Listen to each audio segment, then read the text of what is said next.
The Prince and Betty. Chapter 1. The Cable from Mervo. A pretty girl in a blue dress came out of the house and began to walk slowly across the terrace to where Elsa Keith sat with Marvin Rossiter in the shade of the big sycamore. Elsa and Marvin had become engaged some few days before and were generally to be found at this time sitting together in some shaded spot in the grounds of the Keiths' Long Island home. "What's troubling Betty, I wonder?" said Elsa. "She looks worried." Marvin turned his head. "Is that your friend, Miss Silver?" "That's Betty. We were at college together. I want you to like Betty." "Then I will. When did she arrive?" "Last night. She's here for a month." "What's the matter, Betty? This is Marvin. I want you to like Marvin." Betty Silver smiled. Her face in repose was rather wistful, but it lighted up when she smiled, and an unsuspected dimple came into being on her chin. "Of course I shall," she said. Her big grey eyes seemed to search Marvin's for an instant, and Marvin had almost subconsciously a comfortable feeling that he had been tested and found worthy. "What were you scowling at so ferociously?" Betty asked Elsa. "Was I scowling? I hope you didn't think it was at you." "Oh, Elsa, I am miserable. I shall have to leave this heavenly place." "Betty." "At once, and I was meaning to have the most lovely time. See what has come." She held out some flimsy sheets of paper. "A cable," said Elsa.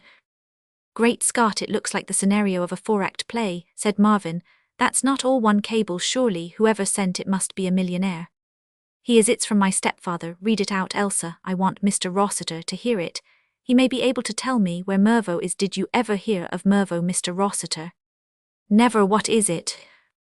"It's a place where my stepfather is, and where I've got to go. I do call it hard." "Go on, Elsa." Elsa, who had been skimming the document with raised eyebrows, now read it out in its spacious entirety. "On receipt of this, come instantly. Mervo, without moment. Delay, vital importance, presence, urgently required. Come. Wherever you are, cancel engagements, urgent necessity, hustle. Have advised bank allow you draw any money you need, expenses. Have booked stateroom Mauritania sailing Wednesday, don't fail. Catch arrive Fishguard Monday, train London, sleep London, catch first train Tuesday Dover. Now mind, first train no taking route in London and spending a week shopping, midday boat Dover. Calais arrive Paris Tuesday evening, dine Paris, catch train de Lux 9:15 Tuesday night for Marseille, have engaged sleeping coupe. Now mind, Tuesday night no cutting loose around Paris stores. You can do all that later on, just now you want to get here right quick. Arrive Marseille Wednesday morning boat. Mervo Wednesday night, will meet you Mervo. Now do you follow all that? Because if not, cable at once and say which part of journey you don't understand. Now mind, special points to be remembered. Firstly, come instantly. Secondly, no cutting loose around London Paris stores. See Scoble. "Well said," Elsa, breathless. "By George," said Marvin, "he certainly seems to want you badly enough. He hasn't spared expense. He has put in about everything you could put into a cable." "Except why he wants me," said Betty. "Yes," said Elsa, "why does he want you, and in such a desperate hurry too?" Marvin was rereading the message. "It isn't a mere invitation," he said. "There's no camerite along ya like this, plus it's fine about it. He seems to look on your company more as a necessity than a luxury. It's a sort of imperious Roman 100 Q Roman 500. That's what makes it so strange. We have hardly met for years. Why, he didn't even know where I was. The cable was sent to the bank and forwarded on, and I don't know where he is." "Which brings us back," said Marvin, "to mysterious Mervo. Let us reason inductively. If you get to the place by taking a boat from Marseille, it can't be far from the French coast. I should say at a venture that Mervo is an island in the Mediterranean, and a small island, for if it had been a big one we should have heard of it." "Marvin," cried Elsa, her face beaming with proud affection, "how clever you are." "A mere gift," he said modestly. "I have been like that from a boy." He got up from his chair. "Isn't there an encyclopedia in the library, Elsa?" "Yes, but it's an old edition. It will probably touch on Mervo. I'll go and fetch it." As he crossed the terrace, Elsa turned quickly to Betty. "Well," she said. Betty smiled at her. "He's a dear. Are you very happy, Elsa?" Elsa's eyes danced. She drew in her breath. Softly Betty looked at her in silence for a moment. The wistful expression was back on her face. "Elsa," she said suddenly, What is it like? How does it feel knowing that there's someone who is fonder of you than anything? Elsa closed her eyes. It's like eating berries and cream in a new dress by moonlight on a summer night, while somebody plays the violin far away in the distance, so that you can just hear it, she said. Her eyes opened again. And it's like coming along on a winter evening and seeing the windows lit up and knowing you've reached home. Betty was clenching her hands and breathing quickly. And it's like... Elsa, don't, I can't bear it. Betty, what's the matter? Betty smiled again, but painfully. It's stupid of me, I am just jealous, that's all. I haven't got a Marvin, you see you have. Well, there are plenty who would like to be your Marvin. Betty's face grew cold. There are plenty who would like to be Benjamin Scobel's son-in-law, she said. Betty Elsa's voice was serious. We've been friends for a good long time, so y'all let me say, something want you, I think you're getting just the least bit hard now. Turn and rend me, she added good-humouredly. I'm not going to rend you, said Betty. You're perfectly right, I am getting hard. How can I help it? Do you know how many men have asked me to marry them since I saw you last? 5. Betty. And not one of them cared the slightest bit about me. But Betty dear, that's just what I mean. Why should you say that? How can you know? How do I know? Well, I do know. Instinct, I suppose, the instinct of self-preservation, which nature gives hunted animals. I can't think of a single man in the world except your Marvin, of course. Suho wouldn't do anything for money. She stopped. Well, yes, one. Elsa leaned forward eagerly. Who, Betty? You don't know him. But what's his name? Betty hesitated. Well, if I am on the witness stand, Maud. Maud, I thought you said a man. It's his name, John. Maud. But Betty, why didn't you tell me before? This is tremendously interesting. Betty laughed shortly. Not so very, really. I only met him 2 or 3 times, and I haven't seen him for years, and I don't suppose I shall ever see him again. He was a friend of Alice Beecher's brother, who was at Harvard. Alice took me over to meet her brother, and Mr. Maud was there, that's all. Elsa was plainly disappointed. But how do you know then? What makes you think that he... Instinct again, I suppose. I do know. And you've never met him since? Betty shook her head. Elsa relapsed into silence. She had a sense of pathos. At the further end of the terrace, Marvin Rossiter appeared carrying a large volume. Here we are, he said, scared it up at the first attempt. Now then. He sat down and opened the book. You don't want to hear all about how Jason went there in search of the Golden Fleece, and how Ulysses is supposed to have taken it in on his round trip. You want something more modern. Well, it's an island in the Mediterranean, as I said. And I'm surprised that you've never heard of it, Elsa, because it's celebrated in its way. It's the smallest independent state in the world, smaller than Monaco. Even here are some facts. Its population when this encyclopedia was printed, there may be more. Noah's 11,016.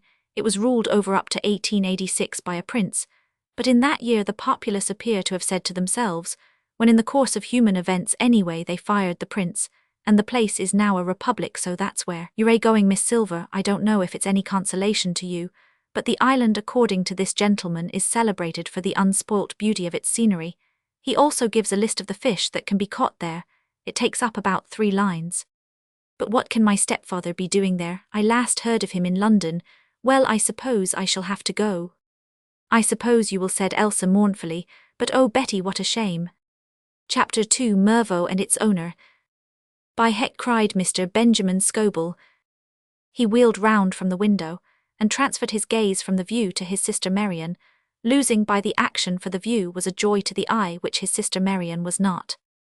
Mervaux was looking its best under the hot morning sun. Mr. Scobel's villa stood near the summit of the only hill the island possessed, and from the window of the morning-room, where he had just finished breakfast, he had an uninterrupted view of Valley Town and harbour, a tumult riot of green, gold and white, and beyond the white the blue satin of the Mediterranean. Mr. Scobel did not read poetry, except that which advertised certain breakfast foods in which he was interested, or he might have been reminded of the island of flowers in Tennyson's Voyage of Maledive. Violets, pinks, crocuses, yellow and purple, mesembryanthemum, lavender, myrtle and rosemary. His tumult view contained them all. The hillside below him was all aglow with the yellow fire of the mimosa, but his was not one of those emotional natures to which the meanest flower that blows can give thoughts that do often lie too deep for tears. A primrose by the river's brim, A simple primrose was to him not so much a simple primrose perhaps as a basis for a possible primrosina, the soap that really cleans you. He was a nasty little man to hold despotic sway over such a paradise, a goblin in fairyland, somewhat below the middle height. He was lean of body and vulturine of face. He had a greedy mouth, a hooked nose, liquid green eyes, and a sallow complexion. He was rarely seen without half-smoked cigar between his lips. This at intervals he would relight only to allow it to go out again. And when after numerous fresh starts, it had dwindled beyond the limits of convenience, he would substitute another from the reserve supply that protruded from his vest pocket. How Benjamin Scobell had discovered the existence of Mervaux is not known. It lay well outside the sphere of the ordinary financier. But Mr. Scobell took a pride in the versatility of his finance.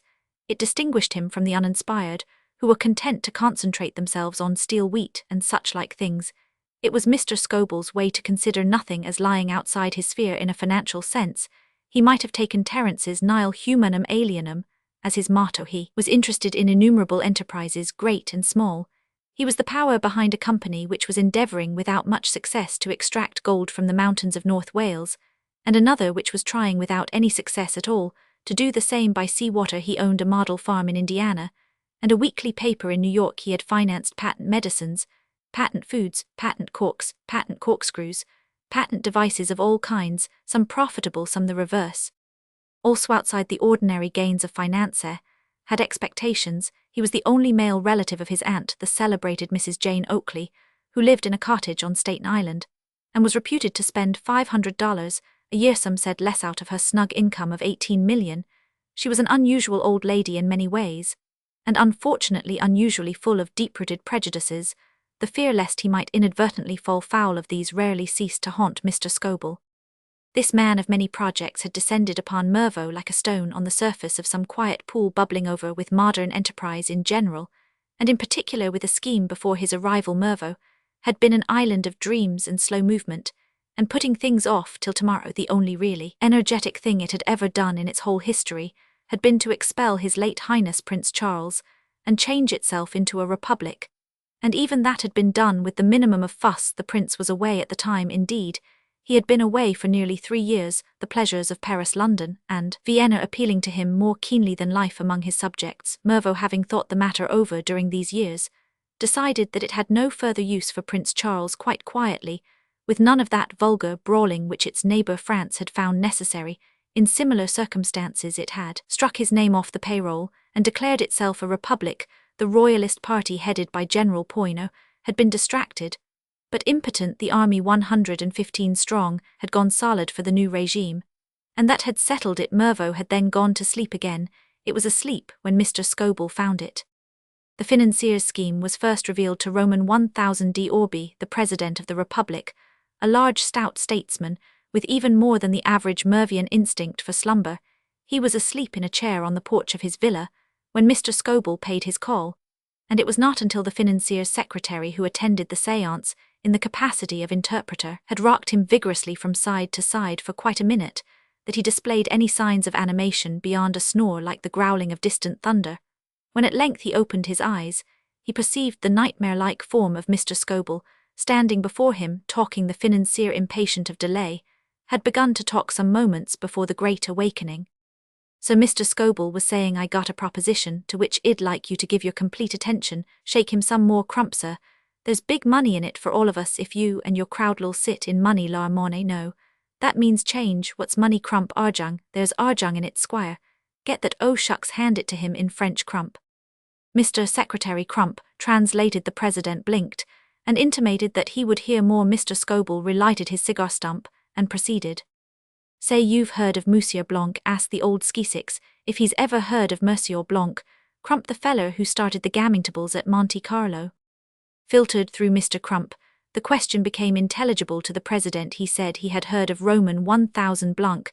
Mr. Crump caught the reply and sent it on to Mr. Scobell, as the man on first base catches the ball and throws it to second. Mr. Scobell relighted his cigar. "Well, I am in that line.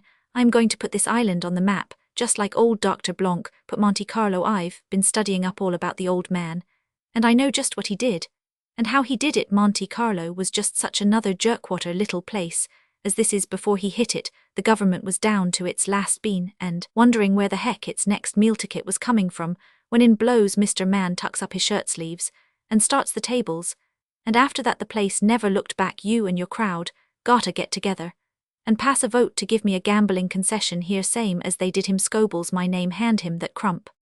Mr. Crump obliged once more. A gleam of intelligence came into the president's dull eye. He nodded once or twice. He talked volubly in French to Mr. Crump, who responded in the same tongue. The idea seems to strike him, sir, said Mr. Crump. It ought to if he isn't a clam, replied Mr. Scoble. He started to relight his cigar, but after scorching the tip of his nose bowed to the inevitable and threw the relic away. See here, he said, having bitten the end off the next in order, I've thought this thing out from soup to nuts. There's heaps of room for another Monte Carlo. Monte's a dandy place, but it's not perfect by a long way. To start with, it's hilly. You have to take the elevator to get to the casino, and when you've gotten to the end of your roll and want to soak your pearl pin, where's the hock shop half a mile away up the side of a mountain? It ain't right in my casino. There's going to be resident pawnbroker inside the building, just off the main entrance. That's only one of a heap of improvements. Another is that my casino's scheduled to be a home from home, a place you can be real cozy and y'all look around you. And the only thing y'all miss will be mother's face. Yes, sir, there's no need for a gambling casino to look and feel and smell like the reading room at the British Museum. Comfort, coziness, and convenience, that's the ticket I am running on. Slip that to the old gink Crump. A further outburst of the French language from Mr. Crump, supplemented on the part of the old gink by gesticulations, interrupted the proceedings. What's he saying now? asked Mr. Scoble. He wants to know. Don't tell, let me guess. He wants to know what sort of a rake-off he and the other somnambulists will get. Darned old pirate, is that it? Mr. Crump said that was just it. That'll be all right, said Mr. Scoble. Old man Blong's offer to the Prince of Monaco was 500,000 francs a year. That's somewhere around $100,000 in real money and half the profits made by the casino. That's my offer to. See how that hits him, Crump. Mr. Crump investigated. He says he accepts gladly on behalf of the Republic, sir, he announced. Roman 1000D. Orby confirmed the statement by rising, dodging the cigar and kissing Mr. Scoble on both cheeks. Cut it out, said the financier, austerely breaking out of the clinch. Well, take the Apache dance, as Red Goodby Squire. Glad it's settled now, I can get busy.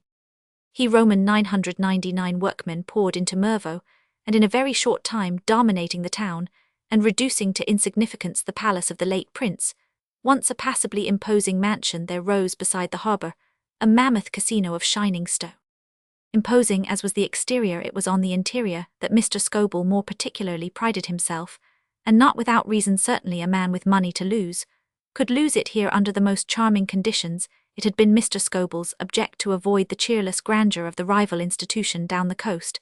Instead of one large hall sprinkled with tables, each table had a room to itself, separated from its neighbour by soundproof folding doors, and as the building progressed, Mr. Scoble's active mind had soared above the original idea of domestic coziness to far greater heights of ingenuity. Each of the rooms was furnished and arranged in a different style. The note of individuality extended even to the croupiers. Thus a man with money at his command could wander from the Dutch room, where in the picturesque surroundings of a Dutch kitchen croupiers in the costume of Holland ministered to his needs, to the Japanese room, where his coin would be raked in by quite passable imitations of the samurai.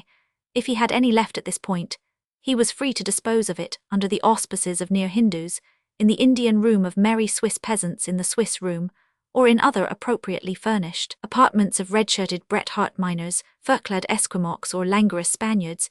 He could then, if a man of spirit, who did not know when he was beaten, collect the family jewels, and proceed down the main hall accompanied by the strains of an excellent band, to the office of a gentlemanly pawnbroker, who spoke 7 languages like a native, and was prepared to advance money on reasonable security in all of them.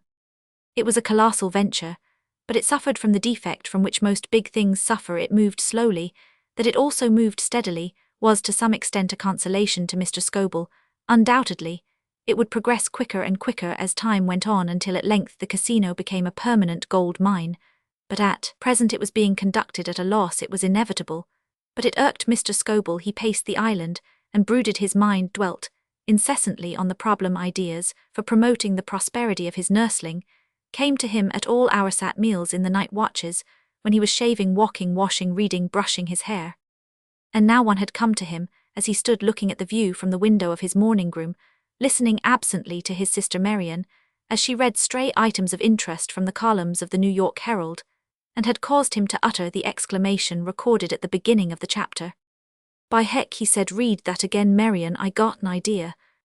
Miss Scobell, deep in her paper, paid no attention. Few people would have taken her for the sister of the financier. She was his exact opposite. In almost every way he was small, jerky, and aggressive. She tall, deliberate, and negative. She was one of those women whom nature seems to have produced with the object of attaching them to some man in a peculiar position of independent dependence, and who defy the imagination to picture them in any other condition whatsoever. One could not see Miss Scobell doing anything but pour out her brother's coffee, darn his socks, and sit placidly by while he talked, yet it would have been untrue to describe her as dependent upon him. She had a detached mind, though her whole life had been devoted to his comfort, and though she admired him intensely, she never appeared to give his conversation any real attention. She listened to him much as she would have listened to a barking Pomeranian.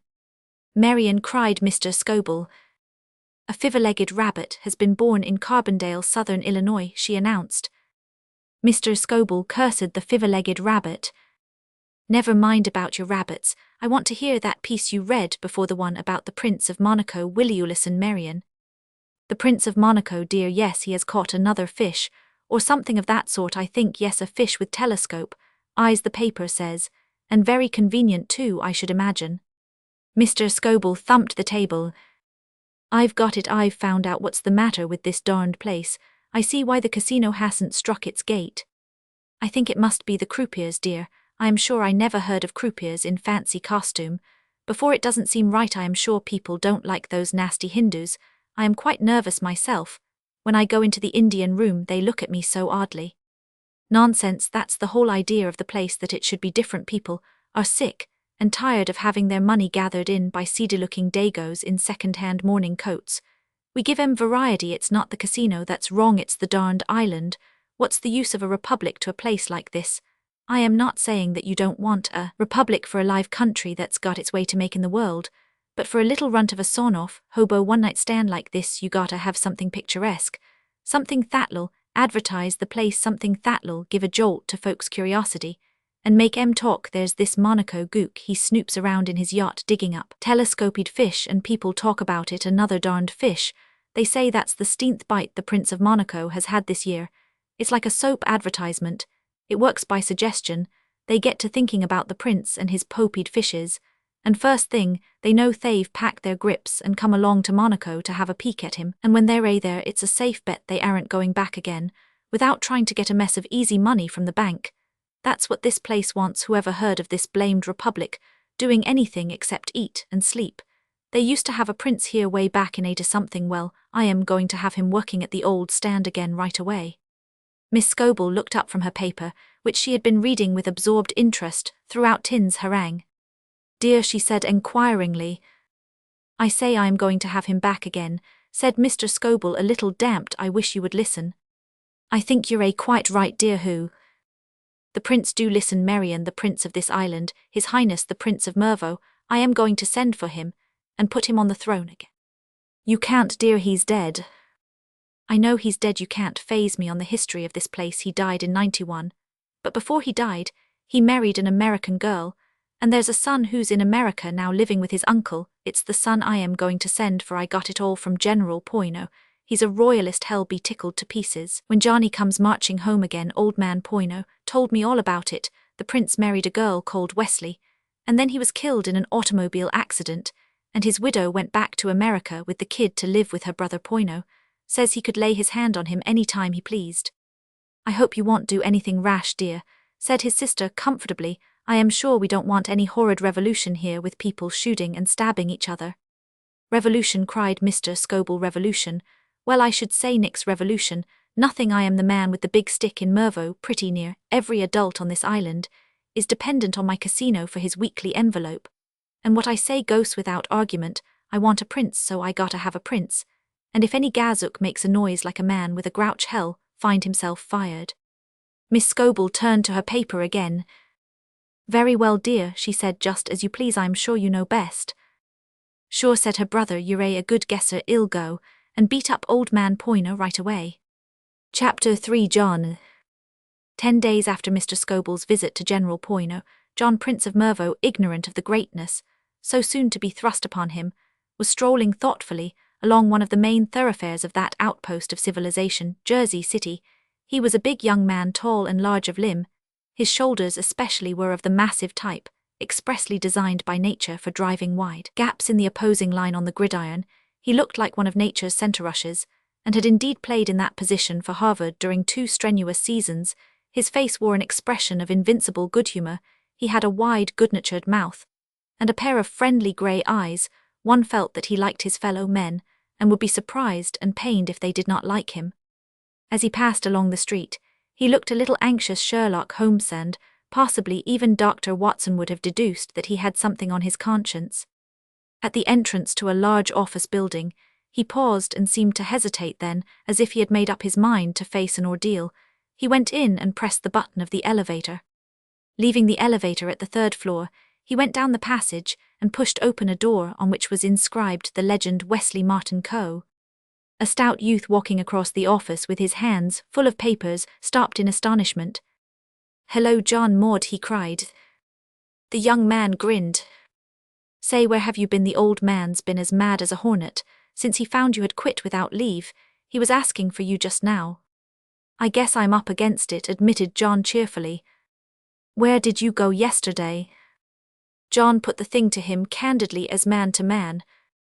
"See here, Spiller, suppose you got up one day and found it was a perfectly bully morning, and remembered that the Giants were playing the Athletics, and looked at your mail, and saw that someone had sent you a pass for the game.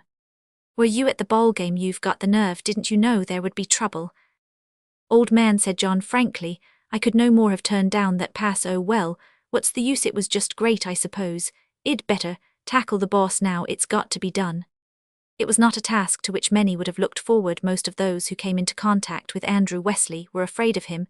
He was a capable rather than a lovable man, and too self-controlled to be quite human. There was no recoil in him, no reaction after anger, as there would have been in a hotter-tempered man. He thought before he acted, but when he acted never yielded a step. John, in all the years of their connection, had never been able to make anything of him. At first he had been prepared to like him, as he liked nearly everybody, but Mr. Wesley had discouraged all advances, and as time went by his nephew had come to look on him as something apart from the rest of the world, one of those things which no fellow could understand. On Mr. Wesley's side there was something to be said in extenuation of his attitude. John reminded him of his father, and he had hated the late Prince of Mervo with a cold hatred that had for a time been the ruling passion of his life. He had loved his sister, and her married life had been one long torture to him, a torture rendered keener by the fact that he was powerless to protect either her happiness or her money. Her money was her own to use as she pleased, and the use which pleased her most was to give it to her husband, who could always find a way of spending it. As to her happiness, that was equally out of his control. It was bound up in her prince, who unfortunately was a bad custodian for it. At last an automobile accident put an end to His Highness' hectic career, and incidentally to that of a blonde lady from the Foley's Burgers, and the princess had returned to her brother's home, where a year later she died, leaving him in charge of her infants. Mr. Wesley's desire from the first had been to eliminate as far as possible all memory of the late prince. He gave John his sister's name, Maud, and brought him up as an American in total ignorance of his father's identity. During all the years they had spent together, he had never mentioned the prince's name. He disliked John intensely. He fed him, clothed him, sent him to college, and gave him a place in his office, but he never for a moment relaxed his bleakness of front toward him. John was not unlike his father in appearance, though built on a larger scale, and as time went on little mannerisms too began to show themselves that reminded Mr. Wesley of the dead man, and killed any beginnings of affection. John, for his part, had the philosophy which goes with perfect health. He fitted his uncle into the scheme of things, or rather set him outside them as an irreconcilable element, and went on his way enjoying life in his own good-humoured fashion. It was only lately, since he had joined the firm, that he had been conscious of any great strain. College had given him a glimpse of a larger life, and the office cramped him. He felt vaguely that there were bigger things in the world which he might be doing. His best friends, of whom he now saw little, were all men of adventure and enterprise who had tried their hand at many things, men like Jimmy Pitt, who had done nearly everything that could be done before coming into an unexpected 500,000 men like Rupert Smith, who had been at Harvard with him, and was now a reporter on the news. Men like Baker Faraday Williams could name 6 all men who were doing something who were out on the firing line. He was not a man who worried he had not that temperament, but sometimes he would wonder in rather a vague way whether he was not allowing life to slip by him a little too placidly. An occasional yearning for something larger would attack him. There seemed to be something in him that made for inaction. His soul was sleepy. If he had been told of the identity of his father, it is possible that he might have understood the princes of Mervo had never taken readily to action and enterprise for generations back. If they had varied at all son from father, it had been in the color of hair or eyes, not in character. A weak, shiftless procession, with nothing to distinguish them from the common run of men, except good looks and a talent for wasting money. John was the first of the line who had in him the seeds of better things. The Wesley blood, and the bracing nature of his education, had done much to counteract the Mervo strain. He did not know it, but the American in him was winning. The desire for action was growing steadily, every day. It had been Mervo that had sent him to the polo grounds on the previous day. That impulse had been purely Mervian. No prince of that island had ever resisted a temptation. But it was America that was sending him now to meet his uncle with a quiet unconcern as to the outcome of the interview. The spirit of adventure was in him. It was more than possible that Mr. Wesley would sink the uncle in the employer and dismiss him as summarily as he would have dismissed any other clerk in similar circumstances. If so, he was prepared to welcome dismissal. Other men fought an unsheltered fight with the world, so why not he? He moved towards the door of the inner office with a certain exhilaration. As he approached, it flew open, disclosing Mr. Wesley himself, a tall, thin man at the sight of whom Spiller shot into his seat like a rabbit. John went to meet him. "Ah," said Mr. Wesley, "come in here, I want to speak to you." John followed him into the room. "Sit down," said his uncle. John waited while he dictated a letter. Neither spoke, till the stenographer had left the room. John met the girl's eye as she passed. There was a compassionate look in it. John was popular with his fellow employees. His absence had been the cause of discussion and speculation among them, and the general verdict had been that there would be troublous times for him on the moor. When the door closed, Mr. Wesley leaned back in his chair and regarded his nephew steadily from under a pair of bushy grey eyebrows, which lent a sort of hypnotic keenness to his gaze. "You were at the ball game yesterday," he said. The unexpectedness of the question startled John into a sharp laugh. "Yes," he said, recovering himself. "Without leave? It didn't seem worthwhile asking for leave." "You mean that you relied so implicitly on our relationship to save you from the consequences?" "No, I meant—" "Well, we need not try and discover what you may have meant. What claim do you put forward for special consideration? Why should I treat you differently from any other member of the staff?" John had a feeling that the interview was being taken at too rapid a pace. He felt confused. "I don't want you to treat me differently," he said. Mr. Wesley did not reply. John saw that he had taken a checkbook from its pigeonhole. "I think we understand each other," said Mr. Wesley. "There is no need for any discussion. I am writing you a check for $10,000. $10,000? It happens to be your own. It was left to me in trust for you by your mother. By a miracle, your father did not happen to spend it." John caught the bitter note which the other could not keep out of his voice, and made one last attempt to probe this mystery. As a boy, he had tried more than once before he realized that this was a forbidden topic. "Who was my father?" he said. Mr. Wesley blotted the check carefully. "Quite the worst blackguard I ever had the misfortune to know," he replied in an even tone. "Will you kindly give me a receipt for this then? I need not detain you. You may return to the ball game without any further delay, possibly." He went on, "You may wonder why you have not received this money before I persuaded your mother to let me use my discretion in choosing the time when it should be handed over to you. I decided to wait until, in my opinion, you had sense enough to use it properly. I do not think that time has arrived. I do not think it will ever arrive. But as we are parting company, and shall I hope never meet again, you had better have it now." John signed the receipt in silence. "Thank you," said Mr. Wesley Goodby. At the door, John hesitated. He had looked forward to this moment as one of excitement and adventure, but now that it had come, it had left him in anything but an uplifted mood. He was naturally warm-hearted, and his uncle's cold anger hurt him. It was so different from anything sudden, so essentially not of the moment. He felt instinctively that it had been smouldering for a long time, and realized with a shock that his uncle had not been merely indifferent to him all these years, but had actually hated him. It was as if he had caught a glimpse of something ugly. He felt that this was the last scene of some long drawn-out tragedy. Something made him turn impulsively back towards the desk. "Uncle," he cried. He stopped. The hopelessness of attempting any step towards a better understanding overwhelmed him. Mr. Wesley had begun to write. He must have seen John's movement, but he continued to write as if he were alone in the room. John turned to the door again. "Goodby," he said. Mr. Wesley did not look up. Chapter 4. Vive le Roi. When an hour later John landed in New York from the ferry, his mood had changed. The sun and the breeze had done their work. He looked on life once more with a cheerful and optimistic eye. His first act on landing was to proceed to the office of the News and enquire for Rupert Smith. He felt that he had urgent need of a few minutes' conversation with him, now that the painter had been definitely cut, that bound him to the safe and conventional, and he had set out on his own account to lead the life. Adventurous, he was conscious of an absurd diffidence. New York looked different to him. It made him feel positively shy. A pressing need for a friendly native in this strange land manifested itself. Smith would have ideas and advice to bestow, was notoriously prolific of both, and, in this crisis, both were highly necessary. Smith, however, was not at the office. He had gone out, John was informed, earlier in the morning, to cover a threatened strike somewhere down on the east side. John did not go in search of him.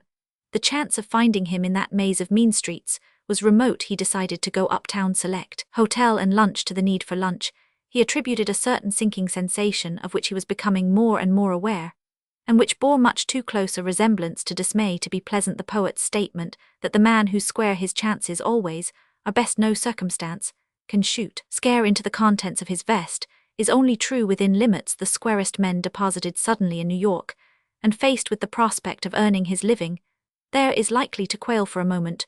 New York is not like other cities. London greets the stranger with a sleepy grunt. Paris giggles. New York howls. A gladiator waiting in the center of the arena, while the Colosseum officials fumbled with the bolts of the door behind which paced the noisy tiger he was to fight, must have had some of the emotions which John experienced during his first hour as a masterless man in Gotham. A surface car carried him up Broadway at Times Square. The Astor Hotel loomed up on the left. It looked a pretty good hotel to John. He dismounted. Half an hour later he decided that he was acclimated. He had secured a base of operations in the shape of a room on the 7th floor. His check was safely deposited in the hotel bank, and he was halfway through a lunch which had caused him already to look on New York not only as the finest city in the world, but also on the whole as the one city of all others in which a young man might make a fortune with the maximum of speed and the minimum of effort. After lunch, having telegraphed his address to his uncle in case of mail, he took the latter's excellent advice and went to the Polo Grounds, returning in time to dress. He dined at the hotel, after which he visited a nearby theater, and completed a pleasant and strenuous day at one of those friendly restaurants where the music is continuous and the waiters are apt to burst into song in the intervals of their other duties. A second attempt to find Smith next morning failed, as the first had done. The staff of the News were out of bed and at work ridiculously early, and when John called up the office between 11 and 12 o'clock, breakfast, Smith was again down east observing the movements of those who were about to strike or who had already struck. It hardly seemed worth while starting to lay the bed plates of his fortune till he had consulted the expert. What would Rockefeller have done? He would, John felt certain, have gone to the ball game. He imitated the great financier. It was while he was smoking a cigar after dinner that night, musing on the fortunes of the day's game, and in particular on the almost criminal imbecility of the umpire, that he was dreamily aware that he was being paged. A small boy in uniform was meandering through the room chanting his name. "Gent wants 5 minutes wit," you announced. The boy intercepted. "Hasn't got no card business," he says. This disposed of the idea that Rupert Smith had discovered his retreat. John was puzzled. He could not think of another person in New York who knew of his presence at the Astor, but it was the unknown that he was in search of, and he decided to see the mysterious stranger. "Send him along," he said. The boy disappeared, and presently John observed him threading his way back among the tables, followed by a young man of extraordinary gravity of countenance who was looking about him with an intent gaze through a pair of gold-rimmed spectacles. John got up to meet him. My name is Maud, he said. Won't you sit down? Have you had dinner? Thank you, yes, said the spectacled young man. You'll have a cigar and coffee then? Thank you, yes. The young man remained silent until the waiter had filled his cup. My name is Crump, he said. I am Mr. Benjamin Scoble's private secretary. Yes, said John. Snug job. The other seemed to miss something in his voice. You have heard of Mr. Scoble? He asked. Not to my knowledge, said John. Ah, you have lost touch very much with Mervaux, of course. John stared. Mervaux? It sounded like some patent medicine. I have been instructed, said Mr. Crump solemnly, to inform your highness that the Republic has been dissolved, and that your subjects offer you the throne of your ancestors. John leaned back in his chair and looked at the speaker in dumb amazement. The thought flashed across him that Mr. Crump had been perfectly correct in saying that he had dined. His attitude appeared to astound Mr. Crump. He goggled through his spectacles at John, who was reminded of some rare fish. You are John Maud, you said you were. I am John Maud. Right enough, was solid on that point. And your mother was the only sister of Mr. Andrew Wesley. You're right there too. Then there is no mistake, I say. The Republic. He paused, as if struck with an idea. Don't you know, he said, your father. John became suddenly interested. If you've got anything to tell me about my father, go right ahead. You'll be the only man I've ever met who has said a word about him. Who the deuce was he anyway? Mr. Crump's face cleared. I understand. I had not expected this. You have been kept in ignorance. Your father, Mr. Maud, was the late Prince Charles of Mervaux. It was not easy to astonish John, but this announcement did so. He dropped his cigar in a shower of grey ash onto his trousers, and retrieved it almost mechanically, his witty open eyes fixed on the other's face. What? He cried. Mr. Crump nodded gravely. You are Prince John of Mervaux, and I am here. He got into his stride, as he reached the familiar phrasito. Inform your highness that the Republic has been dissolved, and that your subjects offer you the throne of your ancestors. A horrid doubt seized John. You're stringing me one of those Indians at the news. Rupert Smith or someone has put you up to this. Mr. Crump appeared wounded. If your highness would glance at these documents, this is a copy of the register of the church in which your mother and father were married. John glanced at the document. It was perfectly lucid. Then it's true, he said. Perfectly true, your highness, and I am here to inform. But where the deuce is Mervaux? I never heard of the place. It is an island principality in the Mediterranean, your high. For goodness sake, old man, don't keep calling me your highness. It may be fun to you, but it makes me feel a perfect ass. Let me get into the thing gradually. Mr. Crump felt in his pocket. Mr. Scoble, he said, producing a roll of bills, entrusted me with money to defray any expenses. More than any words, this spectacle removed any lingering doubt, which John might have had as to the possibility of this being some intricate practical joke. Are these for me? He said. Mr. Crump passed them across to him. There are $1,000 here, he said. I am also instructed to say that you are at liberty to draw further against Mr. Scoble's account at the Wall Street office of the European and Asiatic Bank. The name Scoble had been recurring like a leitmotif in Mr. Crump's conversation. This suddenly came home to John. Before we go any further, he said, let's get one thing clear. Who is this Mr. Scoble? How does he get mixed up in this? He is the proprietor of the casino at Mervaux. He seems to be one of those generous, open-handed fellows, nothing of the tight wad about him. He is deeply interested in your high and your return. John laid the roll of bills beside his coffee cup and relighted his cigar. That's mighty good of him, he said. It strikes me, old man, that I am not absolutely up to date as regards the internal affairs of this important little kingdom of mine. How would it be if you were to put me next to one or two facts, start at the beginning, and go right on? When Mr. Crump had finished a condensed history of Mervaux and Mervian politics, John smoked in silence for some minutes. Life, Crump, he said at last, is certainly speeding up as far as I am concerned. Up till now nothing in particular has ever happened to me. A couple of days ago, I lost my job, was given $10,000 that I didn't know existed, and now you tell me I'm a prince. Well, these are stirring times. When do we start for the old homestead? Mr. Scoble was exceedingly anxious that we should return by Saturday's boat. Saturday, what tomorrow? Perhaps it is too soon, you will not be able to settle your affairs. I guess I can settle my affairs all right, I've only got to pack a grip and tip the bell hops, and as Scoble seems to be financing this show, perhaps it's up to me to step lively if he wants it, but it's a pity I was just beginning to like this place. There is generally something doing along the White Way after twilight crump. The gravity of Mr. Scoble's secretary broke up unexpectedly into a slow, wide smile. His eyes behind their glasses gleamed with a wistful light. Gee, he murmured. John looked at him amazed. Crump, he cried, Crump, I believe you're a sport. Mr. Crump seemed completely to have forgotten his responsible position as secretary to a millionaire and special messenger. To a prince he smirked. I'd have liked a day or two in the old burg, he said softly. I haven't been to Rector since Ponto was a pup. John reached across the table and seized the secretary's hand. Crump, he said, you are a sport, this is no time for delay. If we are to liven up this great city, we must get busy right away. Grab your hat and come along, one doesn't become a prince every day. The occasion wants celebrating. Are you with me, Crump, old scout?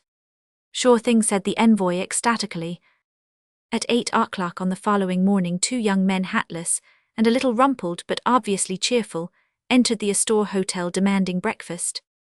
A bell-boy who met them was addressed by the larger of the two and asked his name.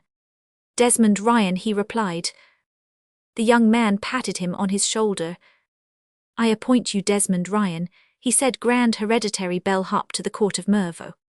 Thus did Prince John formally enter into his kingdom.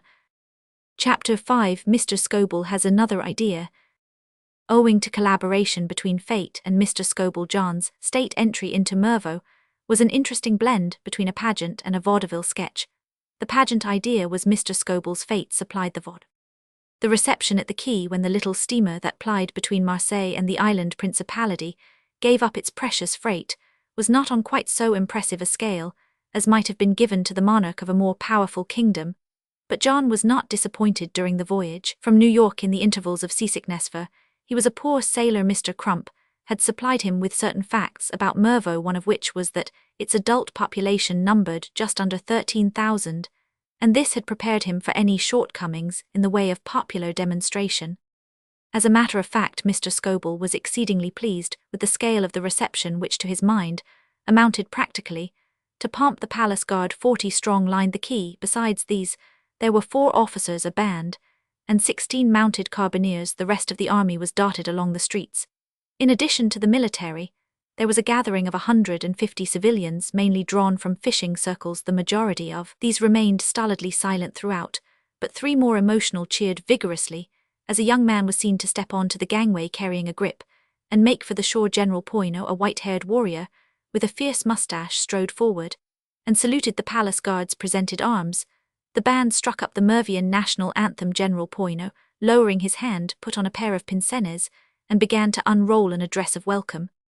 It was then seen that the young man was Mr. Crump. General Poyno removed his glasses and gave an impatient twirl to his mustache. Mr. Scoble, who for possibly the first time in his career was not smoking, though, as was afterward made manifest, he had the materials on his person, bustled to the front. Where's his nibs, Crump? He enquired. The secretary's reply was swept away in a flood of melody to the band. Mr. Crump's face was strange. They had no reason to suppose that he was not Prince John, and they acted accordingly. With a rattle of drums, they burst once more into their spirited rendering of the national anthem. Mr. Scoble sawed the air with his arms, but was powerless to dam the flood. His Highness is shaving, sir, bawled Mr. Crump, depositing his grip on the key and making a trumpet of his hands. Shaving? Yes, sir, I told him he ought to come along, but His Highness said he wasn't going to land looking like a tramp comedian. By this time General Poyno had explained matters to the band, and they checked the national anthem abruptly in the middle of a bar, with the exception of the cornet player, who continued gallantly by himself, till a feeling of loneliness brought the truth home to him. An awkward stage wait followed, which lasted until John was seen crossing the deck, when there were more cheers and General Poyno, resuming his pince-nez, brought out the address of welcome again. At this point Mr. Scoble made his presence felt. Glad to meet you, Prince, he said, coming forward. Scoble's my name. Shake hands with General Poyno. No, that's wrong, I guess he kisses your hand, don't he? "I'll swing on him if he does," said John cheerfully. Mr. Scobel eyed him doubtfully. His Highness did not appear to him to be treating the inaugural ceremony with that reserved dignity which we like to see in princes on these occasions. Mr. Scobel was a businessman. He wanted his money's worth. His idea of a Prince of Merveau was something statuesquely aloof. Something, could not express it exactly, and the lines of the illustrations in the Zenda stories in the magazines about 8 feet high, and shinily magnificent something that would give the place a tone that was what he had had in his mind when he sent for John. He did not want a cheerful young man in a soft hat and a flannel suit who looked as if at any moment he might burst into a college yell. General Poyno meanwhile had embarked on the address of welcome. John regarded him thoughtfully. "I can see," he said to Mr. Scobel, "that the gentleman is making a good speech, but what is he saying? That is what gets past me." "He is welcoming your Highness," said Mr. Crump, the linguist, "in the name of the people of Merveau, who I notice have had the bully good sense to stay in bed. I guess they knew that the boy orator would do all that was necessary. He hasn't said anything about a bite of breakfast, as he has his address happened to work around to the subject of shredded wheat and shirred eggs. Yet that's the part that's going to make a hit with me." "There'll be breakfast at my villa, your Highness," said Mr. Scobel. "My automobile is waiting along there." The general reached his peroration, worked his way through it, and finished with a military clash of heels and a salute. The band rattled off the national anthem once more. "Now what?" said John, turning to Mr. Scobel. "Breakfast. I guess you'd better say a few words to them, your Highness. They'll expect it." "But I can't speak the language, and they can't understand English. The thing'll be a standoff." "Crump will hand it to M here. Crump, sir. Line up and shoot." His Highness remarks into M. "Yes, sir." "It's all very well for you, Crump," said John. "You probably enjoy this sort of thing. I don't. I haven't felt such a fool since I sang the Maiden's Prayer on Tremont Street, when I was joining the frat. Are you ready?" "No. It's no good. I don't know what to say." "Tell M you're tickled to death," advised Mr. Scobel anxiously. John smiled in a friendly manner at the populace. Then he coughed. "Gentlemen," he said, "and more particularly the sport on my left, who has just spoken his piece, whose name I can't remember. I thank you for the warm welcome you have given me. If it is any satisfaction to you to know that it has made me feel like 30 cents, you may have that satisfaction. 30 is a liberal estimate. His Highness is overwhelmed by your loyal welcome. He thanks you warmly," translated Mr. Crump tactfully. "I feel that we shall get along nicely together," continued John, "if you are chumps enough to turn out of your comfortable beds at this time of the morning, simply to see me. You can't be very hard to please. We shall hit it off fine. Mr. Crump, His Highness hopes and believes that he will always continue to command the affection of his people." John paused. "That's the lot," he said. "The flow of inspiration has ceased. The magic fire has gone out. Break it to M. Crump for me. Breakfast." During the early portion of the ride Mr. Scobel was silent and thoughtful. John's speech had impressed him neither as oratory nor as an index to his frame of mind.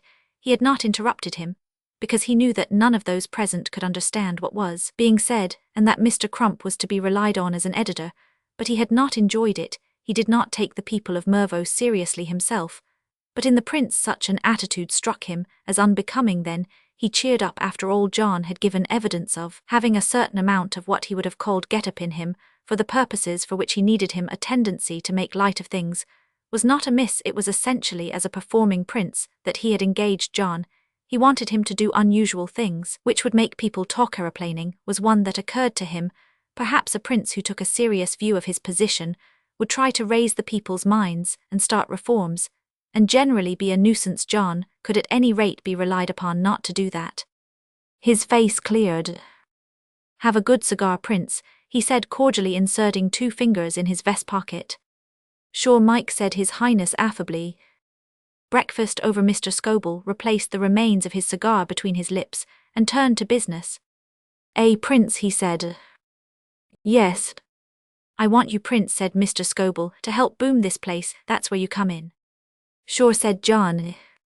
"As to ruling and all that," continued Mr. Scobel, "there isn't any to do. The place runs itself. Some guy gave it a shove 1,000 years ago, and it's been rolling along ever since. What I want you to do is the picturesque stunts. Get a yacht and catch rare fishes, whoop it up, entertain swell guys when they come here, have a courtesy. What I mean, same as over in England, go around in aeroplanes and that style of thing. Don't worry about money, that'll Be all right, you draw your steady 100,000 a year.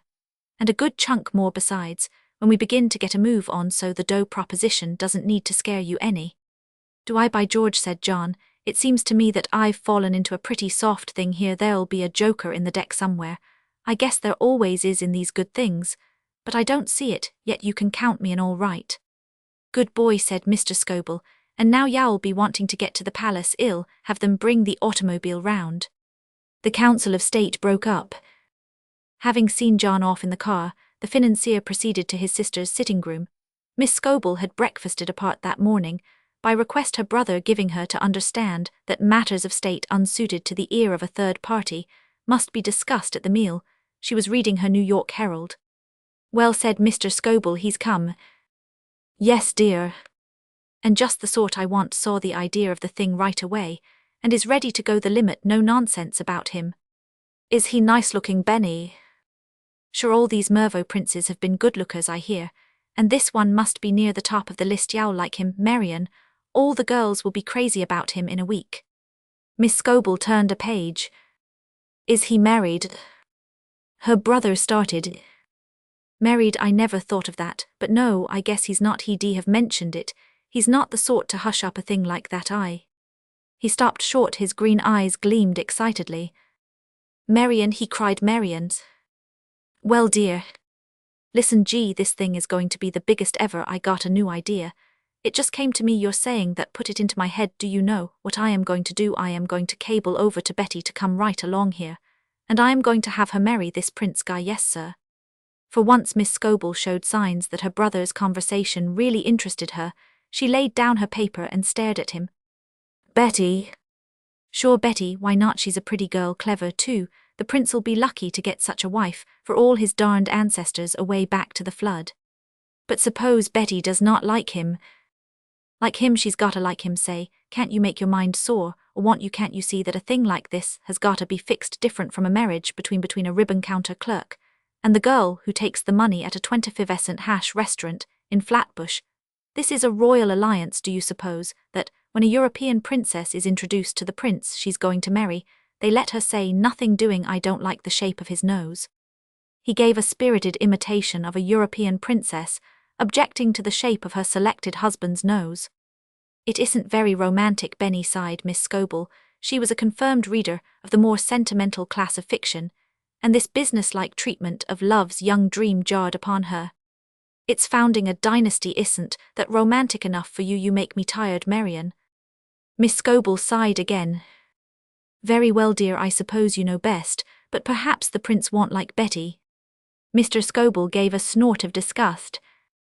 Marian, he said, you've got a mind like a chunk of wet dough. Can't you understand that the prince is just as much in my employment as the man who scrubs the casino steps? I am hiring him to be Prince of Mervo, and his first job as Prince of Mervo will be to marry Betty. I'd like to see him kick.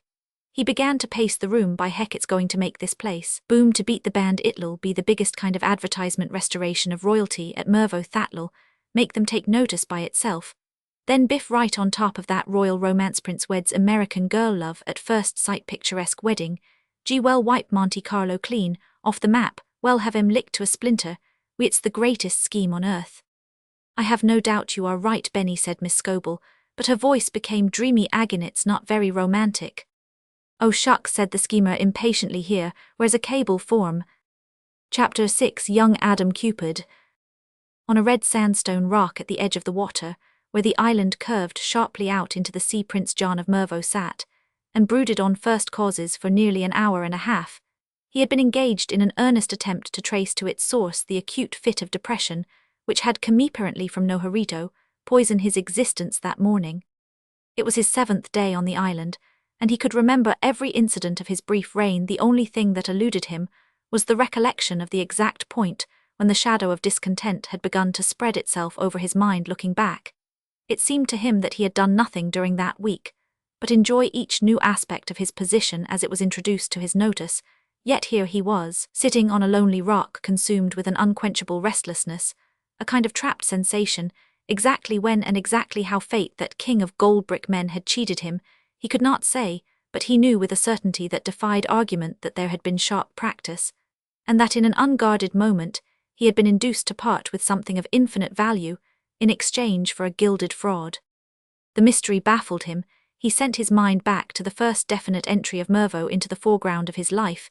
He had come up from his stateroom on to the deck of the little steamer, and there in the pearl grey of the morning was the island gradually taking definite shape, as the pink mists shredded away before the rays of the rising sun, as the ship rounded the point where the lighthouse still flashed a needless warning from its cluster of jagged rocks. He had had his first view of the town, nestling at the foot of the hill gleaming white against the green, with the gold-domed casino towering in its midst. In all southern Europe, there was no view to match it for quiet beauty. For all his thews and sinews there was poetry in John, and the sight had stirred him like wine. It was not then that depression had begun, nor was it during the reception at the quay. The days that had followed had been peaceful and amusing. He could not detect in any one of them a sign of the approaching shadow. They had been lazy days. His duties had been much more simple than he had anticipated. He had not known before he tried it that it was possible to be a prince with so small an expenditure of mental energy. As Mr. Scobell had hinted, to all intents and purposes, he was a mere ornament. His work began at 11 in the morning, and finished as a rule at about a quarter after. At the hour named, a report of the happenings of the previous day was brought to him. When he had read it, the state asked no more of him until the next morning. The report was made up of such items as a fisherman named Lisier called Carbineer Ferrier a fool in the marketplace. At 11 minutes after 2 this afternoon he has not been arrested, but is being watched, and generally gave John a few minutes of mild enjoyment. Certainly, he could not recollect that it had ever depressed him. No, it had been something else that had worked the mischief, and in another moment the thing stood revealed beyond all question of doubt. What had unsettled him was that unexpected meeting with Betty Silver last night at the casino. He had been sitting at the Dutch table. He generally visited the casino after dinner. The light and movement of the place interested him. As a rule, he merely strolled through the rooms watching the play, but last night he had slipped into a vacant seat. He had only just settled himself when he was aware of a girl standing beside him. He got up. "Would you care?" he had begun, and then he saw her face.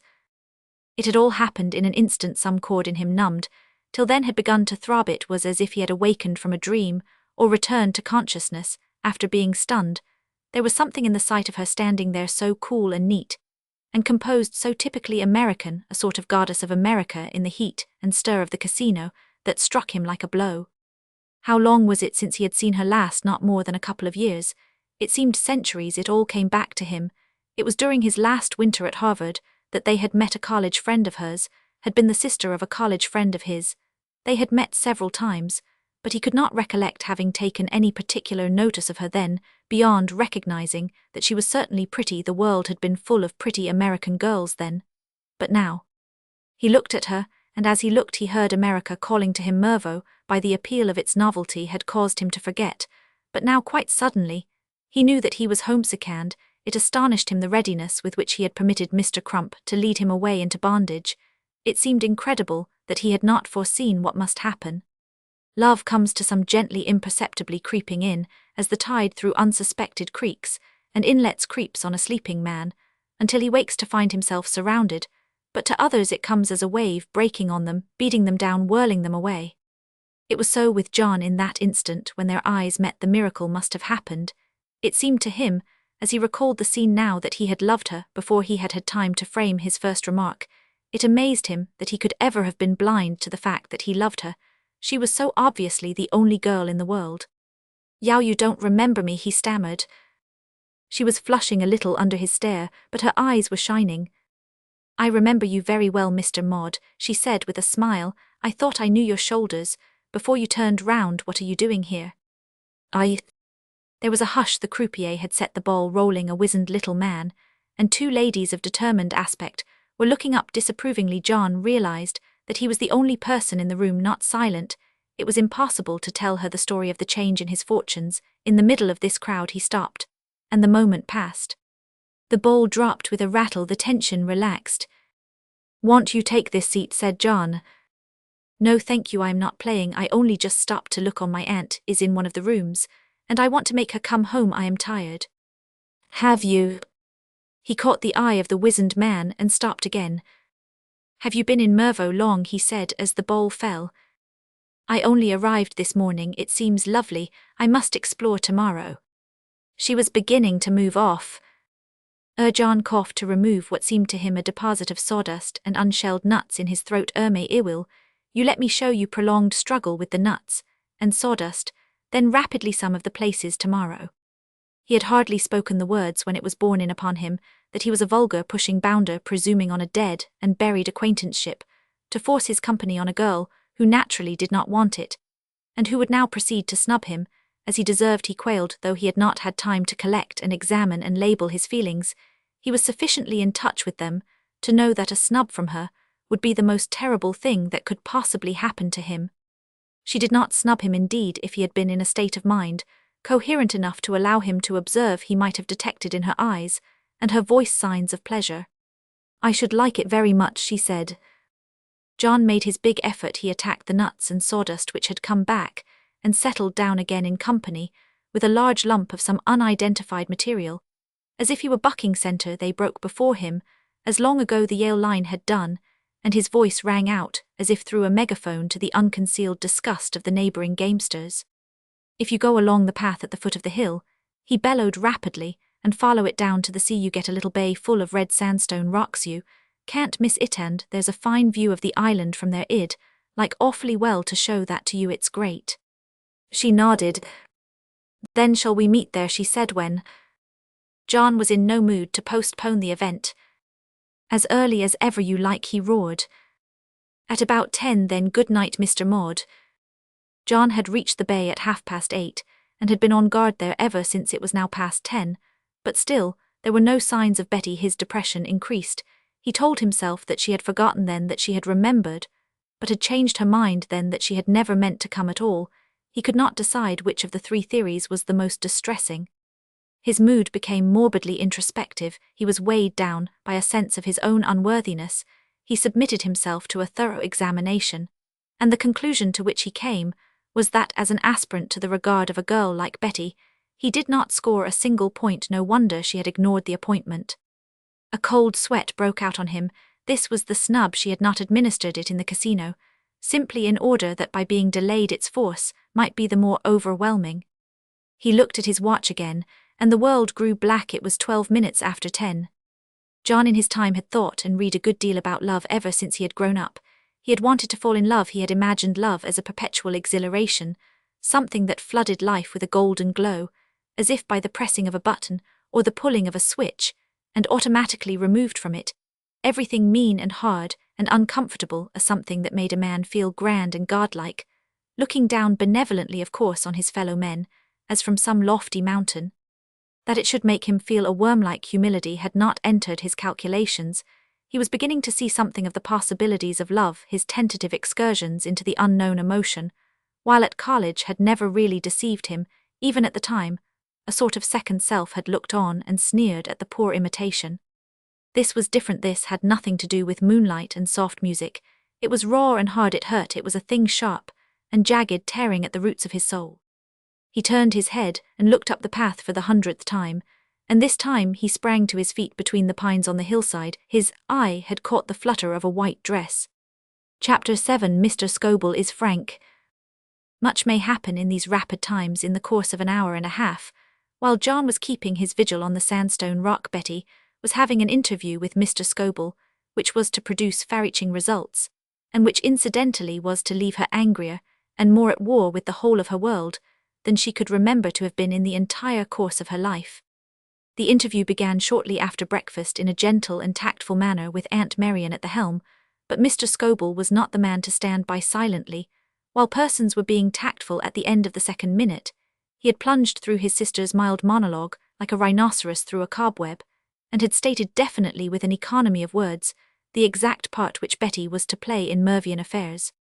"You say you want to know why you were cabled for. I'll tell you. There's no use talking for half a day before you get to the point. I guess you've heard that there's a prince here instead of a republic. Now, well, that's where you come in." "Do you mean?" She hesitated. "Yes, I do," said Mr. Scobell. There was a touch of doggedness in his voice. He was not going to stand any nonsense, by heck. But there was no doubt that Betty's witty open eyes were not very easy to meet.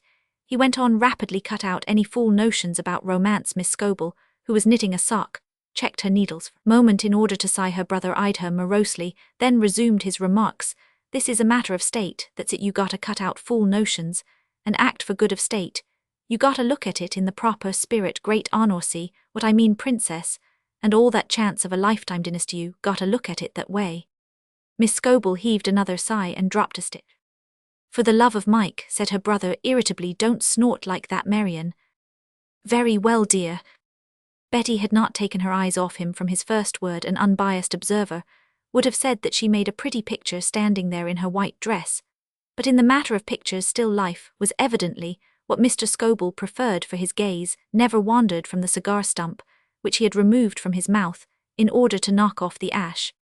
Betty continued to regard him steadfastly. The shock of his words had to some extent numbed her at this moment. She was merely thinking quite dispassionately what a singularly nasty little man he looked, and wondering not, for the first time, what strange quality, invisible to everybody else, it had been in him that had made her mother his adoring slave during the whole of their married life. Then her mind began to work actively. Once more she was a Western girl, and an insistence on freedom was the first article in her creed. A great rush of anger filled her that this man should set himself up to dictate to her. Do you mean that you want me to marry this prince? She said. That's right. I won't do anything of the sort. Pshaw, don't be foolish, you make me tired. Betty's eye shone mutinously, her cheeks were flushed, and her slim boyish figure quivered. Her chin, always determined, became a silent declaration of independence. I want, she said. Aunt Marian, suspending operations on the sock, went on with tact at the point where her brother's interruption had forced her to leave off. I am sure he's a very nice young man. I have not seen him, but everybody says so. You like him, Benny, don't you? Sure, I like him. He's a corker. Wait till you see him, Betty. Nobody's asking you to marry him. Before lunch you'll have plenty of time to get acquainted. It beats me what you're kicking at. You give me a pain in the neck. Be reasonable. Betty sought for arguments to clinch her refusal. It's ridiculous, she said. You talk as if you had just to wave your hand. Why should your prince want to marry a girl he has never seen? He will, said Mr. Scobell confidently. How do you know? Because I know he's a sensible young skesix. That's how. See here, Betty, you've gotten hold of wrong ideas about this place. You don't understand the position of affairs. Your aunt didn't, till I put her wise. He bit my head off, my dear, murmured Miss Scobell, knitting placidly. You're thinking that Mervo is an ordinary state, and that the prince is one of those independent, all-wool, off-with-his-darned-head rulers like you read about in the bestsellers. Well, you've got another guess coming. If you want to know who's the big noise here, it's me. This Prince guy is my hired man. See who sent for him. I Roman 999. Who put him on the throne? I Roman 999.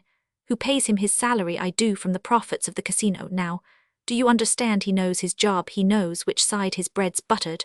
When I tell him about this marriage, do you know what he'll say? He'll say, thank you, sir. That's how things are in this island. Betty shuddered. Her face was white with humiliation. She half raised her hands with an impulsive movement to hide it. I want, she gasped. Mr. Scobell was pacing the room in an ecstasy of triumphant rhetoric. There's another thing, he said, swinging round suddenly, and causing his sister to drop another stitch. Maybe you think he's some kind of a dago, this guy, maybe. That's what's biting you. Let me tell you that he's an American, pretty near as much an American as you are yourself. Betty stared at him. An American? Don't believe it, well, let me tell you that his mother was born and raised in Jersey, and that he has lived all his life in the States. He's no little runt of a dago, no sir. He's a Harvard man, 6 foot high, and weighs 200 pounds. That's the sort of man he is. I guess that's not American enough for you, maybe. No. You do shout so, Benny, murmured Miss Scobell. I am sure there's no need. Betty uttered a cry. Something had told her who he was, this Harvard man, who had sold himself that species of sixth sense which lies undeveloped at the back of our minds during the ordinary happenings of life, wakes, sometimes in moments of keen emotion. At its highest it is prophecy, at its lowest a vague presentiment. It woke in Betty now. There was no particular reason why she should have connected her stepfather's words with John. The term he had used was an elastic one among the visitors to the island. There were probably several Harvard men, but somehow she knew. Who is he? She cried. What was his name before Huon? His name, said Mr. Scobell, John Maud was his mother's name. She was a Miss Wesley here. Where are you going? Betty was walking slowly toward the door. Something in her face checked Mr. Scobell. I want to think, she said quietly. I am going out. In days of old, in the age of legend, omens warned heroes of impending doom, but today the gods have grown weary, and we rush unsuspecting on our fate. No owl hooted, no thunder rolled from the blue sky, as John went up the path to meet the white dress that gleamed between the trees. His heart was singing within him. She had come, she had not forgotten or changed her mind, or willfully abandoned him. His mood lightened swiftly, humility vanished. He was not such an outcast. After all, he was someone. He was the man Betty Silver had come to meet. But with the sight of her face came reaction. Her face was pale and cold and hard. She did not speak or smile. As she drew near, she looked at him, and there was that in her look which set a chill wind blowing through the world, and cast a veil across the sun. And in this bleak world, they stood silent and motionless while eons rolled by. Betty was the first to speak. "I am late," she said. John searched in his brain for words, and came empty away. He shook his head dumbly. "Shall we sit down?" said Betty. John indicated silently the sandstone rock on which he had been communing with himself. They sat down, a sense of being preposterously and indecently big obsessed. John, there seemed no end to him. Wherever he looked there were hands and feet and legs. He was a vast blot on the face of the earth. He glanced out of the corner of his eye at Betty. She was gazing out to sea. He dived into his brain again. It was absurd. There must be something to say. And then he realized that a worse thing had befallen. He had no voice. It had gone. He knew that, try he never so hard to speak, he would not be able to utter a word. A nightmare feeling of unreality came upon him. Had he ever spoken, had he ever done anything but sit dumbly on that rock, looking at those seagulls out in the water? He shot another swift glance at Betty, and a thrill went through him. There were tears in her eyes. The next moment, action was almost automatic. His left hand was clasping her right, and he was moving along the rock to her side. She snatched her hand away. His brain, ransacked for the third time, yielded a single word. "Betty." She got up quickly. In the confused state of his mind, John found it necessary, if he were to speak at all, to say the essential thing in the shortest possible way. Polished periods are not for the man who is feeling deeply. He blurted out huskily, "I love you," and finding that this was all that he could say, was silent. Even to himself, the words as he spoke them sounded bald and meaningless. To Betty, shaken by her encounter with Mr. Scobell, they sounded artificial, as if he were forcing himself to repeat a lesson they jarred upon her. "Don't," she said sharply. "Oh, don't." Her voice stabbed him. It could not have stirred him more if she had uttered a cry of physical pain. "Don't. I know. I've been told." "Been told?" She went on quickly. "I know all about it. My stepfather has just told me. He said you were his," she choked, "his hired man, that he paid you to stay here and advertise the casino. Oh, it's too horrible. That it should be you who have been. You can't understand what you have been to mever. Since we met you couldn't understand. I can't tell. You're sort of help something that I can't put it into words. Only it used to help me just to think of you. It was almost impersonal. I didn't mind if I never saw you again. I didn't expect ever to see you again. It was just being able to think of you. It helped you. Were something I could trust, something strong." Solid. She laughed bitterly. "I suppose I made a hero of you. Girls are fools. But it helped me to feel that there was one man alive who put his honor above money." She broke off. John stood motionless, staring at the ground. For the first time in his easygoing life, he knew shame. Even now, he had not grasped to the full the purport of her words. The scales were falling from his eyes, but as yet he saw but dimly.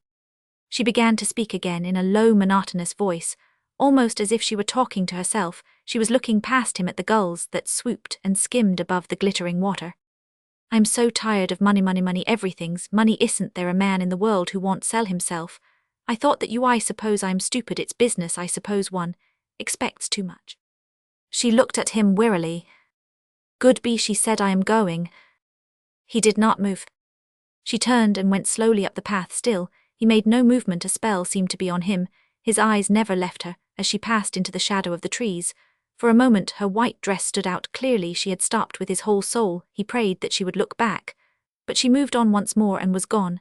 And suddenly, a strange weakness came upon John. He trembled. The hillside flickered before his eyes for an instant, and he clutched at the sandstone rock to steady himself. Then his brain cleared, and he found himself thinking swiftly. He could not let her go like this. He must overtake her. He must stop her. He must speak to her. He must say. Did not know what it was that he would say. Anything, so that he spoke to her again. He raced up the path, calling her name.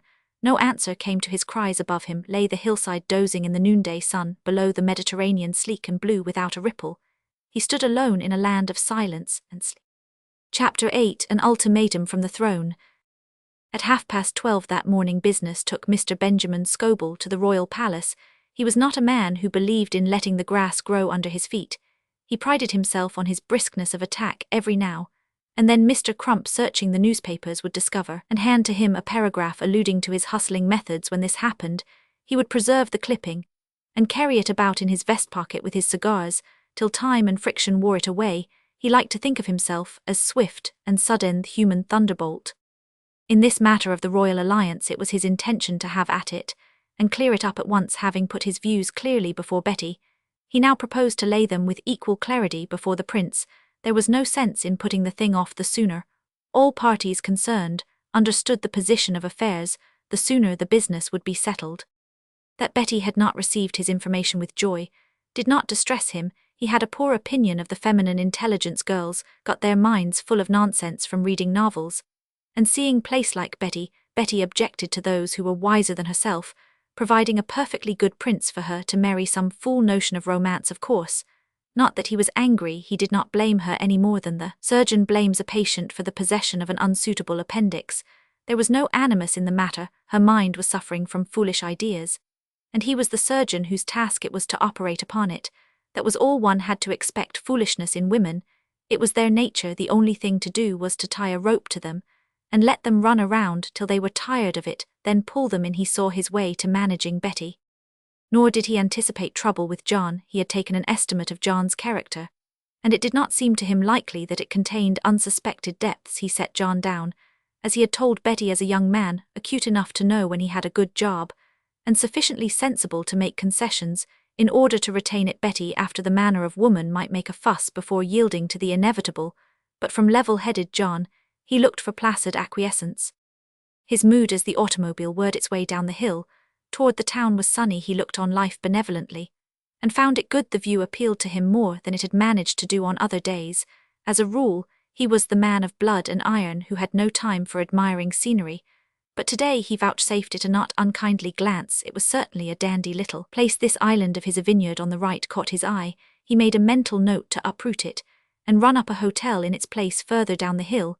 He selected a site for a villa where the mimosa blazed, and another where at present there were a number of utterly useless violets. A certain practical element was apt perhaps to colour Mr. Scobell's half-words with nature. The sight of the steamboat leaving the harbour on its journey to Marseille gave him another idea. Now that Mervaux was a going concern, a real live proposition, it was high time that it should have an adequate service of boats. The present system of one a day was absurd. He made a note to look into the matter. These people wanted waking up. Arriving at the palace, he was informed that His Highness had gone out shortly after breakfast and had not returned. The majordomo gave the information with a tinkle of disapproval in his voice. Before taking up his duties at Mervaux, he had held a similar position in the household of a German prince, where rigid ceremonial obtained, and John's cheerful disregard of the formalities frankly shocked him. To take the present case, for instance, when His Highness of Swartzheim had felt inclined to enjoy the air of a morning, it had been a domestic event, full of stir and pomp. He had not merely crammed a soft hat over his eyes and strolled out with his hands in his pockets, but without a word to his household staff as to where he was going or when he might be expected to return. Mr. Scobell received the news equably and directed his chauffeur to return to the villa. He could not have done better, for on his arrival he was met with the information that His Highness had called to see him shortly after he had left and was now waiting in the morning-room. The sound of footsteps came to Mr. Scobell's ears. As he approached the room, His Highness appeared to be pacing the floor like a caged animal at the luncheon hour. The resemblance was heightened by the expression in the royal eye as His Highness swung round at the opening of the door and faced the financier.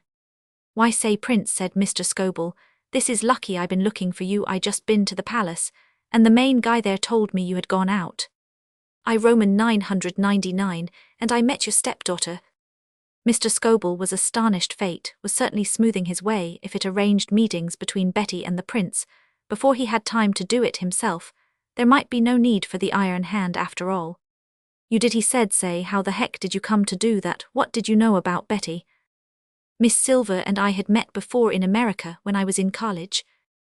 Mr. Scobell slapped his thigh joyously. Gee, it's all working out like a fiction story in the magazines. Is it, said John, how, and for the matter of that, what? Mr. Scobell answered question with question. Say, Prince, you and Betty were pretty good friends in the old days, I guess. John looked at him coldly. We won't discuss that if you don't mind, he said. His tone annoyed Mr. Scobell. Off came the velvet glove, and the iron hand displayed itself. His green eyes glowed dully, and the tip of his nose wriggled as was its habit in times of emotion. Is that so, he cried, regarding John with disfavor. Well, I guess won't discuss it. You gotta discuss it, your Royal Texas League Highness. You want making a head shorter, my bucko, you. John's demeanor had become so dangerous that he broke off abruptly, and with an unostentatious movement, as of a man strolling carelessly about his private sanctum, put himself within easy reach of the door handle. He then became satirical. Maybe your Serene Imperial Two-by-Fourness would care to suggest a subject we can discuss. John took a step forward. Yes, I will, he said between his teeth. You were talking to Miss Silver about me this morning. She told me one or two of the things you said, and they opened my eyes until I heard them. I had not quite understood my position.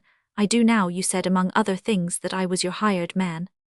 It wasn't intended for you to hear, said Mr. Scobell, slightly mollified, and Betty shouldn't oughter have handed it to you. I don't wonder you feel raw. I wouldn't say that sort of thing to a guy's face. Sure, no tact's my middle name, but since you have heard it, well. Don't apologize, you were quite right. I was a fool not to see it before. No description could have been fairer. You might have said much more. You might have added that I was nothing more than a steerer for a gambling hell. Oh, come, Prince. There was a knock at the door. A footman entered, bearing with a detached air, as if he disclaimed all responsibility, a letter on a silver tray. Mr. Scobell slit the envelope and began to read. As he did so, his eyes grew round, and his mouth slowly opened, till his cigar stump, after hanging for a moment from his lower lip, dropped off like an exhausted bivalve and rolled along the carpet. Prince, he gasped. She's gone, Betty. Gone? What do you mean? She's beaten it. She's halfway to Marseille by now, gee, and I saw the darned boat going out. She's gone. This is from her. Listen what she says. By the time you read this, I shall be gone. I am going back to America as quickly as I can. I am giving this to boy to take to you directly. The boat has started. Please do not try to bring me back. I would sooner die than marry the prince. John started violently. What, he cried. Mr. Scobell nodded sympathy. That's what she says. She sure has it in bad for you. What does she mean, seeing you and she are old friends? I don't understand. Why does she say that to you? Why should she think that you knew that I had asked her to marry me? Cried Mr. Scobell. You asked her to marry you, and she turned you down, Prince. This beats the band. Say, you and I must get together and do something. The girl's mad. See here, you aren't wise to what's been happening. I been fixing this thing up. I fetched you over here, and then I fetched Betty, and I was going to have you two marry. I told Betty all about it this morning. John cut through his explanations with a sudden sharp cry. A blinding blaze of understanding had flashed upon him. It was as if he had been groping his way in a dark cavern, and had stumbled unexpectedly into brilliant sunlight. He understood everything now. Every word that Betty had spoken, every gesture that she had made had become amazingly clear. He saw now why she had shrunk back from him, why her eyes had worn that look. He dared not face the picture of himself, as he must have appeared in those eyes, the man whom Mr. Benjamin Scobell's casino was paying to marry her, the hired man earning his wages by speaking words of love. A feeling of physical sickness came over him.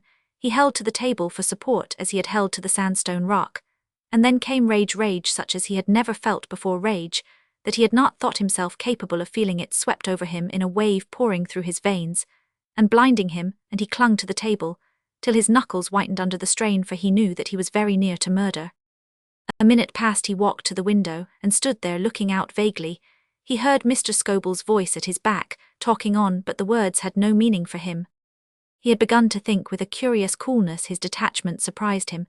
It was one of those rare moments in a man's life, when from the outside, through a breach in that wall of excuses and self-deception, which he has been at such pains to build, he looks at himself impartially. The sight that John saw through the wall was not comforting. It was not a heroic soul that, stripped of its defences, shivered beneath the scrutiny. In another mood, he would have mended the breach, excusing and extenuating. But not now. He looked at himself without pity, and saw himself weak, slothful, devoid of all that was clean and fine, and a bitter contempt filled him. Outside the window, a blaze of colour, Mervo smiled up at him, and suddenly he found himself loathing its exotic beauty. He felt stifled. This was no place for a man. A vision of clean winds and wide spaces came to him. And just then, at the foot of the hill, the dome of the casino caught the sun and flashed out in a blaze of gold. He swung round and faced Mr. Scoble. He had made up his mind. The financier was still talking. "So that's how it stands, Prince," he was saying, "and it's up to us to get busy." John looked at him. "I intend to," he said. "Good boy," said the financier. "To begin with, I shall run you out of this place, Mr. Scoble." The other gasped. "There is going to be a cleaning up," John went on. "I've thought it out. There will be no more gambling in Mervo." "You're crazy with the heat," gasped Mr. Scoble. "Abolish gambling, you can't." "I can. That concession of yours isn't worth the paper it's written on. The Republic gave it to you. The Republic's finished. If you want to conduct a casino in Mervo, there's only one man who can give you permission, and that's myself. The acts of the Republic are not binding on me. For a week you have been gambling on this island without a concession, and now it's going to stop. Do you understand?"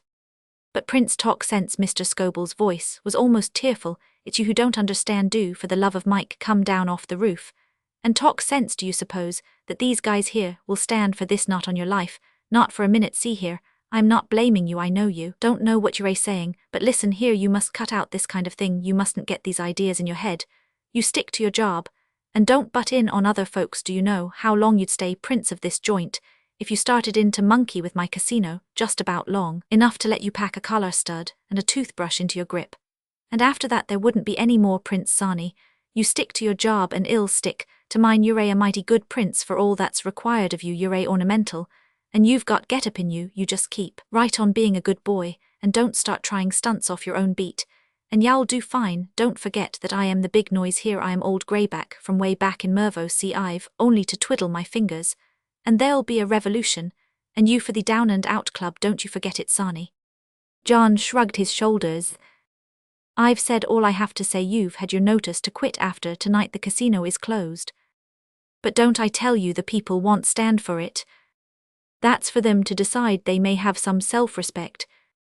They'll fire you. Very well, that will prove that they have not. Prince, talk sense. You can't mean that y'all throw away $100,000 a year as if it was dirt. It is dirt when it's made that way. We needn't discuss it anymore." "But Prince, it's finished." "But say." John had left the room. He had been gone several minutes before the financier recovered full possession of his faculties. When he did, his remarks were brief and to the point. "Bughouse," he gasped, "absolutely Bughouse." Chapter 9: Mervo changes its constitution. Humour, if one looks into it, is principally a matter of retrospect. In after years, John was wont to look back with amusement on the revolution which ejected him from the throne of his ancestors. But at the time its mirthfulness did not appeal to him. He was in a frenzy of restlessness. He wanted Betty, he wanted to see her, and explanations could not restore him to the place he had held in her mind, but at least they would show her that he was not the thing he had appeared. Mervo had become a prison. He ached for America. But before he could go, this matter of the casino must be settled. It was obvious that it could only be settled in one way. He did not credit his subjects with the high-mindedness that puts ideals first and money after. That military and civilians alike would rally to a man round Mr. Scoble and the casino, he was well aware, but this did not affect his determination to remain till the last. If he went now, he would be like a boy who makes a runaway ring at the doorbell. Until he should receive formal notice of dismissal, he must stay, although every day had 48 hours, and every hour twice its complement of weary minutes. So he waited, chafing, while Mervo examined the situation, turned it over in its mind, discussed it, slept upon it, discussed it again, and displayed generally that ponderous leisureliness which is the Mervian's birthright. Indeed, the earliest demonstration was not Mervian at all. It came from the visitors to the island, and consisted of a deputation of 4, headed by the wizened little man who had frowned at John in the Dutch room on the occasion of his meeting, with Betty and a stolid individual with a bald forehead and a walrus moustache. The tone of the deputation was from the first querulous. The wizened man had constituted himself spokesman. He introduced the part-eyed walrus as Colonel Finch, the others as Herr von Mandelbaum, and Mr. Archer Cleeve his own name was Pug, and the whole party like the other visitors whom they represented had it seemed come to Mervaux at great trouble and expense to patronize the tables only to find these suddenly, without a word of warning, withdrawn from their patronage, and what the deputation wished to know was what did it all mean. We were amazed, Sir, Your Highness, said Mr. Pug. We cannot understand it. The entire thing is a baffling mystery to us. We asked the soldiers at the door, they referred us to Mr. Scobell. We asked Mr. Scobell, he referred us to you, and now we have come as the representatives of our fellow visitors to this island, to ask Your Highness what it means. Have a cigar, said John, extending the box. Mr. Pug waved aside the preferred gift, impatiently. Not so Herr von Mandelbaum, who slid forward after the manner of one in quest of second base, and retired with his prize to the rear of the little army once more. Mr. Archer Cleeve, a young man with carefully parted fair hair and the expression of a strayed sheep, contributed a remark. No, but I say, by Jove, I mean really, you know what? That was Mr. Archer Cleeve upon the situation. We have not come here for cigars, said Mr. Pug. We have come here, Your Highness, for an explanation. Of what? Said John. Mr. Pug made an impatient gesture. Do you question my right to rule this massive country as I think best, Mr. Pug? It is a high-handed proceeding, said the wizened little man. The walrus spoke for the first time. What say? He murmured huskily. I said, repeated Mr. Pug, raising his voice, that it was a high-handed proceeding, Colonel. The walrus nodded heavily in assent with closed eyes. Ja, said Herr von Mandelbaum through the smoke. John looked at the spokesman. You are from England, Mr. Pug? Yes, sir, I am a British citizen. Suppose some enterprising person began to run a gambling hell in Piccadilly, would the authorities look on and smile? That is an entirely different matter. So you are quibbling in England. Gambling is forbidden by law. So it is in Mervaux, Mr. Pug. Teacher. What say? Said the walrus. I said teacher, Colonel. Why? Said the walrus. Because His Highness quibbled. The walrus nodded approvingly. His Highness did nothing of the sort, said John. Gambling is forbidden in Mervaux for the same reason that it is forbidden in England, because it demoralizes the people. This is absurd, sir. Gambling has been permitted in Mervaux for nearly a year. But not by me, Mr. Pug.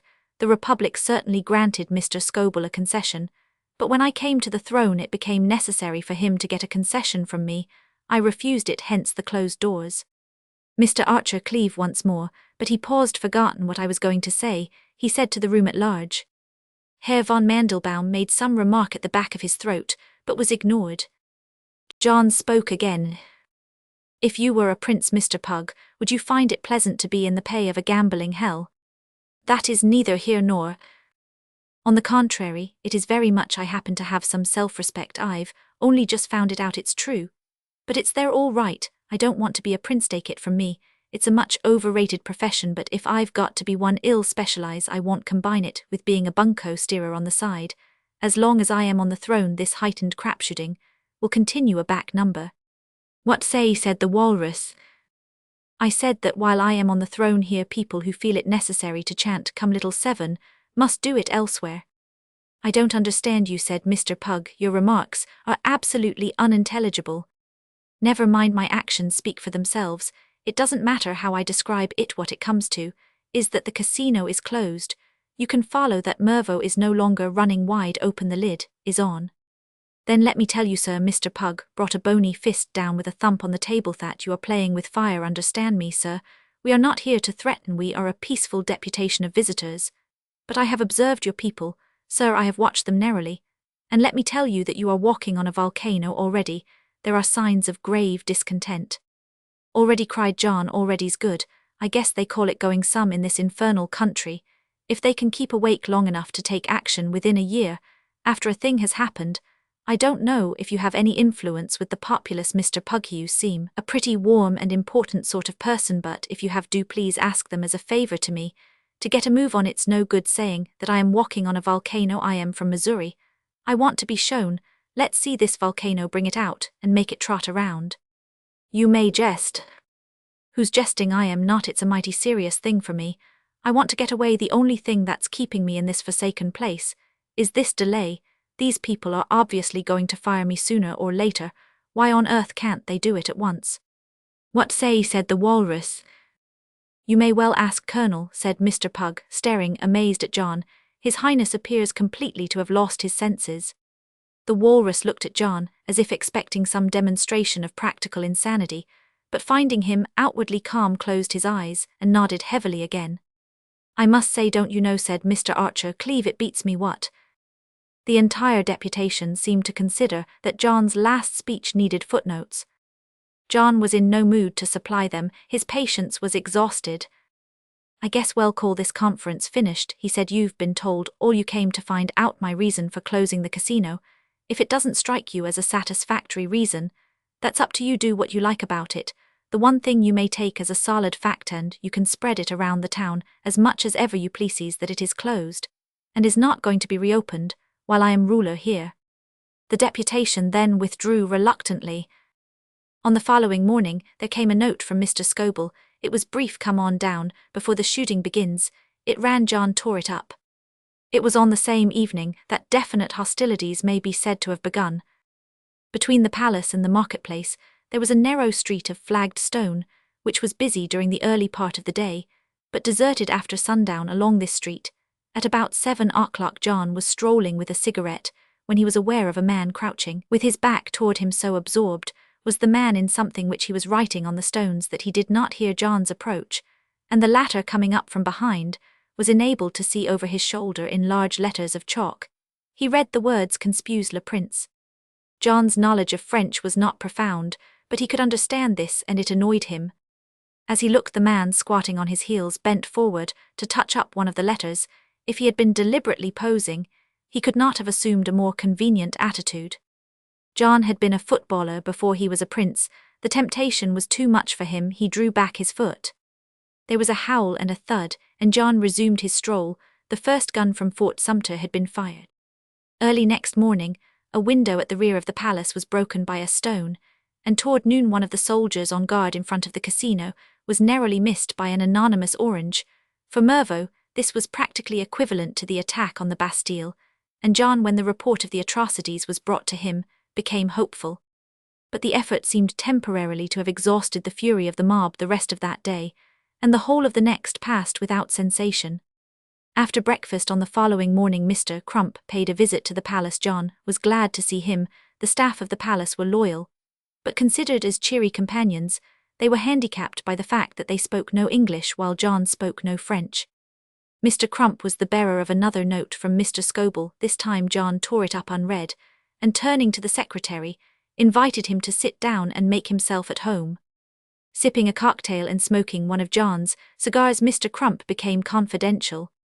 This is a queer business, he said. Old Ben is chewing pieces out of the furniture up there. He's mad clean through. He's losing money all the while. The people are making up their minds about this thing, and it beats him why they're so slow. It beats me too. I don't believe these hookworm victims ever turned my father out, or, if they did, somebody must have injected radium into them first. I'll give them another couple of days, and if they haven't fixed it by then, I'll go and leave them to do what they like about it. Go? Do you want to go? Of course I want to go. Do you think I like stringing along in this musical comedy island? I'm crazy to get back to America. I don't blame you, Crump, because it was not your fault. But by George, if I had known what you were letting me in for when you carried me off here, it'd have called up the police reserves. Hello, what's this? He rose to his feet as the sound of agitated voices came from the other side of the door.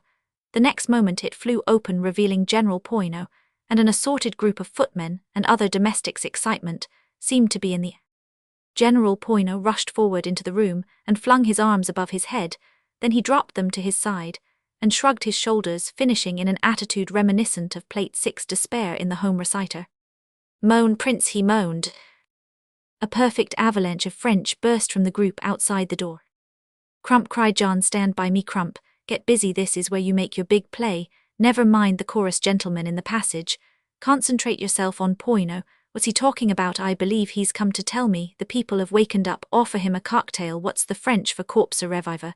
Get busy, Crump. The general had begun to speak rapidly with a wealth of gestures. It astonished John that Mr. Crump could follow the harangue, as apparently he Roman 999. Well, said John. Mr. Crump looked grave. He says there is a large mob in the marketplace. They are talking. They would be of moving in force on the palace. The palace guards have gone over to the people. General Poino urges you to disguise yourself and escape while there is time. You will be safe at his villa till the excitement subsides, when you can be smuggled over to France during the night. Not for mine, said John, shaking his head. It's mighty good of you, General, and I appreciate it, but I can't wait till night. The boat leaves for Marseille in another hour. I'll catch that I can manage it comfortably. I'll go up and pack my grip. Crump, entertain the General while I am gone, will you? I won't be a moment. But as he left the room, there came through the open window the mutter of a crowd. He stopped. General Poino whipped out his sword and brought it to the salute. John patted him on the shoulder. You're a sport, General, he said, but we shan't want it. Come along, Crump, come and help me address the multitude. The window of the room looked out onto a square. There was a small balcony with a stone parapet. As John stepped out, a howl of rage burst from the mob. John walked onto the balcony and stood looking down on them, resting his arms on the parapet. The howl was repeated, and from somewhere at the back of the crowd came the sharp crack of a rifle, and a shot, the first and last of the campaign, clipped a strip of flannel from the collar of his coat and splashed against the wall. A broad smile spread over his face. If he had studied for a year, he could not have hit on a swifter or more effective method of quieting the mob. There was something so engaging and friendly in his smile that the howling died away, and fists that has been shaken unclenched themselves and fell. There was an expectant silence in the square. John beckoned to Crump, who came onto the balcony, with some reluctance, being mistrustful of the unseen sportsman with the rifle. Tell em it's all right, Crump, and that there's no call for any fuss from their manner. I gather that I am no longer needed on this throne. Ask them if that's right. A small man who appeared to be in command of the crowd stepped forward as the secretary finished speaking and shouted some words which drew a murmur of approval from his followers. He wants to know, interpreted Mr. Crump, if you will allow the casino to open again. Tell him no, but add that I shall be tickled to death to abdicate if that's what they want. Speed them up, old man, tell them to make up their minds on the jump, because I want to catch that boat. Don't let them get to discussing it, or they'll stand there talking till sunset. Yes or no, that's the idea. There was a moment's surprised silence when Mr. Crump had spoken. The Mervian mind was unused to being hustled in this way. Then a voice shouted as it were tentatively, Vive la République, and at once the cry was taken up on all sides.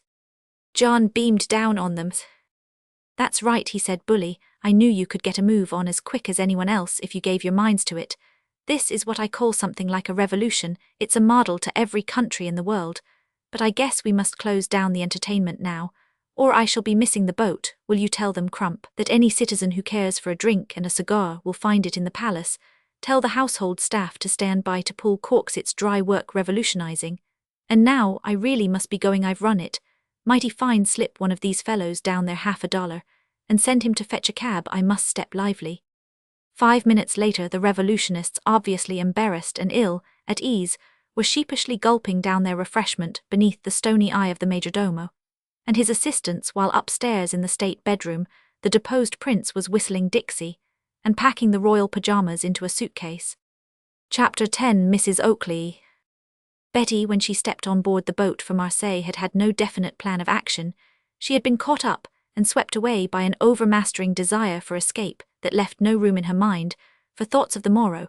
It was not till the train was roaring its way across southern France that she found herself sufficiently composed to review her position and make plans.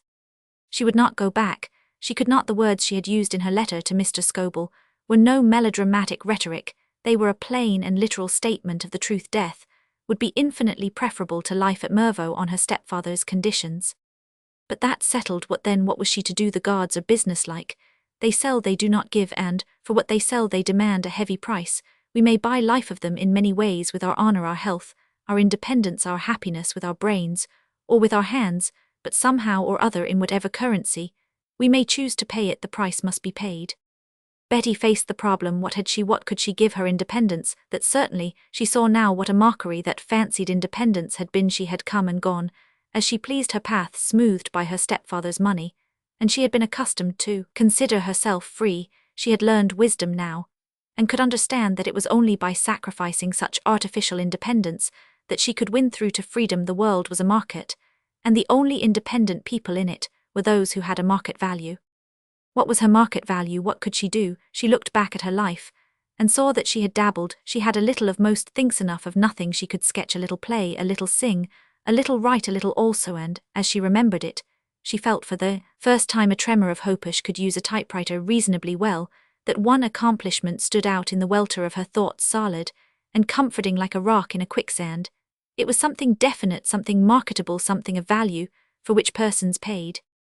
The tremor of hope did not comfort her long. Her mood was critical, and she saw that in this her one accomplishment she was, as in everything else, an amateur. She could not compete against professionals. She closed her eyes, and had a momentary vision of those professionals, keen of face, leathern of finger, rattling out myriads of words at a dizzy speed. And at that all her courage suddenly broke. She drooped forlornly, and hiding her face on the cushioned armrest, she began to cry. Tears are the Turkish bath of the soul. Nature never intended woman to pass dried through crises of emotion. A casual stranger meeting Betty on her way to the boat might have thought that she looked a little worried. Nothing more. The same stranger, if he had happened to enter the compartment at this juncture, would have set her down at sight as broken-hearted beyond recovery. Yet such is the magic of tears that it was at this very moment that Betty was beginning to be conscious of a distinct change. For the better her heart still ached, and to think of John even for an instant was to feel the knife turning in the wound. But her brain was clear. The panic fear had gone, and she faced the future resolutely once more, for she had just remembered the existence of Mrs. Oakley. Only once in her life had Betty met her stepfather's celebrated aunt, and the meeting had taken place nearly 12 years ago.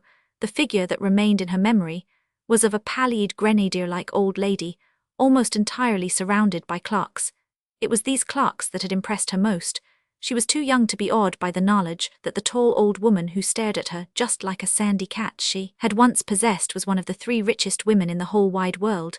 She only remembered thinking that the finger which emerged from the plaid shawl and prodded her cheek was unpleasantly bony. But the clocks had absorbed her. It was as if all the clocks in the world had been gathered together into that one room.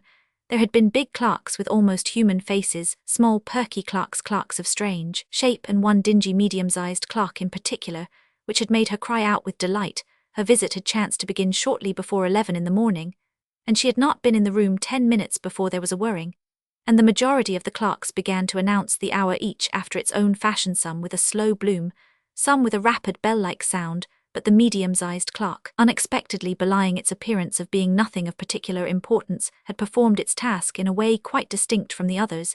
It had suddenly produced from its interior a shabby little gold man with a trumpet, who had blown 11 little blasts before sliding backward into his house, and shutting the door after him. Betty had waited in rapt silence till he finished, and had then shouted eagerly for more.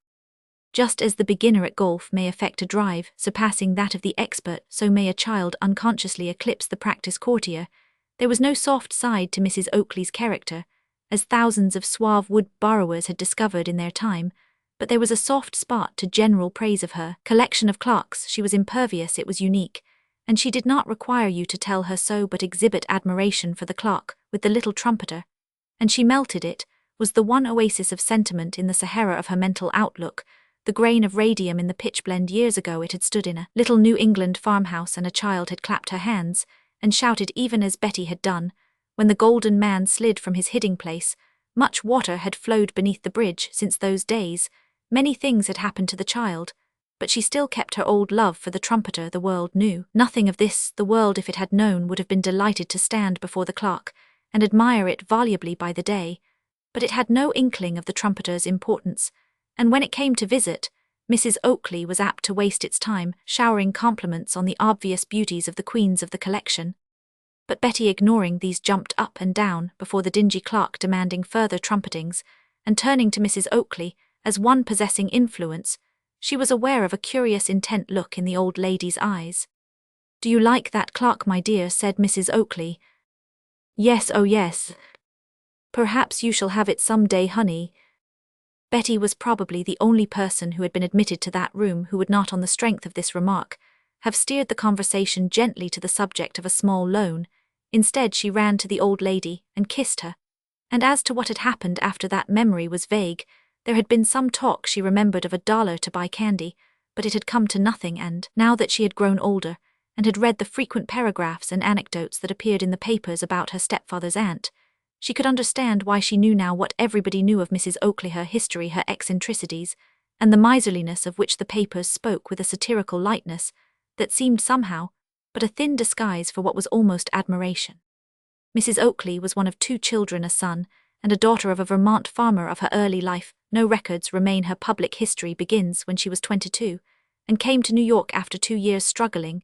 She found a position in the firm of one Redgrave. Those who knew her then speak of her as a tall, handsome girl, hard and intensely ambitious. From contemporary accounts, she seems to have out-Nietzsche'd Nietzsche. Nietzsche's vision stopped short at the Superman. Jane Scobell was a superwoman. She had all the titanic selfishness and indifference to the comfort of others, which marks the Superman, and in addition undeniable good looks and a knowledge of the weaknesses of men. Poor Mr. Redgrave had not had a chance from the start. She married him within a year. 2 years later, catching the bulls in an unguarded moment, Mr. Redgrave despoiled them of a trifle over $3 million and died the same day of an apoplectic stroke caused by the excitement of victory. His widow, after a tour in Europe, returned to the United States and visited Pittsburgh. Any sociologist will support the statement that it is difficult, almost impossible, for an attractive widow visiting Pittsburgh not to marry a millionaire, even if she is not particularly anxious to do so. If such an act is the primary object of her visit, the thing becomes a certainty. Groping through the smoke, Jane Redgrave seized and carried off no less a quarry than Alexander Baines Oakley, a widower whose income was one of the 7 wonders of the world. In the fullness of time he too died, and Jane Oakley was left with the sole control of 2 vast fortunes. She did not marry again, though it was rumored that it took 3 secretaries working 9 hours a day to cope with the written proposals, and that butler after butler contracted clergyman's sore throat through denying admittance to amorous callers. In the 10 years after Alexander Baines' death, every impecunious aristocrat in the civilized world must have made his dash for the matrimonial pole, but her pale eyes looked them over and dismissed them. During those early years, she was tempted once or twice to speculation. A failure in a cotton deal not only cured her of this taste, but seems to have marked the point in her career when her thoughts began to turn to parsimony. Until then she had lived in some state, but now gradually, at first then swiftly, she began to cut down her expenses. Now we find her in an apartment in West Central Park, next in a Washington Square hotel, then in a Harlem flat, and finally a last fixed abiding place in a small cottage on Staten Island. It was a curious life that she led, this woman who could have bought kingdoms if she had willed it. A Swedish maid-of-all-work was her only companion by day. She would walk in her little garden or dust arrange and wind up her clocks at night.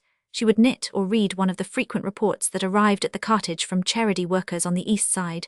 Those were her 2 hobbies, and her only extravagances: clocks and charity. Her charity had its limitations in actual money. She expended little. She was a theoretical philanthropist. She lent her influence, her time, and her advice, but seldom her bank balance. Arrange an entertainment for the delectation of the poor, and you would find her on the platform, but her name would not be on the list of subscribers to the funds.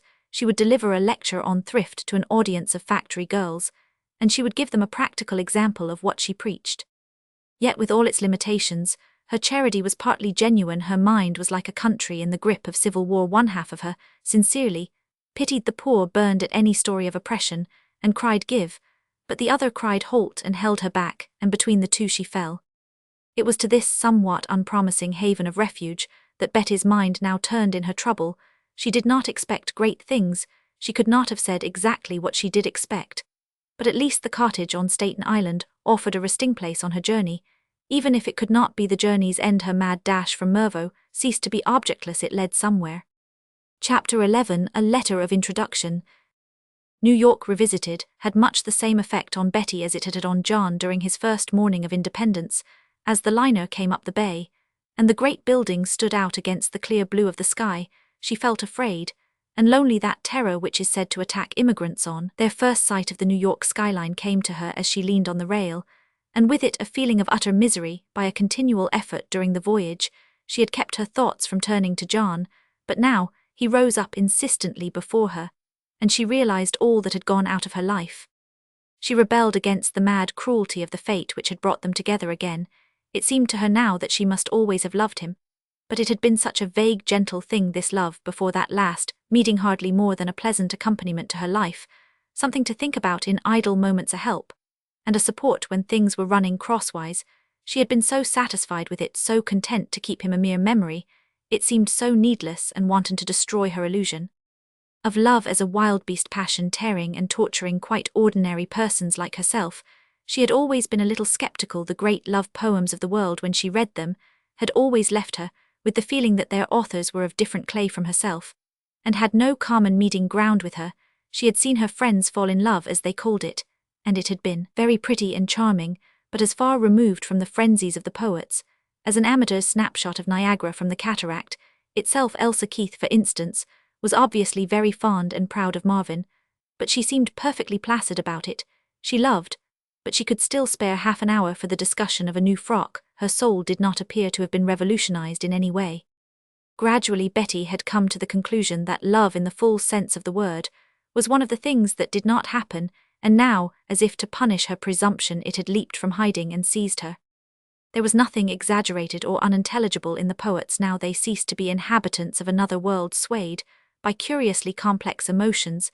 They were her brother's ordinary men with ordinary feelings, and a strange gift for expressing them. She knew now that it was possible to hate the man you loved, and to love the man you hated, to ache for the sight of someone, even while you fled from him. It did not take her long to pass the customs. A small grip constituted her entire baggage. Having left this in the keeping of the amiable proprietor of a nearby delicatessen store, she made her way to the ferry. Her first enquiry brought her to the cottage. Mrs. Oakley was a celebrity on Staten Island. At the door she paused for a moment, then knocked. The Swede servant, she who had been there at her former visit 12 years ago, received her stolidly. Mrs. Oakley was dusting her clocks. "Ask her if she can see me," said Betty. "I'm great stepniece." Sounded too ridiculous. "I'm her niece," she said. The handmaid went and returned stolid as ever. "I tell her vat you say about niece, and she say she not knowing any niece," she announced. Betty amended the description, and presently the Swede returned once more and motioned her to enter. Like so many scenes of childhood, the room of the clocks was sharply stamped on Betty's memory, and as she came into it now, it seemed to her that nothing had changed. There were the clocks all round the walls of every shape and size, the big clocks with the human faces, and the small perky clocks. There was the dingy medium-sized clock that held the trumpeter, and there, looking at her, with just the old sandicat expression in her pale eyes, was Mrs. Oakley. Even the possession of an income of $18 million and a unique collection of clocks cannot place a woman above the making of the obvious remark. "How you have grown," said Mrs. Oakley. The words seemed to melt the chill that had gathered around Betty's heart. She had been prepared to enter into long explanations, and the knowledge that these would not be required was very comforting. "Do you remember me?" she exclaimed. "You are the little girl who clapped her hands at the trumpeter, but you are not little now." "I'm not so very big," said Betty, smiling. She felt curiously at home, and pity for the loneliness of this strange old woman caused her to forget her own troubles. "You look pretty when you smile," said Mrs. Oakley thoughtfully. She continued to look closely at her. "You are in trouble," she said. Betty met her eyes frankly. "Yes," she said. The old woman bent her head over a Sevres china clock and stroked it tenderly with her feather duster. "Why did you run away?" she asked without looking up. Betty had a feeling that the ground was being cut from beneath her feet. She had expected to have to explain who she was, and why she had come, and behold, both were unnecessary. It was uncanny, and then the obvious explanation occurred to her. "Did my stepfather cable?" she asked. Mrs. Oakley laid down the feather duster, and opening a drawer produced some sheets of paper, the initiated eye plainly, one of Mr. Scoble's lengthy messages. "A wickedly extravagant cable," she said, frowning at it. "He could have expressed himself perfectly well at a quarter of the expense." Betty began to read. The dimple on her chin appeared for a moment. As she did so, the tone of the message was so obsequious, there was no trace of the old peremptory note in it. The words "dearest aunt" occurred no fewer than 6 times in the course of the essay, its author being apparently reckless of the fact that it was costing him $half a time. Mrs. Oakley had been quite right in her criticism. The gist of the cable was: "Betty has run away to America, dearest aunt. Ridiculous. Is sure to visit you, please, dearest aunt. Do not encourage her." The rest was pure padding. Mrs. Oakley watched her with a glowering eye. "If Benny Scoble," she soliloquized, "imagines that he can dictate to me." She ceased, leaving an impressive hiatus. Unhappy Mr. Scoble, convicted of dictation, even after $3 worth of dearest aunt. Betty handed back the cable. Her chin emblem of war was tilted, and advanced. "I'll tell you why I ran away, aunt," she said. Mrs. Oakley listened to her story. In silence, Betty did not relate it at great length, for with every word she spoke the thought of John stabbed her afresh. She omitted much that has been told in this chronicle, but she disclosed the essential fact that Napoleonic Mr. Scobell had tried to force her into a marriage with a man she did not. Hesitated at the word did not respect, she concluded. Mrs. Oakley regarded her inscrutably for a while before replying. Respect, she said at last. I have never met a man in my life whom I could respect. Harpies, every one of them, every one of them, every one of them. She was muttering to herself.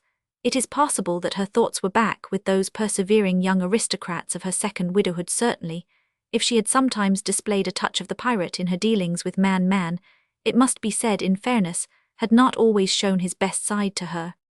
Respect, she muttered again. Did you like him, this prince of yours? Betty's eyes filled. She made no reply. Well, never mind, said Mrs. Oakley. Don't cry, child. I am not going to press you. You must have hated him, or else loved him very much, or you would never have run away. Dictate to me. She broke off half aloud, her mind evidently once more on Mr. Scobell's unfortunate cable. Betty could bear it no longer. I loved him, she cried. I loved him. She was shaking with dry sobs. She felt the old woman's eyes upon her, but she could not stop. A sudden whir cut through the silence. One of the large clocks near the door was beginning to strike the hour. Instantly, the rest began to do the same till the room was full of the noise, and above the din there sounded sharp and clear the note of the little trumpet. The noise died away with metallic echoings. Honey. It was a changed voice that spoke. Betty looked up and saw that the eyes that met hers were very soft. She moved quickly to the old woman's side. Honey, I'm going to tell you something about myself that nobody dreams of. Betty, when I was your age, I ran away from a man because I loved him. It was just a little village tragedy, my dear. I think he was fond of me, but father was poor, and her folks were the great people of the place, and he married her, and I ran away like you and went to New York. Betty pressed her hand. It was trembling. I am so sorry, she whispered. I went to New York because I wanted to kill my heart, and I killed it. There's only one way. Work, work, work. She was sitting bolt upright, and the soft look had gone out of her eyes. They were hard and fiery under the drawn brows. Work. Or I worked. I never rested for 2 years, 2 whole years. It fought back at me. It tore me to bits. But I wouldn't stop. I worked on. I killed it. She stopped, quivering. Betty was cold with a nameless dismay. She felt as if she were standing in the dark on the brink of an abyss. The old woman began to speak again. Child, it's the same with you. Your heart's tearing. You don't let it. It will get worse and worse. If you are afraid of it, fight it, kill it, work. She stopped again, clenching and unclenching her fingers, as if she were strangling some living thing. There was silence for a long moment. What can you do? She asked suddenly. Her voice was calm and unemotional again. The abruptness of the transition from passion to the practical took Betty aback. She could not speak. There must be something, continued Mrs. Oakley. When I was your age, I had taught myself bookkeeping, shorthand, and typewriting. What can you do? Can you use a typewriter? Blessed word. Yes, said Betty promptly. Well, not very well. 8 Roman 1000. Well, I expect you will do it well enough for Mr. Renshaw. My recommendation, I'll give you a letter to him. He is the editor of a small weekly paper. I don't know how much he will offer you, but take it, and work. You'll find him pleasant. I have met him at charity organization meetings on the east side. He's useful at the entertainmentos, conjuring tricks stupid, but they seem to amuse people. You'll find him pleasant there. She had been writing the letter of introduction. During the course of these remarks, at the last word she blotted it and placed it in an envelope. That's the address, she said. J. Brabazon, Renshaw, office of Peaceful Moments. Take it to him now, Goodby. It was as if she were ashamed of her late display of emotion. She spoke abruptly, and her pale eyes were expressionless. Betty thanked her and turned to go. Tell me how you get on, said Mrs. Oakley. Yes, said Betty. And worked. Keep on working. There was a momentary return of her former manner as she spoke the words, and Betty wavered. She longed to say something comforting, something that would show that she understood. Mrs. Oakley had taken up the feather duster again. Stina will show you out, she said curtly, and Betty was aware of the stolid Swede in the doorway. The interview was plainly at an end. Goodby, aunt, she said, and thank you ever so much for everything. Chapter 12. Peaceful Moments. The man in the street did not appear to know it, but a great crisis was imminent in New York journalism. Everything seemed much as usual in the city. The cars ran blithely on Broadway. Newsboys shouted their mystic slogan Wuxtree with undiminished Roman 1004 society, thronged Fifth Avenue without a furrow on its brow at 1,000 street corners. 1,000 policemen preserved their air of massive superiority to the things of this world. Of all the 4 million, not one showed the least sign of perturbation. Nevertheless, the crisis was at hand. Mr. J. Brabazon Renshaw, editor-in-chief of Peaceful Moments, was about to leave his post and start on a 3-month vacation. Peaceful Moments, as its name and inspiration of Mr. Renshaw's own was designed to imply, was a journal of the home. It was the sort of paper which the father of the family is expected to take back with him from the office and read aloud to the chicks before bedtime under the shade of the rubber plant. Circumstances had left the development of the paper almost entirely to Mr. Renshaw. Its contents were varied. There was a Moments in the Nursery page conducted by Leula Granville Waterman, and devoted mainly to anecdotes of the family canary by Jane aged 6, and similar works of the younger set. There was a Moments of Meditation page conducted by the Reverend Edwin T. Philpotts, a Moments Among the Masters page, consisting of assorted chunks looted from the literature of the past when foreheads were bulged, and Thoughts Profound by Mr. Renshaw himself, 1 or 2 other special pages, a short story, Answers to Correspondence on Domestic Matters, and a Moments of Mirth page conducted by 1 B. Henderson Asherer, very painful affair. The proprietor of this admirable journal was that Napoleon of finance, Mr. Benjamin Scoble. That this should have been so is but one proof of the manicidedness of that great man. Mr. Scoble had founded Peaceful Moments at an early stage in his career, and it was only at very rare intervals nowadays that he recollected that he still owned it. He had so many irons in the fire now that he had no time to waste his brain tissues thinking about a paper like Peaceful Moments. It was one of his failures. It certainly paid its way and brought him a small sum each year. But to him, it was a failure, a bombshell that had fizzled. He had intended to do big things with Peaceful Moments. He had meant to start a new epoch in the literature of Manhattan. "I got an idea," he had said to Miss Scoble, "all this yellow journalism rid blood. And all fat folks are tired of it. They want something milder, wholesome. See what I mean? There's money in it. Guys make a roll too big to lift by selling soft drinks, don't they? Well, I am going to run a soft drink paper, see." The enterprise had started well to begin with. He had found the ideal editor. He had met Mr. Renshaw at a Down East gathering presided over by Mrs. Oakley, and his Napoleonic eye had seen in J. Brabazon the seeds of domestic greatness before they parted. He had come to terms with him, nor had the latter failed to justify his intuition. He made an admirable editor. It was not Mr. Renshaw's fault that the new paper had failed to electrify America. It was the public on whom the responsibility for the failure must be laid. They spoiled the whole thing. Certain of the faithful subscribed, it is true, and continued to subscribe, but the great heart of the public remained untouched. The great heart of the public declined to be interested in the meditations of Mr. Philpotts and the humor of Mr. B. Henderson Asher, and continued to spend its money along the bad old channels. The thing began to bore Mr. Scoble. He left the conduct of the journal more and more to Mr. Renshaw, until finally it was just after the idea for extracting gold from sea water had struck him he put the whole business definitely out of his mind.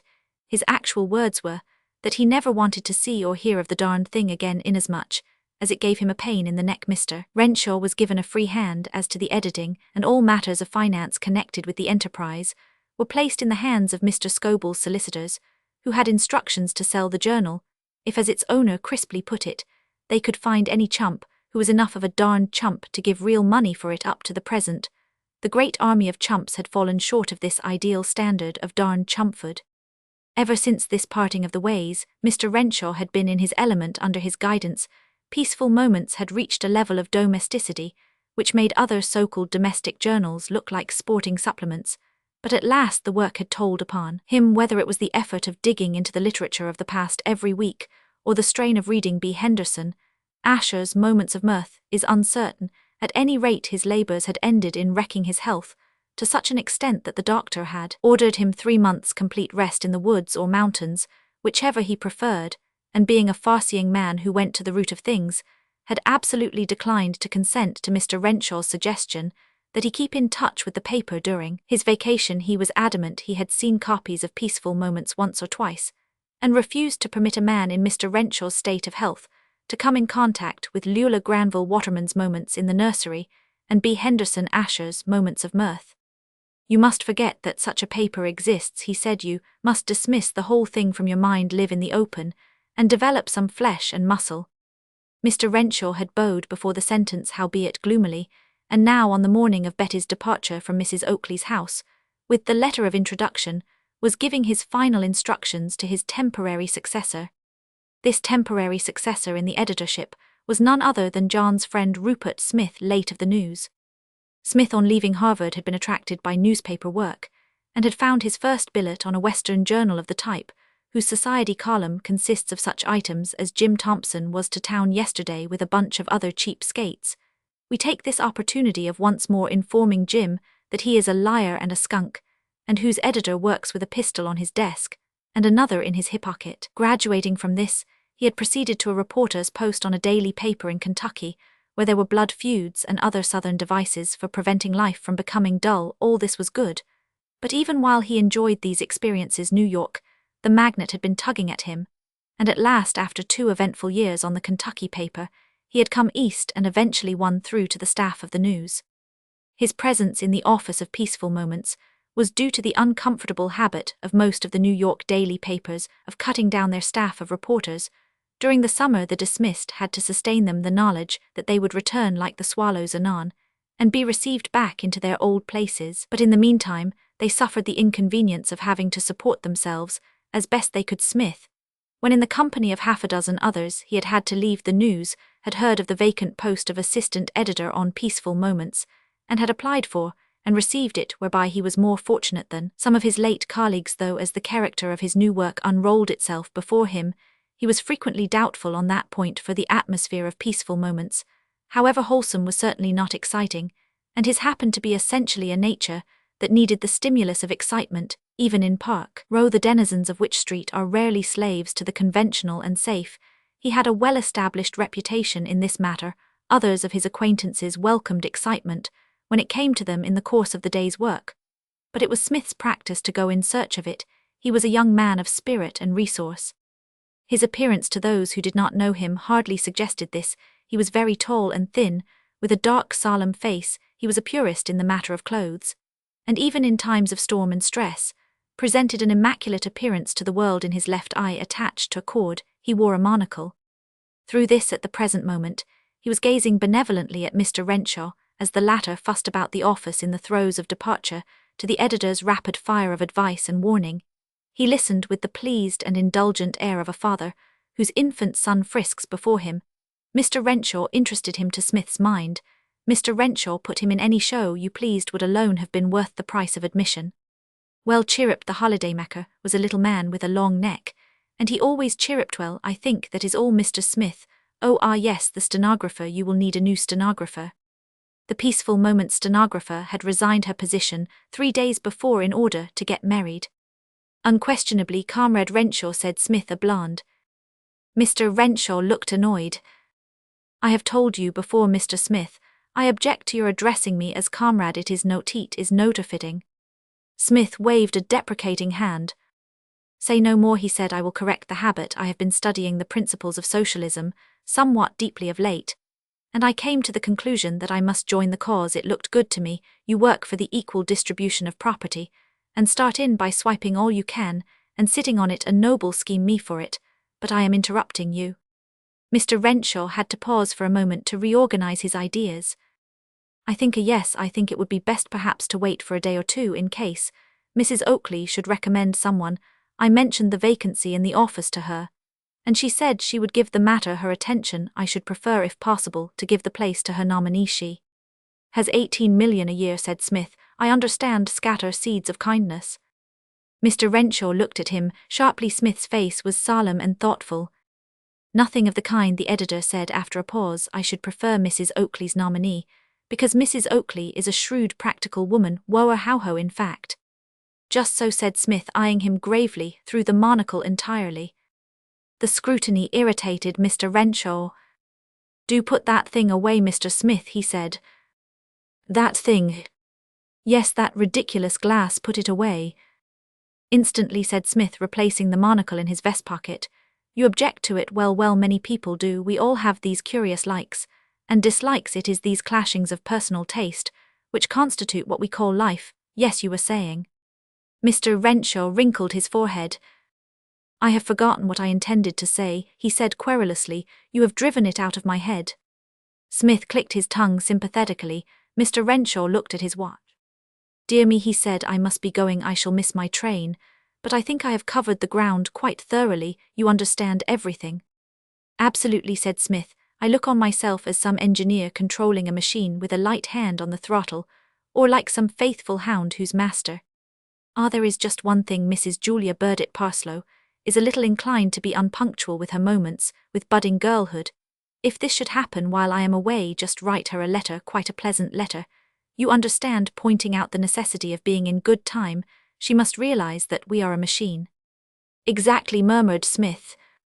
The machinery of the paper cannot run smoothly unless contributors are in good time with their copy.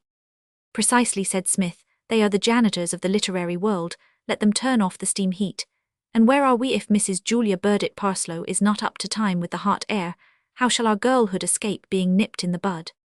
And there is just one other thing I wish you would correct, a slight tendency I have noticed lately in Mr. Asher, to be just a trifle, well, not precisely risky, but perhaps a shade broad in his humour. Young blood, sighed Smith, young blood. Mr. Asher is a very sensible man, and he will understand well. That is all I think now. I really must be going. Goodby, Mr. Smith. Goodby. At the door Mr. Renshaw paused with the air of an exile bidding farewell to his native landside, and trotted out. Smith put his feet upon the table, flicked a speck of dust from his coat sleeve, and resumed his task of reading the proofs of Leula Granville Waterman's Moments in the Nursery.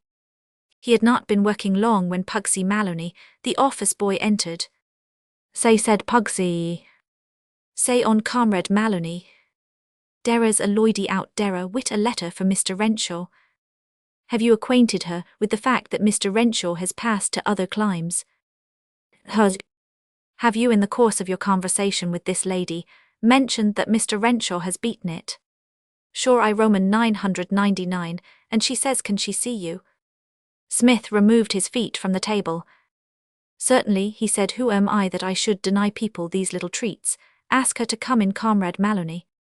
Chapter 13. Betty makes a friend. Betty had appealed to Master Maloney's aesthetic sense of beauty. Directly she appeared before him, it was with regret, therefore, rather than with the usual calm triumph of the office boy, that he informed her that the editor was not in also seeing that she was evidently perturbed by the information he had gone out of his way to suggest that she lay her business, whatever it might be, before Mr. Renshaw's temporary successor. Smith received her with old-world courtesy.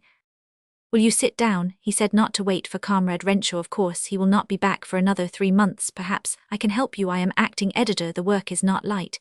He added gratuitously, sometimes. The cry goes round New York, can Smith get through it all? Will his strength support his unquenchable spirit?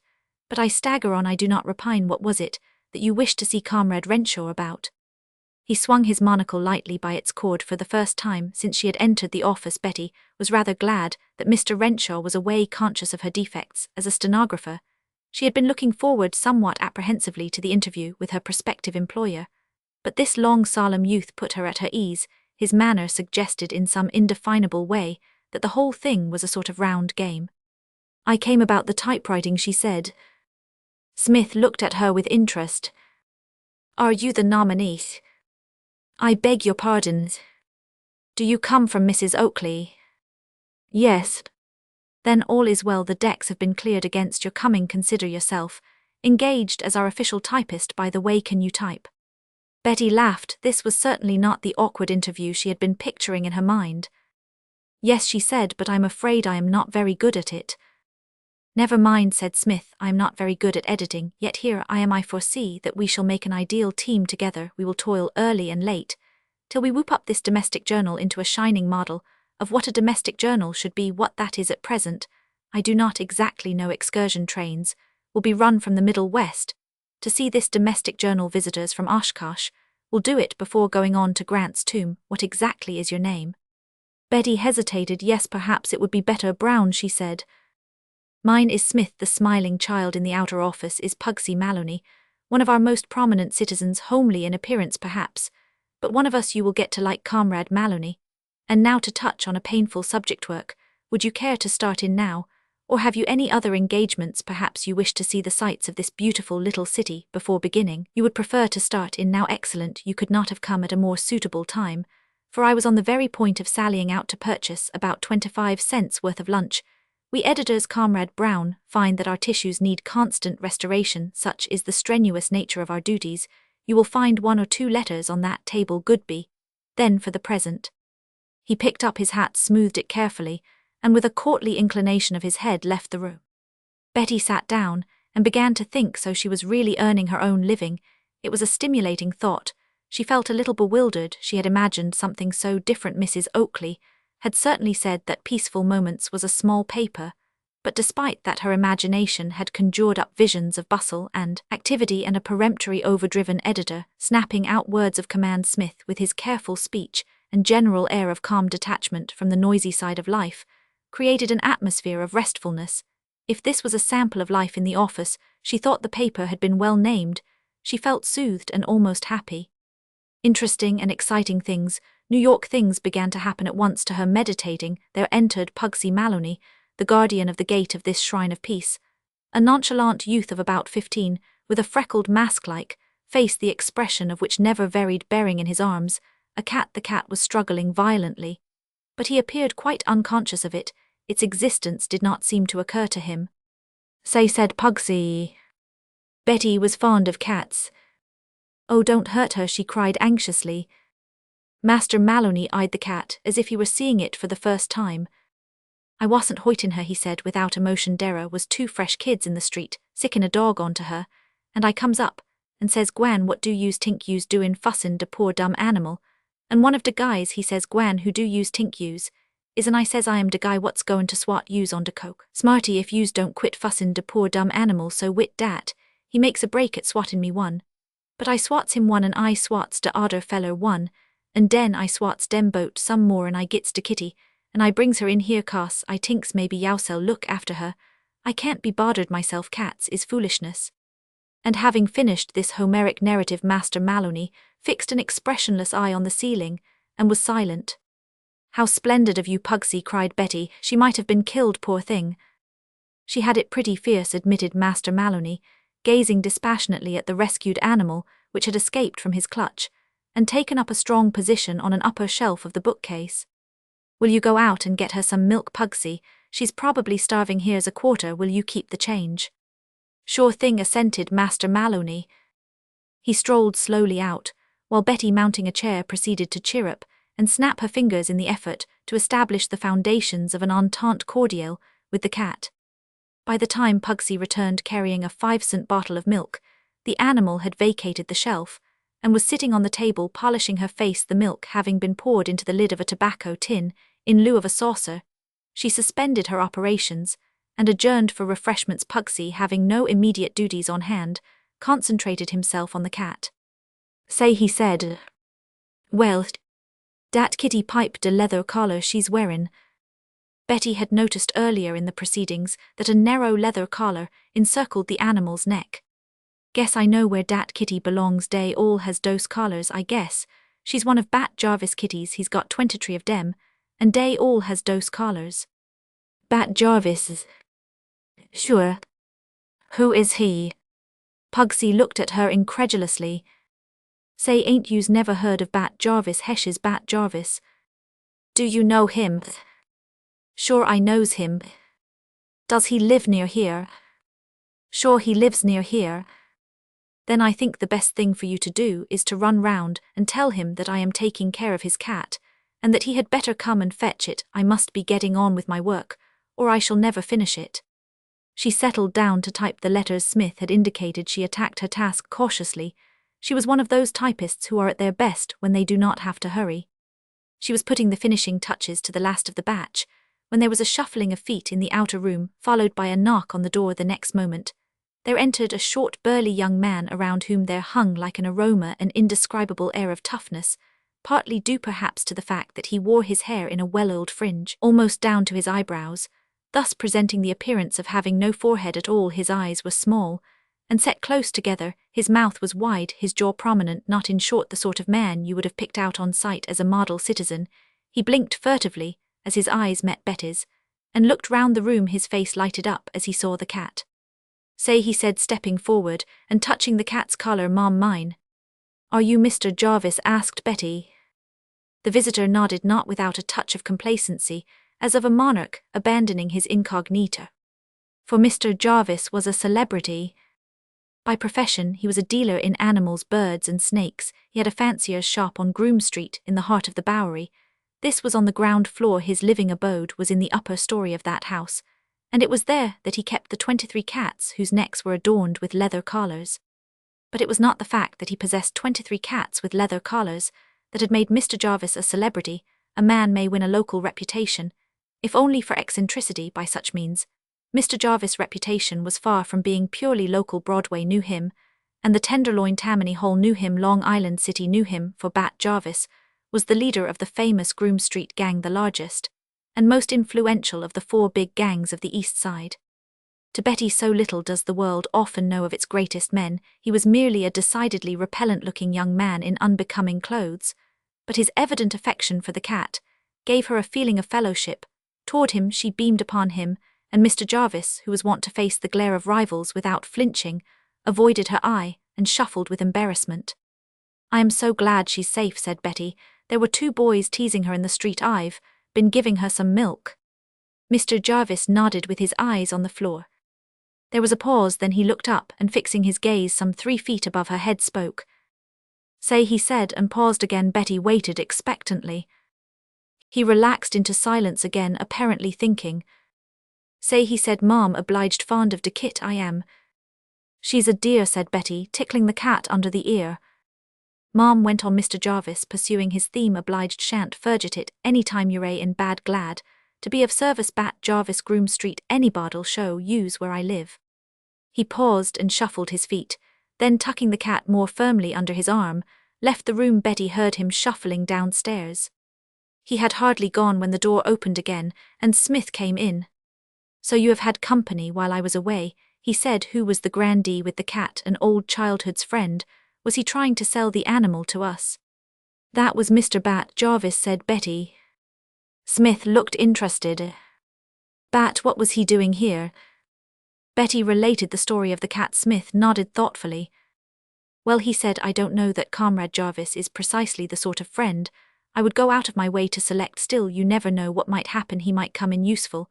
And now let us concentrate ourselves tensely on this very entertaining little journal of ours, and see if we cannot stagger humanity with it." Chapter 14, A Change of Policy.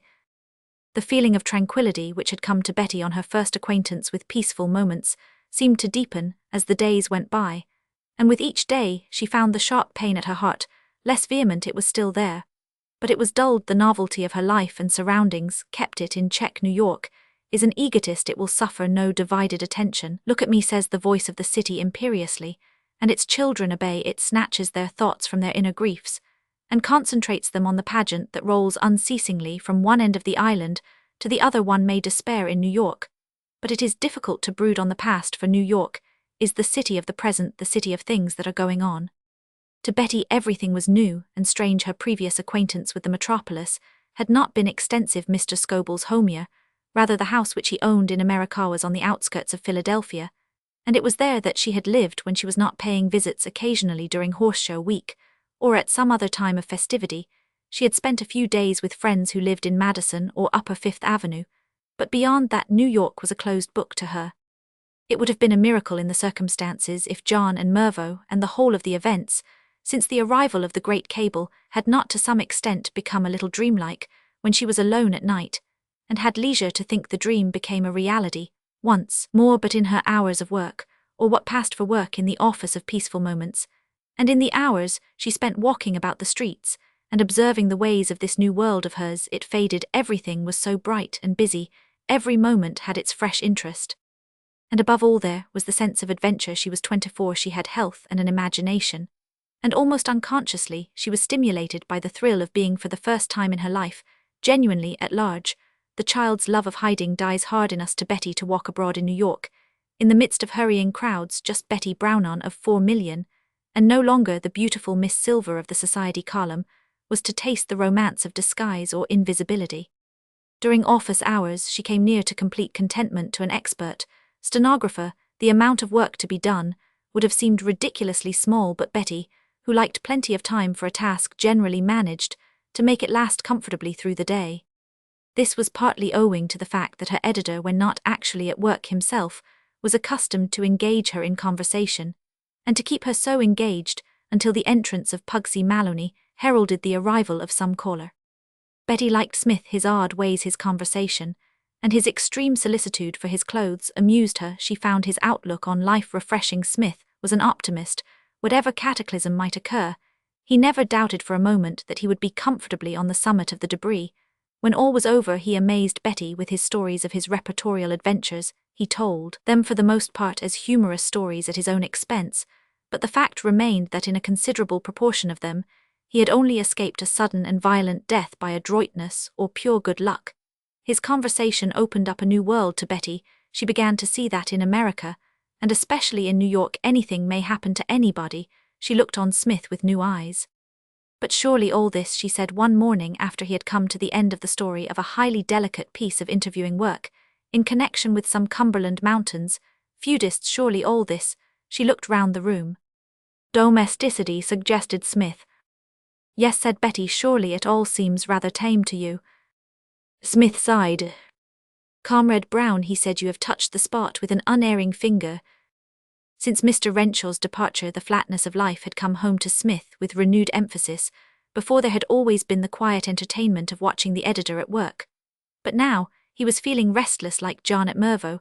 He was practically nothing but an ornament. Peaceful moments like Mervaux had been set rolling, and had continued to roll on almost automatically. The staff of regular contributors sent in their various pages. There was nothing for the man in charge to do. Mr. Renshaw had been one of those men who have a genius for being as busy over nothing as if it were some colossal work. But Smith had not that gift. He liked something that he could grip, and that gripped him. He was becoming desperately bored. He felt like a marooned sailor on a barren rock of domesticity.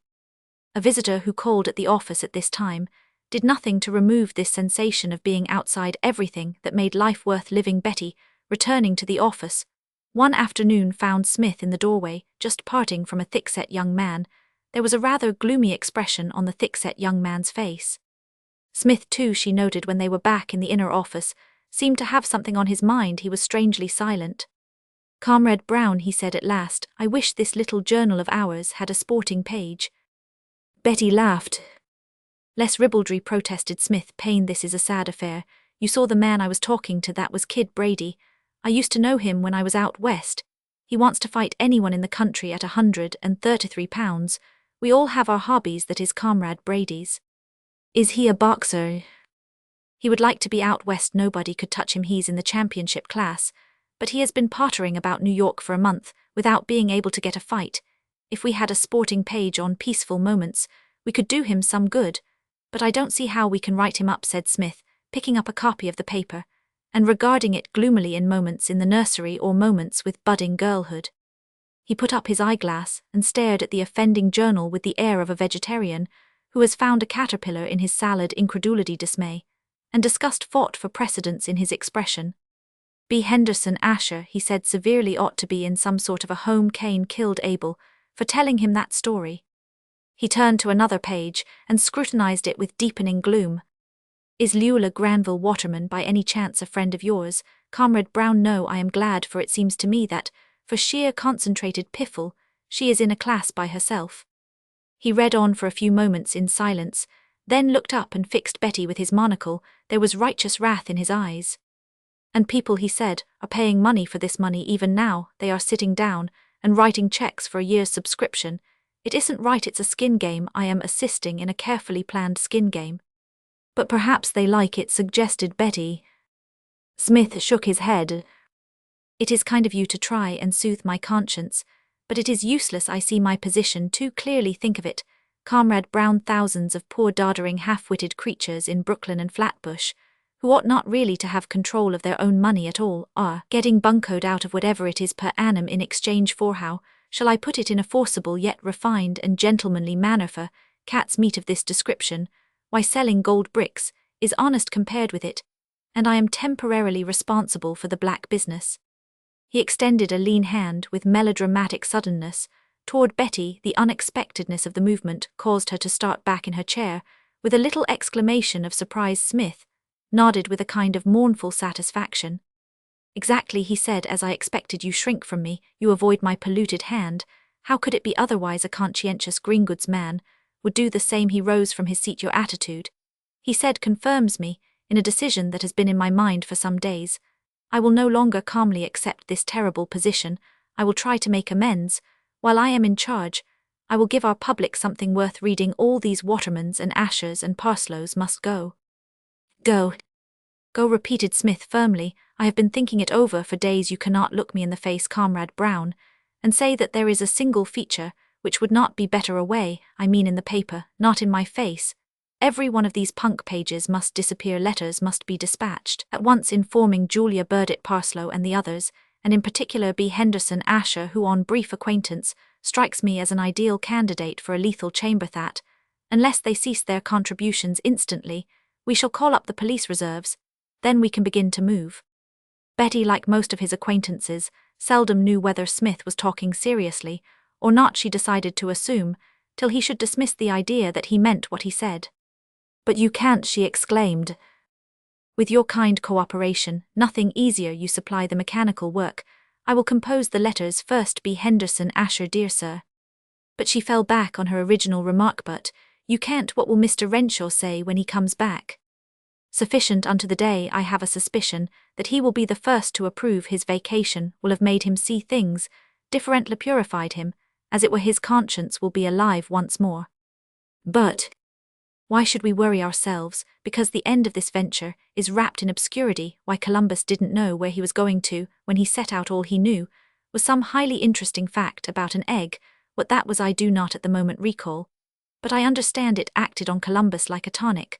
We are the Columbuses of the journalistic world. Full steam ahead, and see what happens. If Comrade Renshaw is not pleased, why, I shall have been a martyr to a good cause. It is a far, far better thing that I do than I have ever done. So to speak, why should I allow possible inconvenience to myself to stand in the way of the happiness which we propose to inject into those Brooklyn and Flatbush homes? Are you ready then once more, dear sir?" Betty gave in. When the letters were finished, she made one more objection. "They are certain to call here and make a fuss," she said. "Mr. Asher and the rest. You think they will not bear the blow with manly fortitude?" "I certainly do, and I think it's hard on them too. Suppose they depend for a living on what they make from peaceful moments." "They don't," said Smith reassuringly. "I've looked into that. Have no pity for them.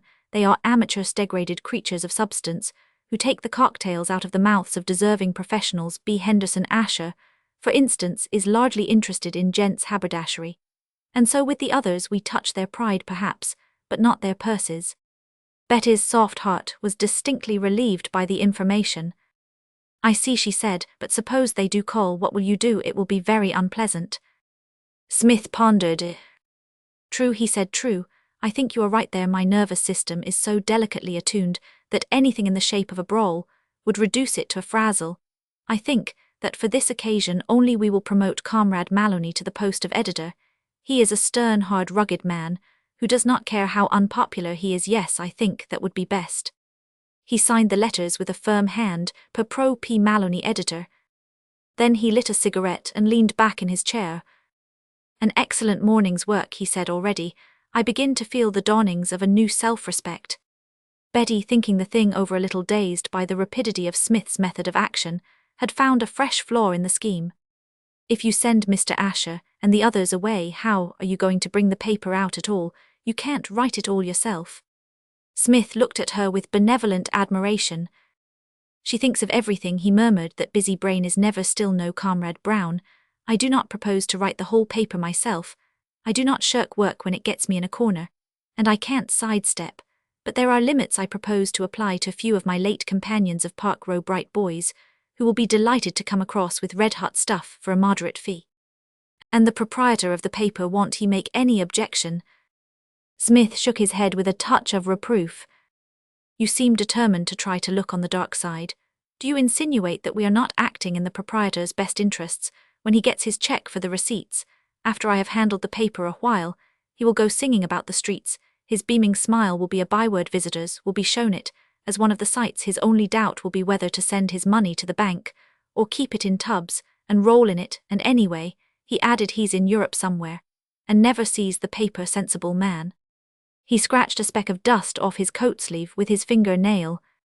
This is a big thing, he resumed. Wait till you see the first number of the new series. My idea is that Peaceful Moments shall become a pretty warm proposition.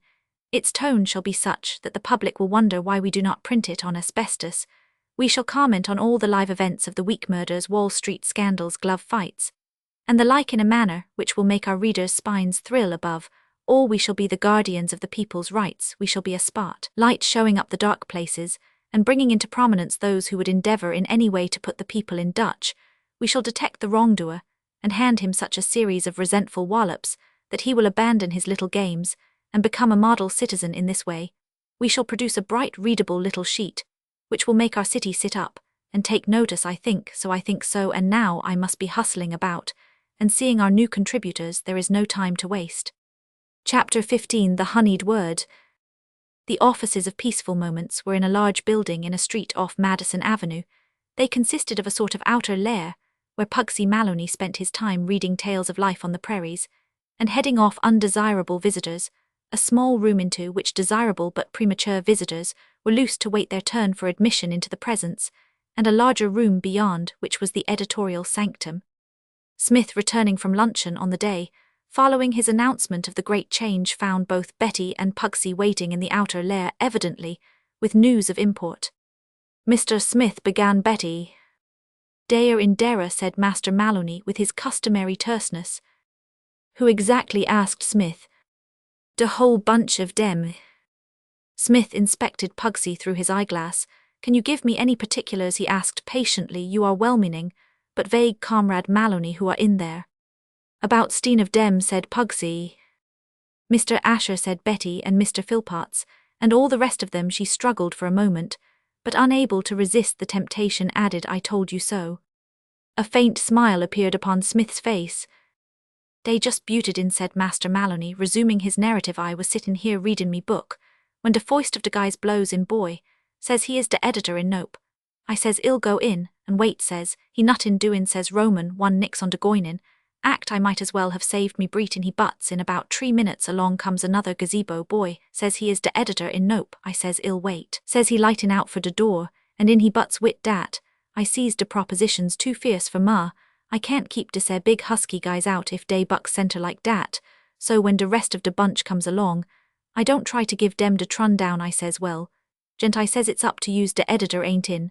But if you feels lonesome, push true, dera's plenty dera to keep you's company. I can't be bothered.'" "And what more could you have said?" agreed Smith approvingly. "Tell me, did these gentlemen appear to be gay and light-hearted, or did they seem to be looking for someone with a hatchet?" "Dey was hoppin' mad, de whole bunch of dem," dreadfully attested Betty. "As I suspected," said Smith, "but we must not repine. These trifling contretemps are the penalties we pay for our high journalistic aims. I fancy that with the aid of the diplomatic smile and the honeyed word I may manage to win out. Will you come and give me your moral support, Comrade Br?" He opened the door of the inner room for Betty and followed her in. Master Maloney's statement that about Steen visitors had arrived proved to be a little exaggerated. There were 5 men in the room. As Smith entered, every eye was turned upon him. To an outside spectator, he would have seemed rather like a very well-dressed Daniel, introduced into a den of singularly irritable lions. 5 pairs of eyes were smouldering with a long-nursed resentment. 5 brows were corrugated with wrathful lines. Such, however, was the simple majesty of Smith's demeanor that for a moment there was dead silence. Not a word was spoken. As he paced wrapped in thought to the editorial chair, stillness brooded over the room as he carefully dusted that piece of furniture, and having done so to his satisfaction, hitched up the knees of his trousers and sank gracefully into a sitting position.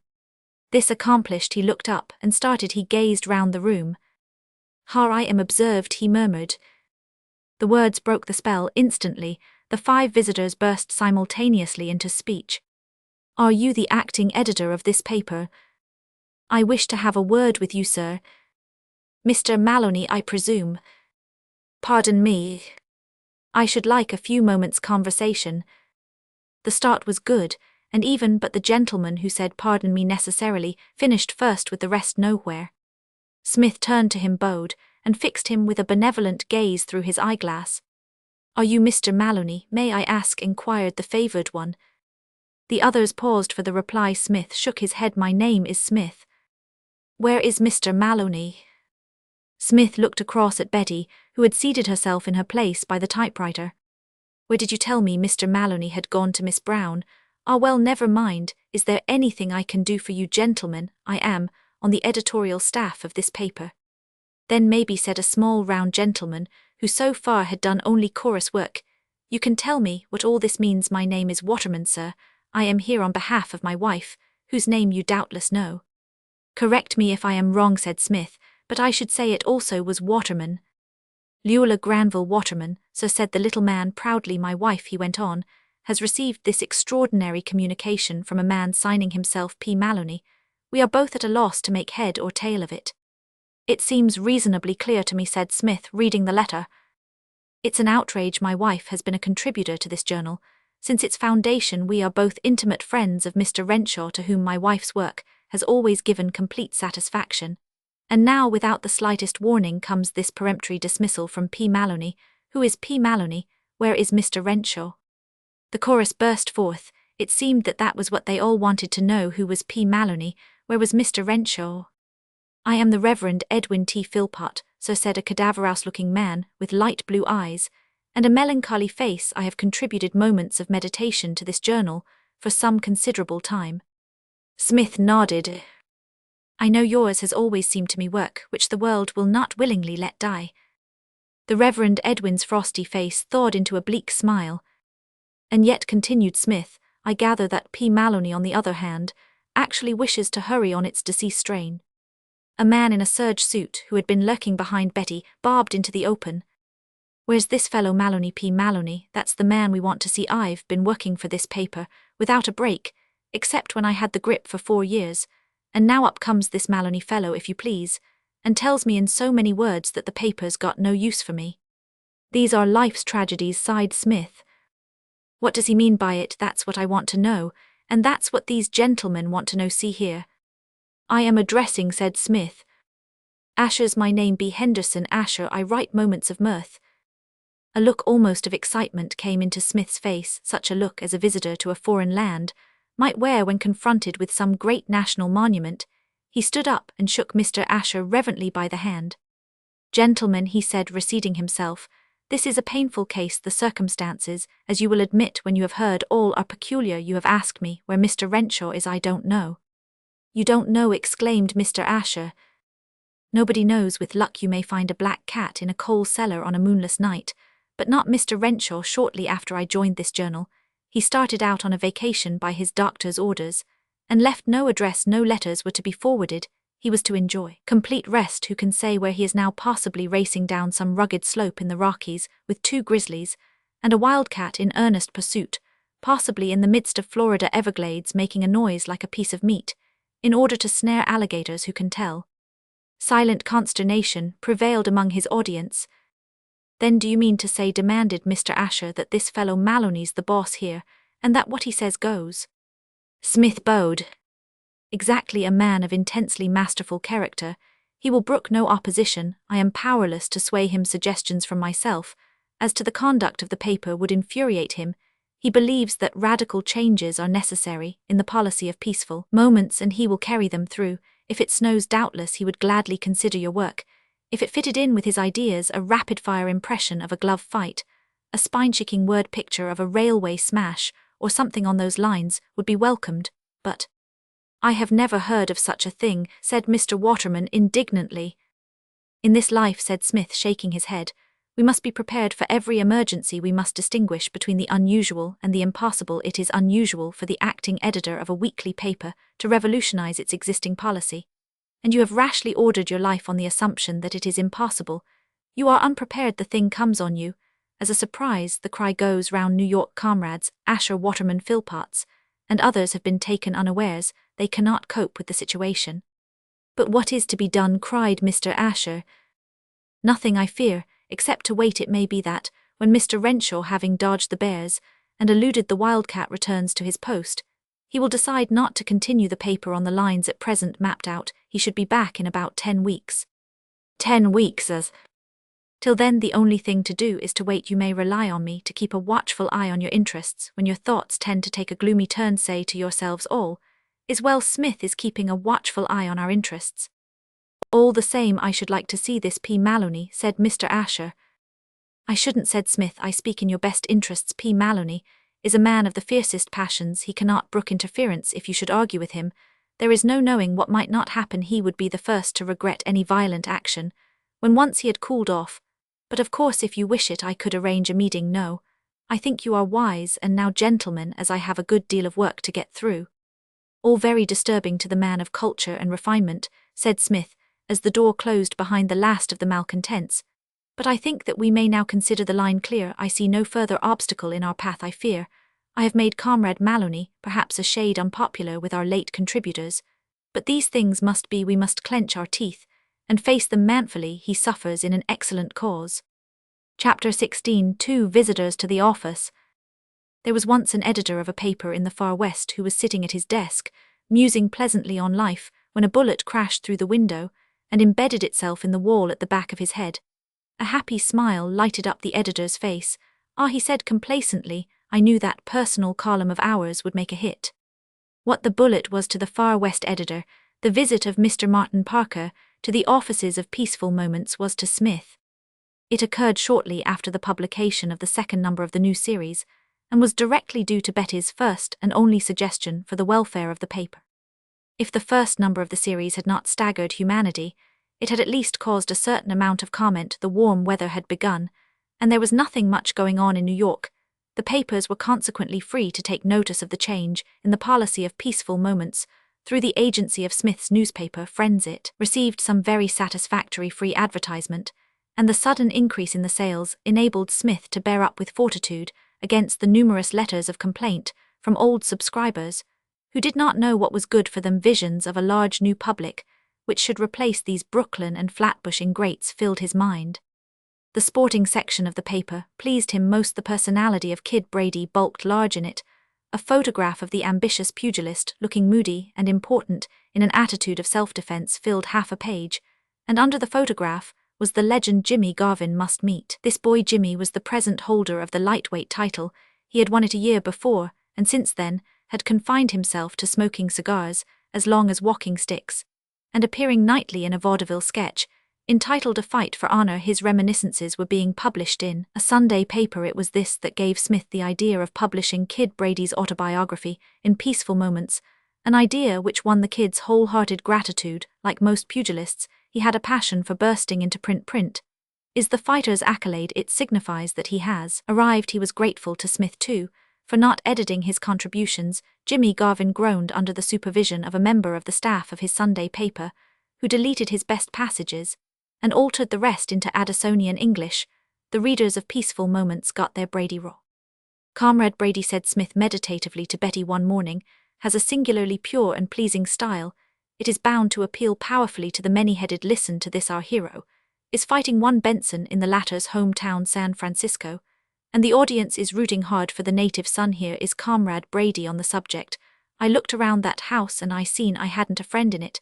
And then the gong goes, and I says to myself, how I has one friend, my old mother down in Illinois, and I goes in and mixes it, and then I seen Benson losing his goat, so I gives him a half-scissor hook, and in the next round I picks up a sleep reducer from the floor and hands it to him, and he takes the count. That is what the public wants, crisp, lucid, and to the point. If that does not get him a fight with some eminent person, nothing will. He leaned back in his chair. What we really need now, he said thoughtfully, is a good honest muckraking series. That's the thing to put a paper on the map. The worst of it is that everything seems to have been done. Have you by any chance a second frenzied finance at the back of your mind, or proofs that Nut Sundays are composed principally of ptomaine and outlying portions of the American working man? It would be the making of us. Now it happened that in the course of her rambles through the city, Betty had lost herself one morning in the slums. The experience had impressed itself on her mind with an extraordinary vividness. Her lot had always been cast in pleasant places, and she had never before been brought into close touch with this side of life. The sight of actual raw misery had come home to her with an added force from that circumstance. Wandering on, she had reached a street which eclipsed in cheerlessness even its squalid neighbors. All the smells and noises of the East Side seemed to be penned up here in a sort of canyon. The masses of dirty clothes hanging from the fire escapes increased the atmosphere of depression. Groups of ragged children covered the roadway. It was these that had stamped the scene so indelibly on her memory. She loved children, and these seemed so draggled and uncared for. Smith's words gave her an idea. "Do you know Broster Street, Mr. Smith?" she asked. "Down on the east side, yes. I went there once to get a story one red-hot night in August when I was on the news. The ice company had been putting up their prices, and trouble was expected down there. I was sent to cover it."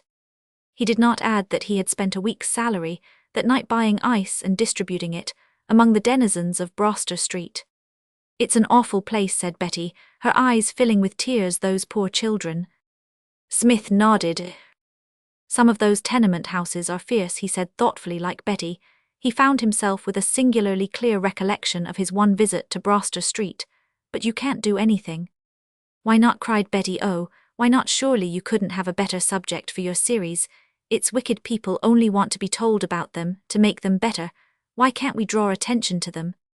It's been done already, not about Broster Street, but about other tenements. Tenements as a subject are played out. The public isn't interested in them. Besides, it wouldn't be any use. You can't tree the man who is really responsible unless you can spend thousands scaring up evidence. The land belongs in the first place to some corporation or other. They lease it to a lessee. When there's a fuss, they say they aren't responsible. It's up to the lessee. And he bright boy lies so low you can't find out who it is." "But we could try," urged Betty. Smith looked at her curiously. The cause was plainly one that lay near to her heart. Her face was flushed and eager. He wavered, and having wavered, he did what no practical man should do. He allowed sentiment to interfere with business. He knew that a series of articles on Broster Street would probably be so much dead weight on the paper, something to be skipped by the average reader, but he put the thought aside. "Very well," he said, "if you care to turn in a few crisp remarks on the subject, I'll print them." Betty's first installment was ready on the following morning. It was a curious composition. A critic might have classed it with Kid Brady's reminiscences, for there was a complete absence of literary style. It was just a wail of pity and a cry of indignation straight from the heart, and split up into paragraphs. Smith read it with interest and sent it off to the printer unaltered. "Have another ready for next week, Comrade Brown," he said. "It's a long shot, but this might turn out to be just what we need." And when 2 days after the publication of the number containing the article Mr. Martin Parker called at the office, he felt that the long shot had won out. He was holding forth on life in general to Betty shortly before the luncheon hour, when Pugsy Maloney entered bearing a card. "Martin Parker," said Smith, taking it. "I don't know him. We make new friends daily." "He's a guy wit, a tall-shaped hat," volunteered Master Maloney, "and he's wearing a dude suit and shiny shoes." "Comrade Parker," said Smith approvingly, "has evidently not been blind to the importance of a visit to peaceful moments. He has dressed himself in his best. He has felt rightly that this is no occasion for the flannel suit, and the old straw hat. I would not have it otherwise. It is the right spirit. Show the guy in. We will give him audience." Pugsy withdrew. Mr. Martin Parker proved to be a man who might have been any age between 35 and 45.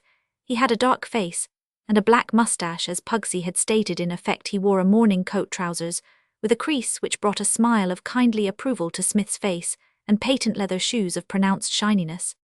"I want to see the editor," he said. "Will you take a seat?" said Smith. He pushed a chair toward the visitor, who seated himself with the care inspired by a perfect trouser crease. There was a momentary silence while he selected a spot on the table on which to place his hat. "I have come about a private matter," he said, looking meaningly at Betty, who got up and began to move toward the door. Smith nodded to her, and she went out. "Say," said Mr. Parker, "hasn't something happened to this paper these last few weeks? It used not to take such an interest in things, used it?" "You are very right," responded Smith. "Comrade Renshaw's methods were good in their way. I have no quarrel with Comrade Renshaw. But he did not lead public thought. He catered exclusively to children with water on the brain and men and women with solid, ivory skulls. I feel that there are other and larger publics. I cannot content myself with ladling out a weekly dole of predigested mental breakfast food. Then you, I guess," said Mr. Parker, "are responsible for this Broster Street thing. At any rate, I approve of it, and put it in the paper. If any husky guy, as Comrade Maloney would put it, is anxious to aim a swift kick at the author of that article, he can aim it at me." "I see," said Mr. Parker. He paused. It said number 1 in the paper. Does that mean there are going to be more of them? There is no flaw in your reasoning. There are to be several more. Mr. Parker looked at the door. It was closed. He bent forward. See here, he said, I'm going to talk straight if you'll let me. Assuredly, Comrade Parker, there must be no secrets, no restraint between us. I would not have you go away and say to yourself, did I make my meaning clear? Was I too elusive? Mr. Parker scratched the floor with the point of a gleaming shoe. He seemed to be searching for words. Say on, urged Smith, have you come to point out some flaw in that article? Does it fall short in any way of your standard for such work? Mr. Parker came to the point. If I were you, he said, I should quit it. I shouldn't go on with those articles. Why? Inquired Smith. Because, said Mr. Parker. He looked at Smith and smiled slowly, an ingratiating smile. Smith did not respond.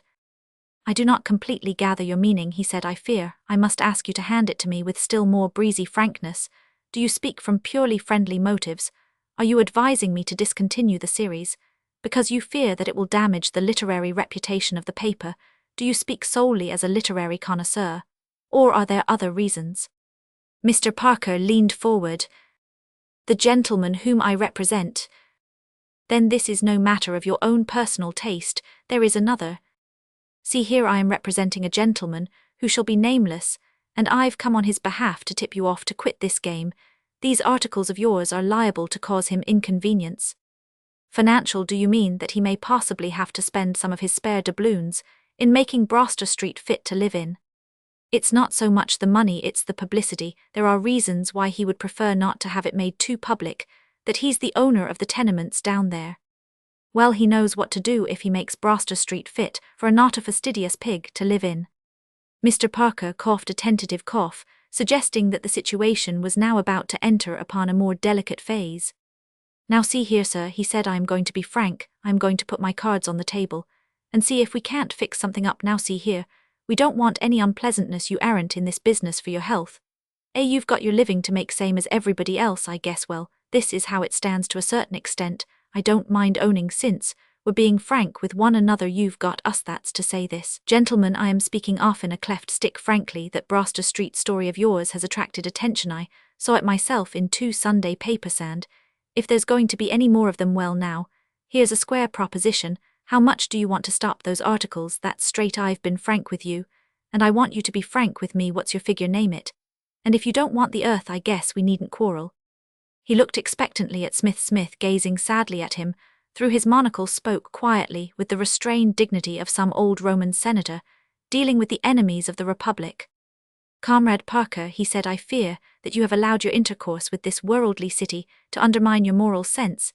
It is useless to dangle rich bribes before the editorial eye's. Peaceful moments cannot be muzzled. You doubtless mean well according to your somewhat murky lights, but we are not for sale except at 15 cents weekly. From the hills of Maine to the Everglades of Florida, from Portland, Oregon to Melonsquashville, Tennessee.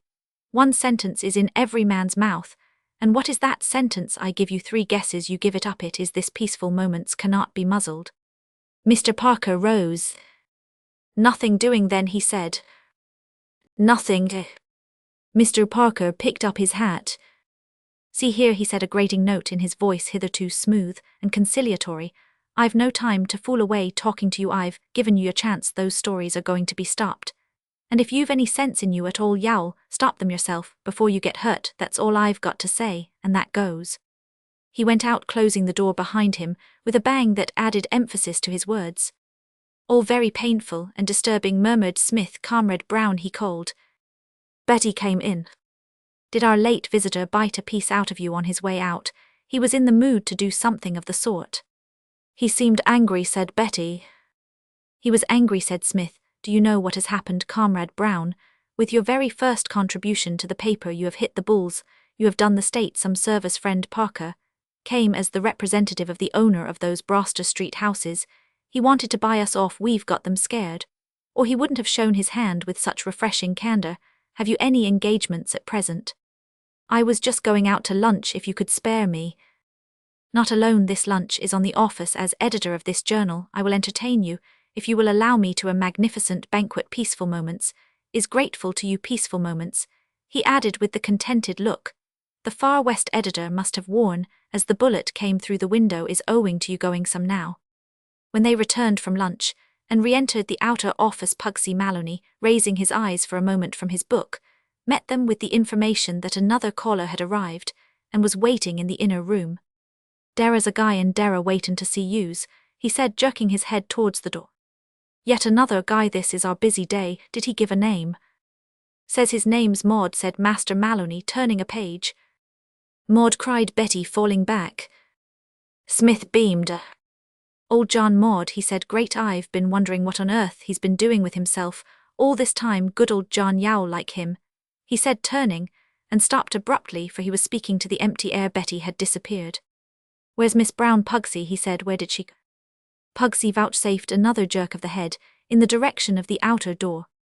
"She's beaten it," he said. "I seen her make a break for downstairs. Guess she's forgotten to remember something," he added indifferently, turning once more to his romance of prairie life. Goyles is boneheads.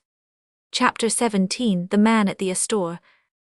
Refraining from discussing with Master Maloney the alleged boneheadedness of girls, Smith went through into the inner room, and found John sitting in the editorial chair, glancing through the latest number of Peaceful Moments.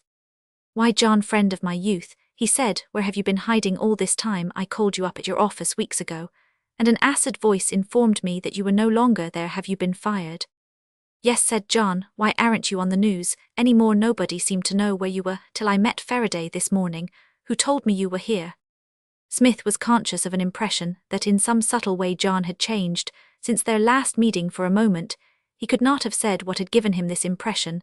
Then it flashed upon him. Before, John had always been like Mrs. Fezziwig in the Christmas Carol, one vast, substantial smile. He had beamed cheerfully on what to him was evidently the best of all possible worlds. Now, however, it would seem that doubts had occurred to him as to the universal perfection of things. His face was graver, his eyes and his mouth alike gave evidence of disturbing happenings.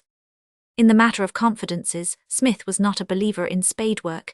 If they were offered to him, he was invariably sympathetic, but he never dug for them. That John had something on his mind was obvious, but he intended to allow him, if he wished to reveal it, to select his own time for the revelation. John, for his part, had no intention of sharing this particular trouble. Even with Smith it was too new and intimate for discussion. It was only since his return to New York that the futility of his quest had really come home to him. In the belief of having at last escaped from Mervo, he had been inclined to overlook obstacles. It had seemed to him, while he waited for his late subjects to dismiss him, that once he could move all would be simple. New York had dispelled that idea. Logically, he saw with perfect clearness there was no reason why he and Betty should ever meet again. To retain a spark of hope beneath this knowledge was not easy, and John, having been in New York now for nearly 3 weeks without any encouragement from the fates, was near the breaking point. A grey apathy had succeeded the frenzied restlessness of the first few days. The necessity for some kind of work that would to some extent occupy his mind was borne in upon him, and the thought of Smith had followed naturally. If anybody could supply distraction, it would be Smith. Faraday, another of the temporary exiles from the news whom he had met by chance in Washington Square, had informed him of Smith's new position and of the renaissance of Peaceful Moments, and he had hurried to the office to present himself as an unskilled but willing volunteer to the cause. Inspection of the current number of the paper had convinced him that the Peaceful Moments atmosphere, if it could not cure, would at least relieve. "Faraday told me all about what you had done to this paper. He said I came to see if you would let me in on it. I want work." "Excellent," said Smith. "Consider yourself one of us. I've never done any newspaper work, of course, but—" "Never?" cried Smith. "Is it so long since the dear old college days that you forget the gridiron?" In their last year at Harvard, Smith and John, assisted by others of a congenial spirit, had published a small but lively magazine devoted to college topics, with such success from one point of view that, on the appearance of the 3rd number, it was suppressed by the authorities. "You are the life and soul of the gridiron," went on Smith. "You shall be the life and soul of Peaceful Moments. You have special qualifications for the post." A young man once called at the office of a certain newspaper and asked for a job. "Have you any specialty?" inquired the editor. "Yes," replied the bright boy. "I am rather good at invective." "Any particular kind of invective?" queried the man up top. "No," replied our hero. "Just general invective." "Such is your case, my son. You have a genius for general invective. You are the man Peaceful Moments has been waiting for." "If you think so." I do think so. Let us consider it settled, and now tell me, what do you think of our little journal? Well, aren't you asking for trouble? Isn't the proprietor? Smith waved his hand airily. Dismiss him from your mind. He said he is a gentleman of the name of Benjamin Scobell Benjamin Scobell, who lives in Europe and never sees the paper. I happen to know that he is anxious to get rid of it. His solicitors have instructions to accept any reasonable offer. If only I could close in on a small roll, I would buy it myself, for by the time we have finished our improvements, it will be a sound investment for the young speculator. Have you read the Broster Street story? It has hit. Somebody already, some unknown individual, is grasping the lemon in his unwilling fingers, and to remove any diffidence you may still have about lending your sympathetic aid. That was written by no hardened professional, but by our stenographer. Shall be in soon, and I'll introduce you. You'll like her. I do not despair later on of securing an epoch-making contribution from Comrade Maloney. As he spoke, that bulwark of the paper entered in person bearing an envelope. Our Comrade Maloney, said Smith, is that your contribution? What is the subject? Mustangs I have met. A kid brought dis, said Pugsy. Dera ain't no answer. Smith read the letter with raised eyebrows. We shall have to get another stenographer. He said the gifted author of our Broster Street series has quit. Oh, said John, not interested. Quit at a moment's notice, and without explanation. I can't understand it. I guess she had some reason, said John absently. He was inclined to be absent during these days. His mind was always stealing away to occupy itself with the problem of the discovery of Betty. The motives that might have led a stenographer to resign her position had no interest for him. Smith shrugged his shoulders. Oh, woman, he said resignedly. She says she will send in some more Broster Street stuff, though, which is a comfort, but I am sorry she's quit. You would have liked her. Yes, said John. At this moment there came from the outer office a piercing squeal. It penetrated into the editorial sanctum, losing only a small part of its strength on the way. Smith looked up with patient sadness. If Comrade Maloney, he said, is going to take to singing during business hours, I fear this journal must put up its shutters. Concentrated thought will be out of the question. He moved to the door and flung it open as a second squeal rent the air, and found Master Maloney writhing in the grip of a tough-looking person in patched trousers and a stained sweater. His left ear was firmly grasped between the stranger's finger and thumb. The tough person released Pugsy, and having eyed Smith keenly for a moment, made a dash for the stairs, leaving the guardian of the gate rubbing his ear resentfully. He blows in, said Master Maloney aggrieved, and asks, is de editor in? I tells him no, and he nips me by the ear when I tries to stop him. But in true. Comrade Maloney, said Smith, you are a martyr. What would Horatius have done if somebody had nipped him by the ear when he was holding the bridge? It might have made all the difference. Did the gentleman state his business? Nope, just tried to. But true. One of these strong, silent men. The world is full of us. These are the perils of the journalistic life. You will be safer and happier when you are a cowboy, Comrade Maloney. Smith was thoughtful as he returned to the inner room.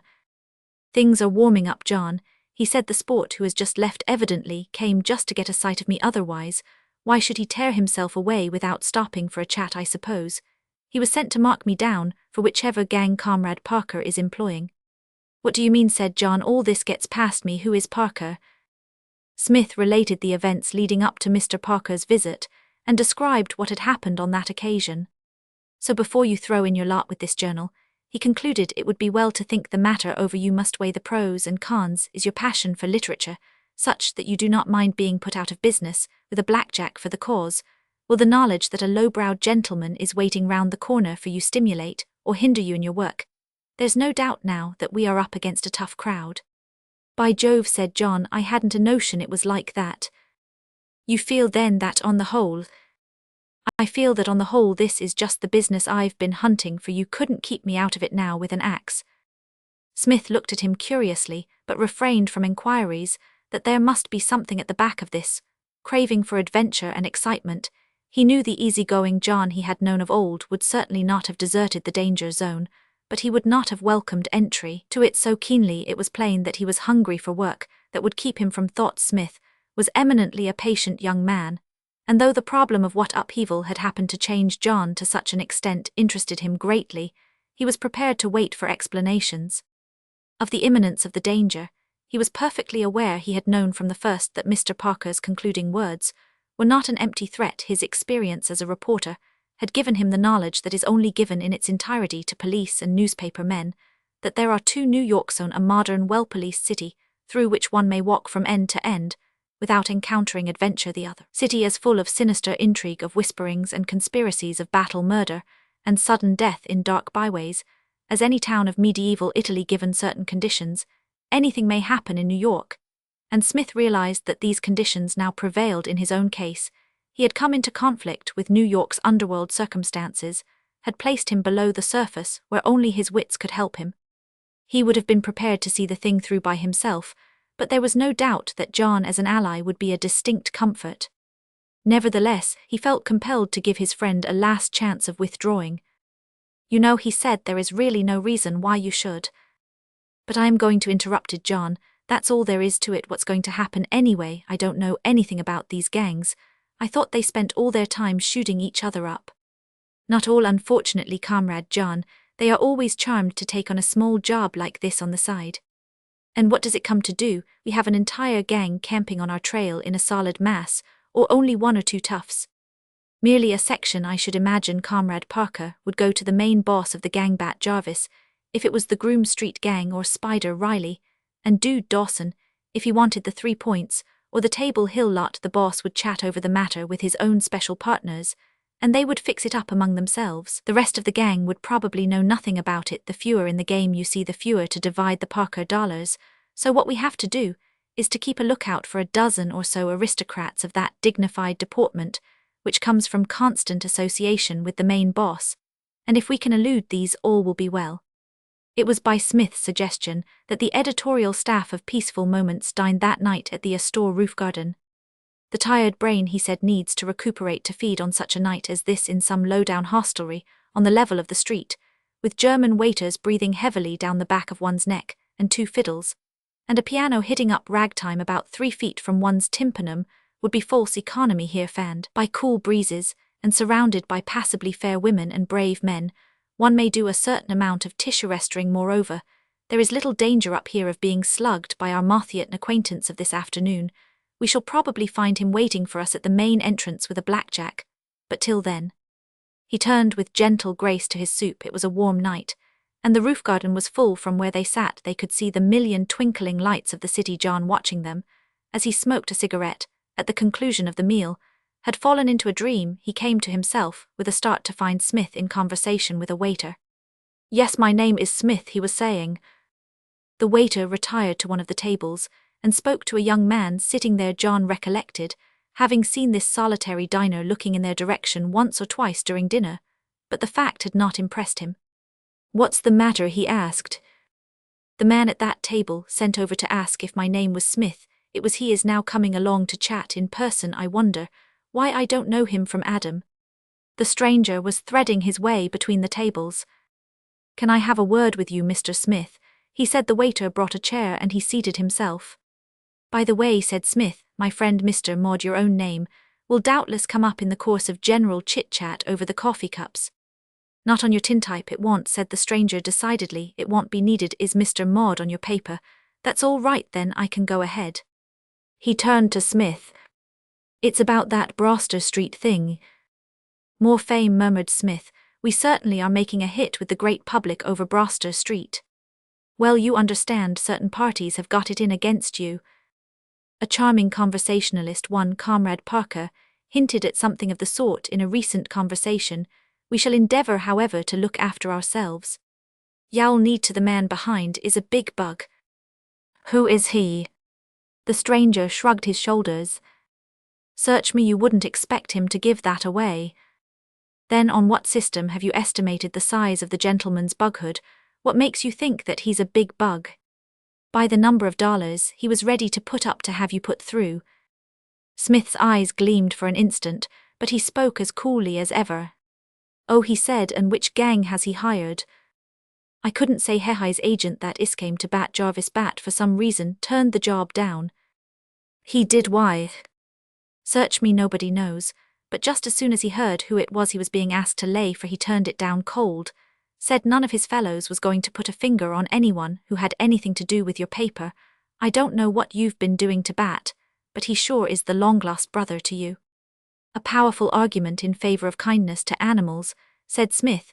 One of his celebrated stud of cats came into the possession of our stenographer. What did she do? Instead of having the animal made into a nourishing soup, she restored it to its bereaved owner. Observe the sequel. We are very much obliged to Comrade Jarvis. He sent me along, went on the stranger, to tell you to watch out, because one of the other gangs was dead sure to take on the job, and he said you were to know that he wasn't mixed up in it. Well, that's all. I'll be pushing along. I've a date. Glad to have met you, Mr. Maud. Good night." For a few moments after he had gone, Smith and John sat smoking in silence. "What's the time?" asked Smith suddenly. "If it's not too late." "Hello, here comes our friend once more." The stranger came up to the table, a light overcoat over his dress clothes. From the pocket of this, he produced a watch. "Force of habit," he said apologetically, handing it to John. "Yowl, pardon me. Good night again." Chapter 18. The Highfields.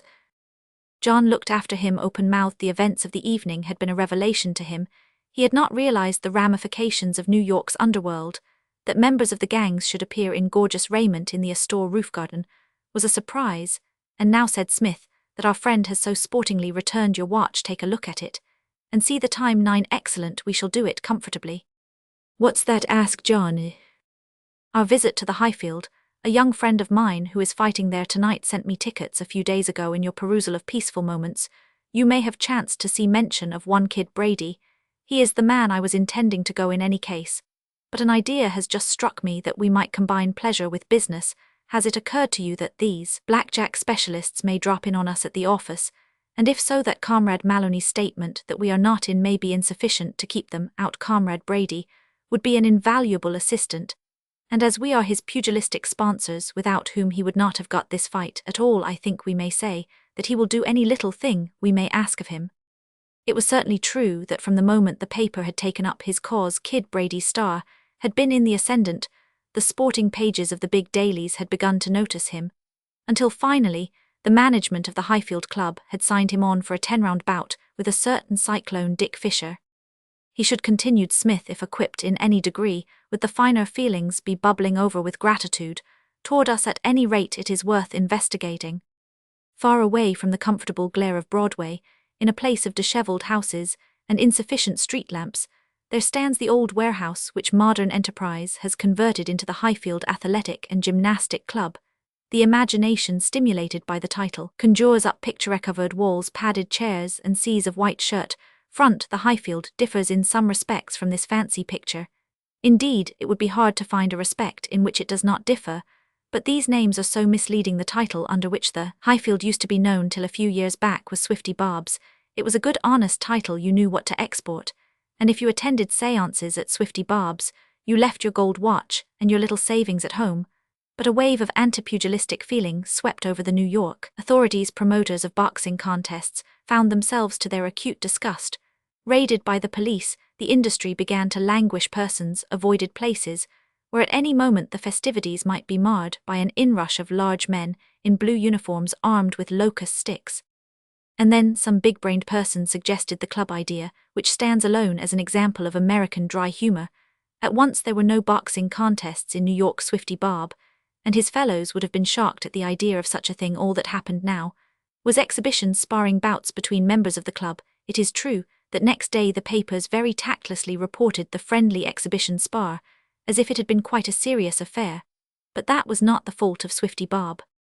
Kid Brady, the chosen of Peaceful Moments, was billed for a 10-round exhibition contest to be the main event of the evening's entertainment.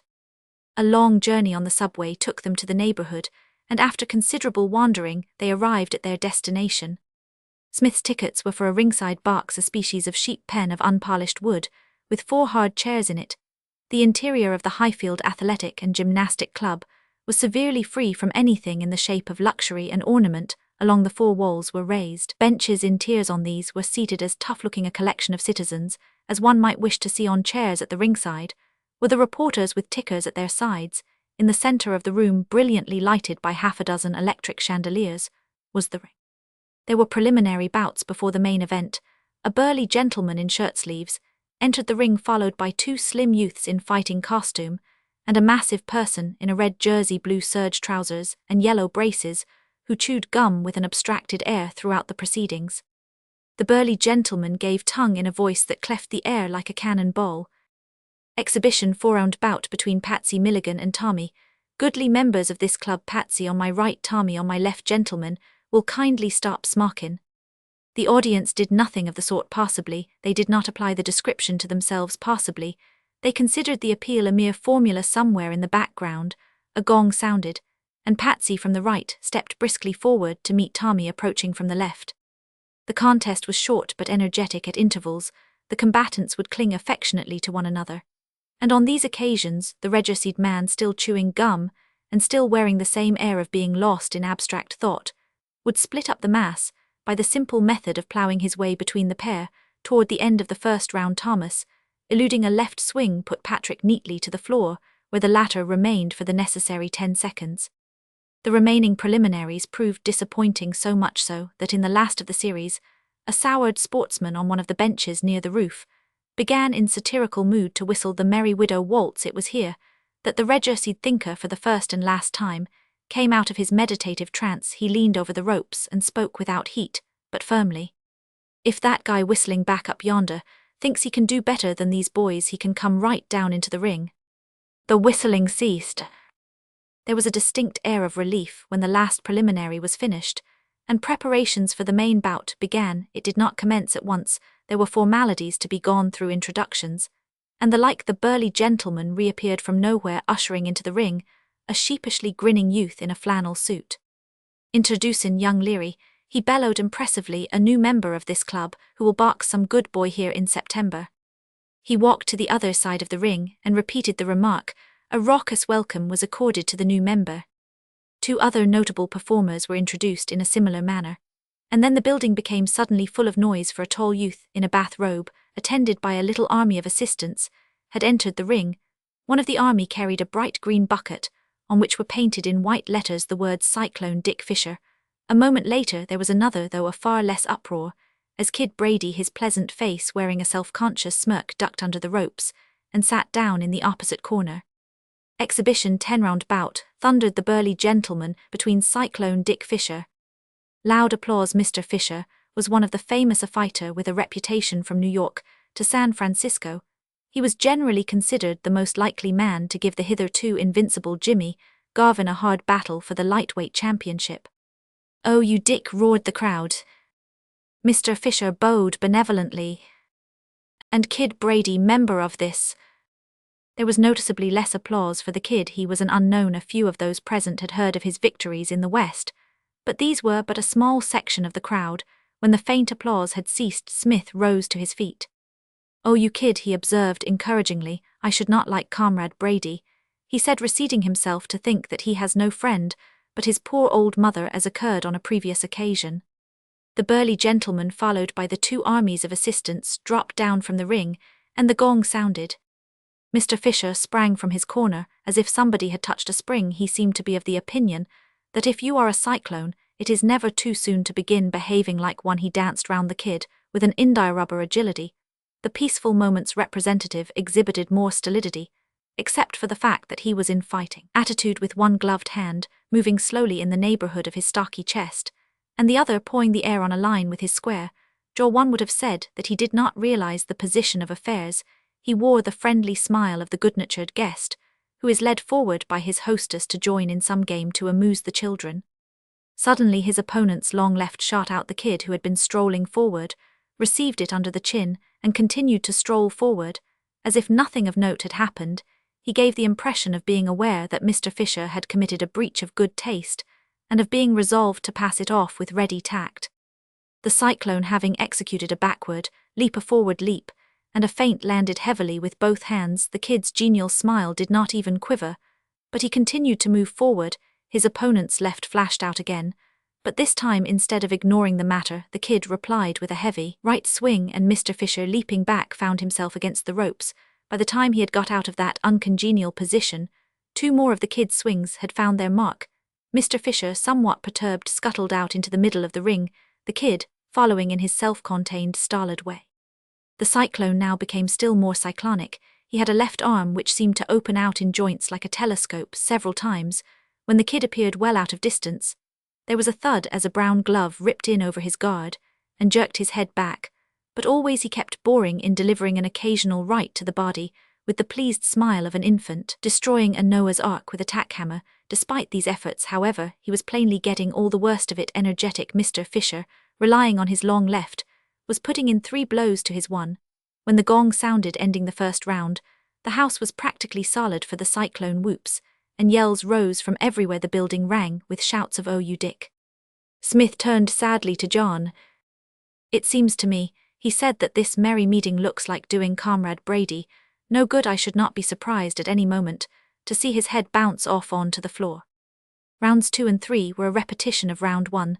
The cyclone raged almost unchecked about the ring in one lightning rally. In the third, he brought his right across squarely onto the kid's jaw. It was a blow which should have knocked any boxer out. The kid merely staggered slightly and returned to business, still smiling. With the opening of round 4 there came a subtle change. The cyclone's fury was expending itself. That long left shot out less sharply, instead of being knocked back by it. The Peaceful Moments champion now took the hits in his stride and came shuffling in with his damaging body blows. There were cheers and "Oh, you dicks" at the sound of the gong, but there was an appealing note in them. This time, the gallant sportsman whose connection with boxing was confined to watching other men fight and betting on what they considered a certainty, and who would have expired promptly if anyone had tapped them sharply on their well-filled vests, were beginning to fear that they might lose their money after all. In the 5th round, the thing became a certainty. Like the month of March, the cyclone, who had come in like a lion, was going out like a lamb. A slight decrease in the pleasantness of the kid's smile was noticeable. His expression began to resemble more nearly the gloomy importance of the Peaceful Moments photographs. Yells of agony from panic-stricken speculators around the ring began to smite the rafters. The cyclone now, but a gentle breeze clutched, repeatedly hanging on like a leech, till removed by the registered referee. Suddenly a grisly silence fell upon the house, for the kid, battered but obviously content, was standing in the middle of the ring, while on the ropes the cyclone, drooping like a wet sock, was sliding slowly to the floor. "Peaceful Moments wins," said Smith. "An omen, I fancy, Comrade John." Penetrating into the kid's dressing room some moments later, the editorial staff found the winner of the 10-round exhibition bout between members of the club seated on a chair, having his right leg rubbed by a shock-headed man in a sweater, who had been one of his seconds during the conflict. The kid beamed as they entered. "Gents," he said, "come right in. Mighty glad to see you." "It is a relief to me, Comrade Brady," said Smith, "to find that you can see us. I had expected to find that Comrade Fisher's purposeful wallops had completely closed your starlikes." "Sure, I never felt them. He's a good quick boy, is Dick," but continued the kid with powerful imagery, "he couldn't hit a hole in a block of ice cream, not if he was to use a coke hammer." "And yet at one period in the proceedings," said Smith, "I fancied that your head would come unglued at the neck. But the fear was merely transient when you began to get going. Why then I felt like some watcher of the skies when a new planet swims into his ken, or like stout Cortez when with eagle eyes he stared at the Pacific." The kid blinked. "How's that?" he inquired. "And why did I feel like that, Comrade Brady? I will tell you, because my faith in you was justified, because there before me stood the ideal fighting editor of Peaceful Moments. It is not a post that any weakling can fill. Mere charm of manner cannot qualify a man for the position. No one can hold down the job simply by having a kind heart or being good at comic songs. No, we want a man of thews and sinews, a man who would rather be hit on the head with a half-brick than not, and you, Comrade Brady, are such a man." The shock-headed man, who during this conversation had been concentrating himself on his subject's left leg, now announced that he guessed that would about do, and having advised the kid not to stop and pick daisies, but to get into his clothes at once, before he caught a chill, bade the company good night and retired. Smith shut the door. "Comrade Brady," he said, "you know those articles about the tenements we've been having in the paper?"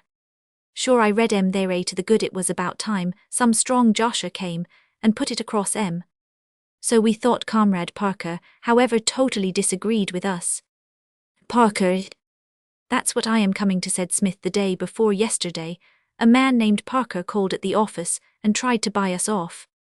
"You gave him the hook, I guess?" queried the interested kid. "To such an extent, Comrade Brady," said Smith, "that he left breathing threatenings and slaughter. And it is for that reason that we have ventured to call upon you. We're pretty sure by this time that Comrade Parker has put one of the gangs on to us." "You don't say," exclaimed the kid. "Gee, they're tough propositions, those gangs." So we've come along to you. We can look after ourselves out of the office, but what we want is someone to help in case they try to rush us there. In brief, a fighting editor.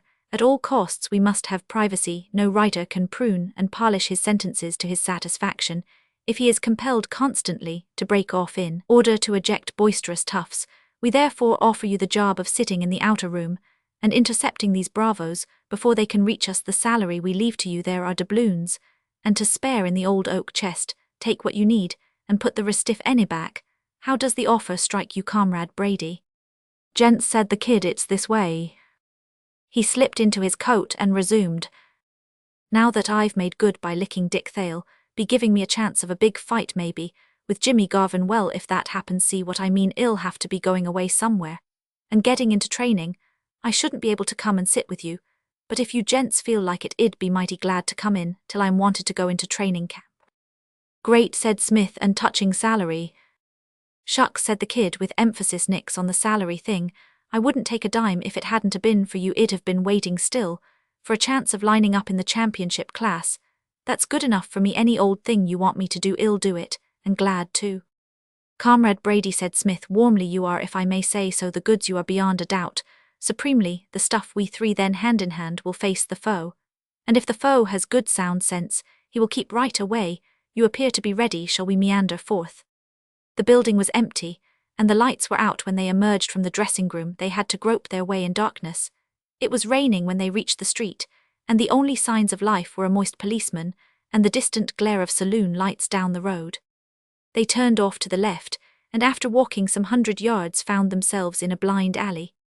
Hello, said John, where have we come to? Smith sighed. In my trusting way, he said, I had imagined that either you or Comrade Brady was in charge of this expedition, and taking me by a known route to the nearest subway station. I did not think to ask. I placed myself, without hesitation, wholly in your hands. I thought the kid knew the way, said John. I was just tagging along with you gents, protested the lightweight. I thought you was taking me right. This is the first time I been up here. Next time we three go on a little jaunt anywhere, said Smith resignedly, it would be as well to take a map and a corps of guides with us, otherwise we shall start for Broadway and finish up at Minneapolis. They emerged from the blind alley and stood in the dark street looking doubtfully up and down it. Aha, said Smith suddenly, I perceive a native, several natives, in fact quite a little covey of them. We will put our case before them, concealing nothing, and rely on their advice to take us to our goal. A little knot of men was approaching from the left in the darkness. It was impossible to say how many of them were there. Smith stepped forward, the kid at his side. Excuse me, sir, he said to the leader, but if you can spare me a moment of your valuable time. There was a sudden shuffle of feet on the pavement, a quick movement on the part of the kid. A chunky sound as of wood striking wood, and the man Smith had been addressing fell to the ground in a heap. As he fell, something dropped from his hand on to the pavement with a bump and a rattle. Stooping swiftly, the kid picked it up and handed it to Smith. His fingers closed upon it. It was a short, wicked-looking little bludgeon, the blackjack of the New York tough. Get busy, advised the kid briefly. Chapter 19. The First Battle. The promptitude and dispatch with which the kid had attended to the gentleman with the blackjack had not been without its effect on the followers of the stricken one. Physical courage is not an outstanding quality of the New York gangsman.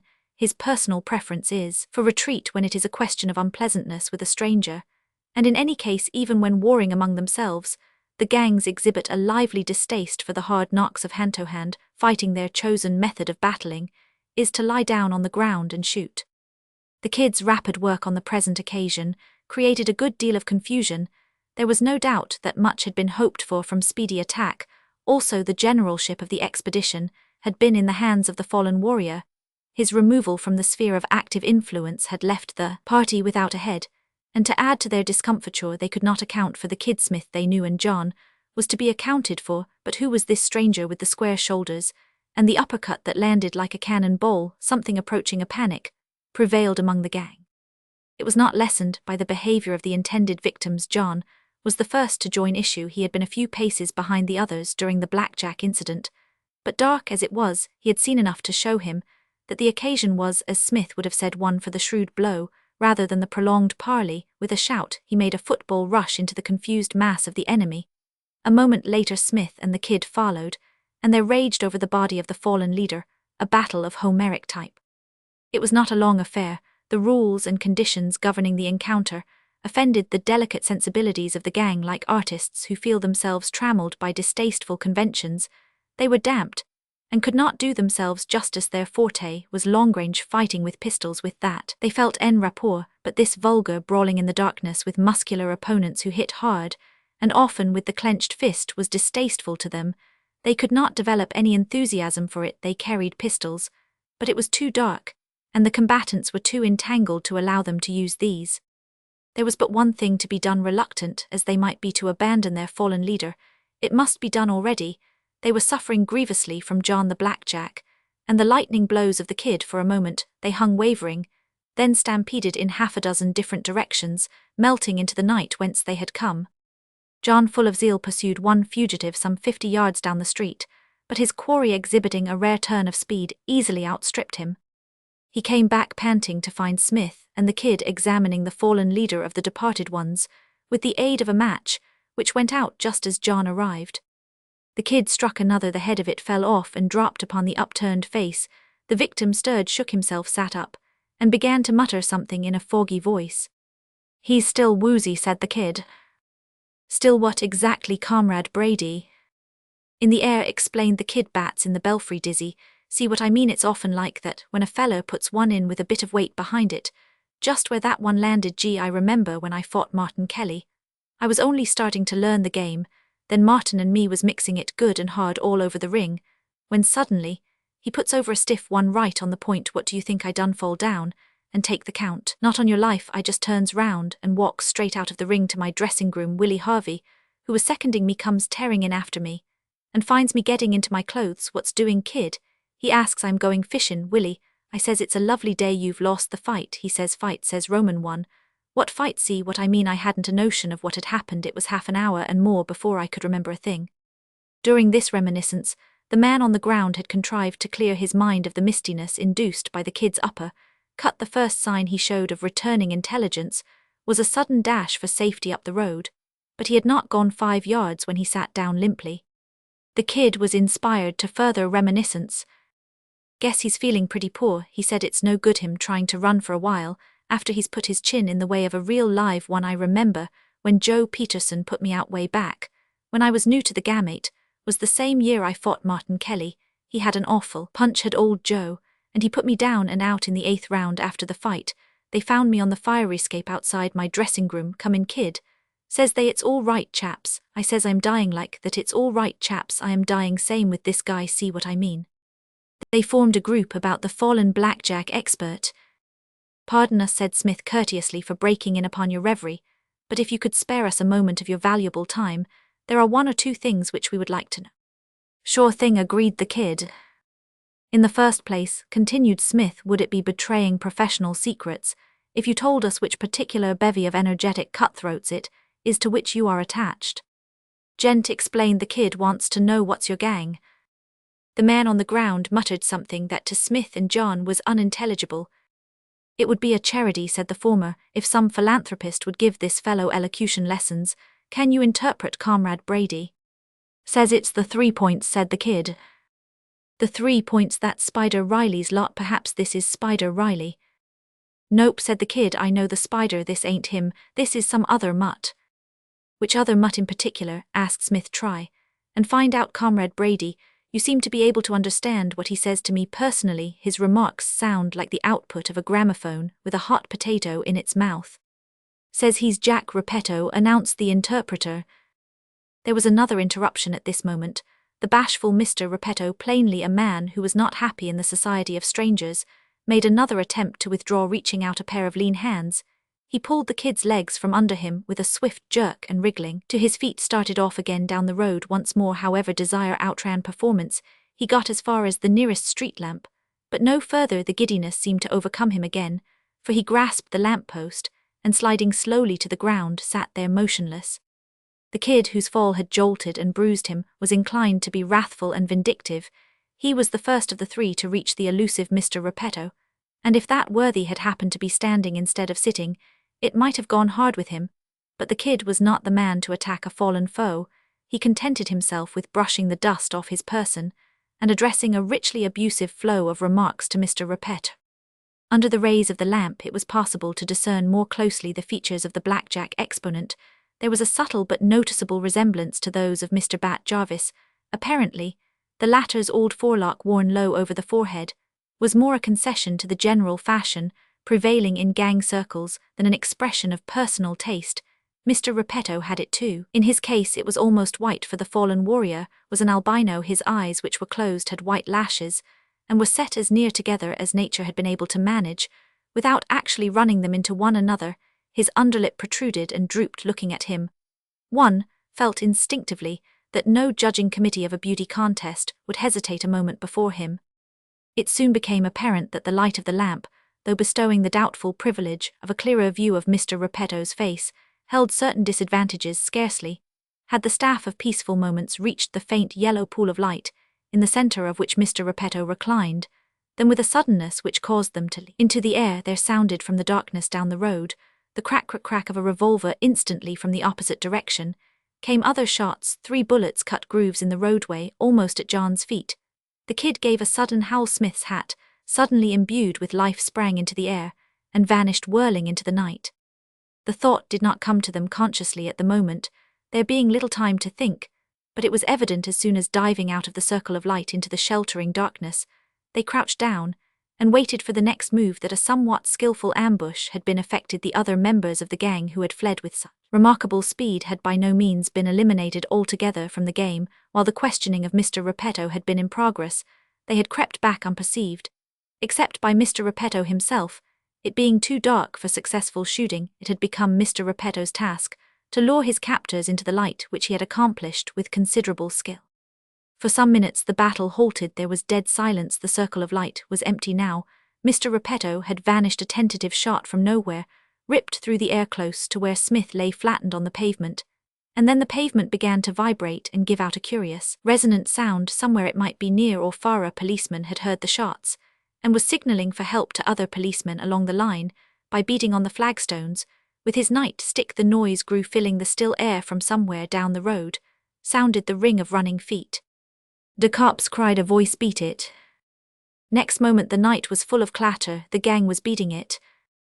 Smith rose to his feet and felt his wet and muddy clothes ruefully. The rescue party was coming up at the gallop. "What's doing?" asked a voice. "Nothing now," said the disgusted voice of the kid. From the shadows, "They've beaten it." The circle of lamplight became, as if by mutual consent, a general rendezvous. 3 great-clad policemen, tough, clean-shaven men with keen eyes and square jaws, stood there, revolvers in one hand, nightsticks in the other. Smith, hatless and muddy, joined them. John and the kid, the latter bleeding freely from his left ear, the lobe of which had been chipped by a bullet, were the last to arrive. "What's been the rough house?" inquired one of the policemen, mildly interested. "Do you know a sport of the name of Repartee?" inquired Smith. "Jack Repartee, sure. He belongs to the 3 Points," said another intelligent officer, as one naming some fashionable club. "When next you see him," said Smith, "I should be obliged if you would use your authority to make him buy me a new hat. I could do with another pair of trousers too, but I will not press the trousers. A new hat is, however, essential. Mine has a 6-inch hole in it." "Shot at you, did they?" said one of the policemen, as who should say, "Tut, tut." "Shot at us," burst out the ruffled kid. "What do you think's been happening?" "Think an aeroplane ran into my ear and took half of it off. Think the noise was somebody opening bottles of pop. Think those guys that sneaked off down the road was just training for a marathon." "Comrade Brady," said Smith, "touches the spot. He—" "Say, are you Kid Brady?" inquired one of the officers. For the first time, the constabulary had begun to display real animation. "Reckoned I'd seen you somewhere," said another. "You licked Cyclone Dick." "All right, kid, I hear." "And who but a bonehead thought he wouldn't?" demanded the third warmly. "He could whip a dozen Cyclone Dicks in the same evening with his eyes shut." "He's the next champion," admitted the first speaker. "If he juts it over Jimmy Garvin," argued the second. "Jimmy Garvin," cried the third. "He can whip 20 Jimmy Garvins with his feet tied, I tell you." "I am loath," observed Smith, "to interrupt this very impressive brain barbecue, but trivial as it may seem to you, to me, there is a certain interest in this other little matter of my ruined hat. I know that it may strike you as hypersensitive of us to protest against being riddled with bullets, but—" "Well, what's been doin'?" inquired the force. It was a nuisance, this perpetual harping on trifles, when the deep question of the lightweight championship of the world was under discussion, but the sooner it was attended to the sooner it would be over. John undertook to explain. "The 3 points laid for us," he said. "This man, Jack Repetto, was bossing the crowd. The kid put one over on to Jack Repetto's chin, and we were asking him a few questions when the rest came back and started shooting. Then we got to cover quick, and you came up and they beat it." "That," said Smith, nodding, "is a very fair précis of the evening's events. We should like you, if you will be so good, to corral this comrade Repetto, and see that he buys me a new hat." "Well, round Jack up," said one of the policemen indulgently. "Do it nicely," urged Smith. "Don't go hurting his feelings." The second policeman gave it as his opinion that Jack was getting too gay. The third policeman conceded this Jack, he said, had shown signs for some time past of asking for it in the neck. It was an error on Jack's part. He gave his hearers to understand, to assume, that the lid was completely off the great city of New York. "Too blamed fresh, he's gettin'," the trio agreed. They seemed to think it was too bad of Jack.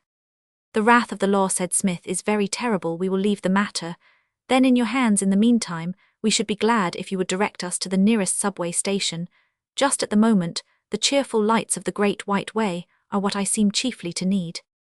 So ended the opening engagement of the campaign, in a satisfactory, but far from decisive victory for the Peaceful Moments Army. "The victory," said Smith, "was not bloodless, Comrade Brady's ear. My hat, these are not slight casualties. On the other hand, the elimination of Comrade Repetto is pleasant. I know few men whom I would not rather meet on a lonely road than Comrade Repetto. He is one of nature's blackjackers. Probably the thing crept upon him slowly. He started, possibly in a merely tentative way, by slugging one of the family circle, his aunt, let us say, or his small brother. But once started, he is unable to resist the craving. The thing grips him like dram drinking. He blackjacks now, not because he really wants to, but because he cannot help himself. There's something singularly consoling in the thought that Comrade Repetto will no longer be among those present." "There are others," said John. "As you justly remark," said Smith, "there are others. I am glad we have secured Comrade Brady's services. We may need them." Chapter 20. Betty at Large. It was not till Betty found herself many blocks distant from the office of Peaceful Moments that she checked her headlong flight.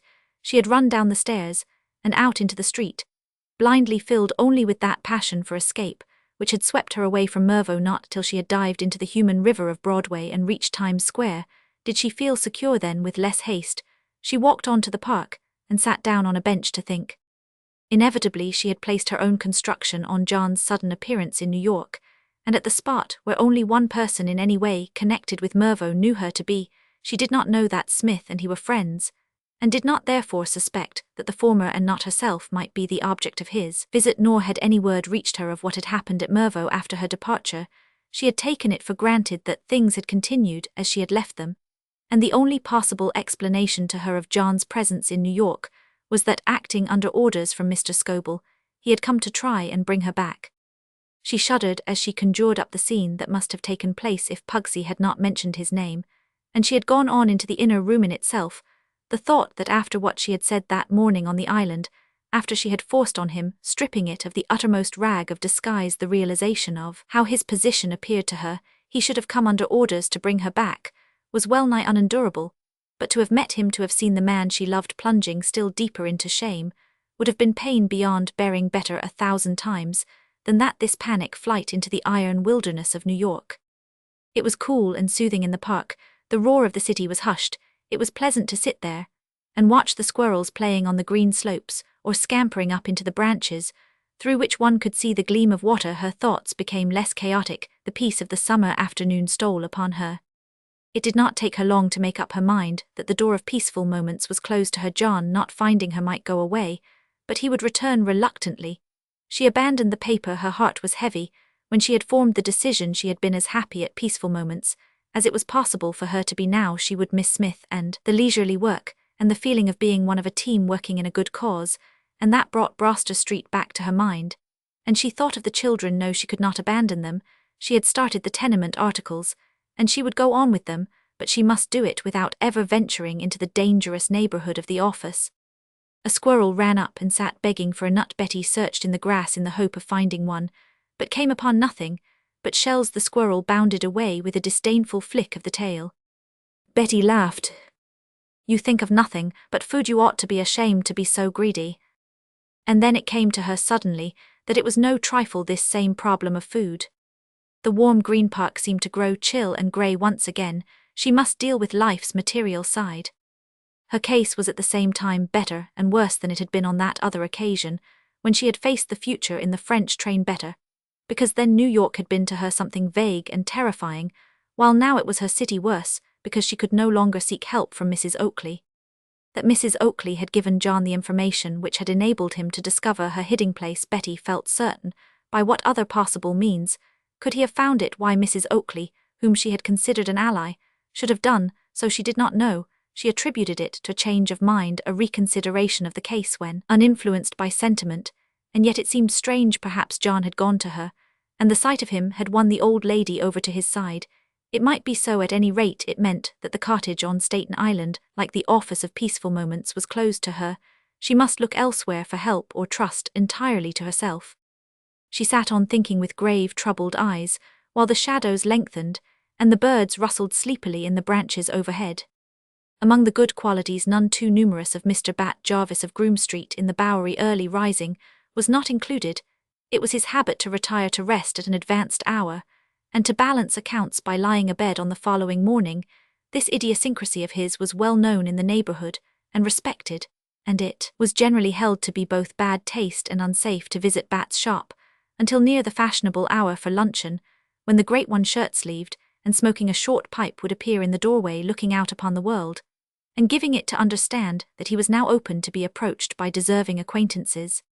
When therefore at 10 o'clock in the morning, his slumbers were cut short by a sharp rapping at the front door, his first impression was that he had been dreaming. When after a brief interval the noise was resumed, he rose in his might, and knuckling the sleep from his eyes went down tight-lipped to interview this person. He had got as far as a preliminary say when speech was wiped from his lips as with a sponge, and he stood gaping and ashamed, for the murderer of sleep, an untimely knocker on front doors, was Betty. Mr. Jarvis had not forgotten Betty. His meeting with her at the office of Peaceful Moments had marked an epoch in his life. Never before had anyone quite like her crossed his path, and at that moment romance had come to him. His was essentially a respectful admiration. He was content indeed. He preferred to worship from afar of his own initiative. He would never have met her again in her presence with those grey eyes of hers looking at him. Tremors ran down his spine, and his conscience, usually a battered and downtrodden wreck, became fiercely aggressive. She filled him with novel emotions, and whether these were pleasant or painful was more than he could say. He had not the gift of analysis where his feelings were concerned to himself. He put it broadly that she made him feel like a nickel with a hole in it, but that was not entirely satisfactory. There were other and pleasanter emotions mixed in with this. Humility, the thought of her made him feel, for instance, vaguely chivalrous. He wanted to do risky and useful things for her. Thus, if any fresh guy should endeavour to get gay with her, it would, he felt, be a privilege to fix that same guy. If she should be in bad, he would be more than ready to get busy on her behalf. But he had never expected to meet her again, certainly not on his own doorstep at 10 in the morning. To Bat, 10 in the morning was included with the small hours. Betty smiled at him a little anxiously. She had no suspicion that she played star to Mr. Jarvis Moth in the latter's life, and as she eyed him standing there on the doorstep, her excuse for coming to him began to seem terribly flimsy, not being aware that he was in reality a tough Bayard, keenly desirous of obeying her lightest word. She had staked her all on the chance of his remembering the cat episode, and being grateful on account of it. And in the cold light of the morning, this idea, born in the watches of the night when things tend to lose their proportion, struck her as less happy than she had fancied. Suppose he had forgotten all about it. Suppose he should be violent for a moment. Her heart sank. He certainly was not a pleasing and encouraging sight, as he stood there blinking at her no-man looks. His best immediately on rising from bed, and Bat, even at his best, was not a hero of romance. His forelock drooped dankly over his brow. There was stubble on his chin. His eyes were red like a dog's. He did not look like the fairy prince who was to save her in her trouble. I hope you remember me, Mr. Jarvis," she faltered. "Your cat, I—" He nodded speechlessly. Hideous things happened to his face. He was really trying to smile pleasantly, but it seemed a scowl to Betty, and her voice died away. Mr. Jarvis spoke. "Mom's restep inside." Betty followed him into the shop. There were birds in cages on the walls, and patrolling the floor a great company of cats, each with its leather collar. One rubbed itself against Betty's skirt. She picked it up and began to stroke it, and looking over its head at Mr. Jarvis, she was aware that he was beaming sheepishly. His eyes darted away the instant they met hers, but Betty had seen enough to show her that she had mistaken nervousness for truculence immediately. She was at her ease and womanlike, had begun to control the situation. She made conversation, pleasantly praising the cats, admiring the birds, touching lightly on the general subject of domestic pets, until her woman's sixth sense told her that her host's panic had passed, and that she might now proceed to discuss business. "I hope you don't mind my coming to you, Mr. Jarvis.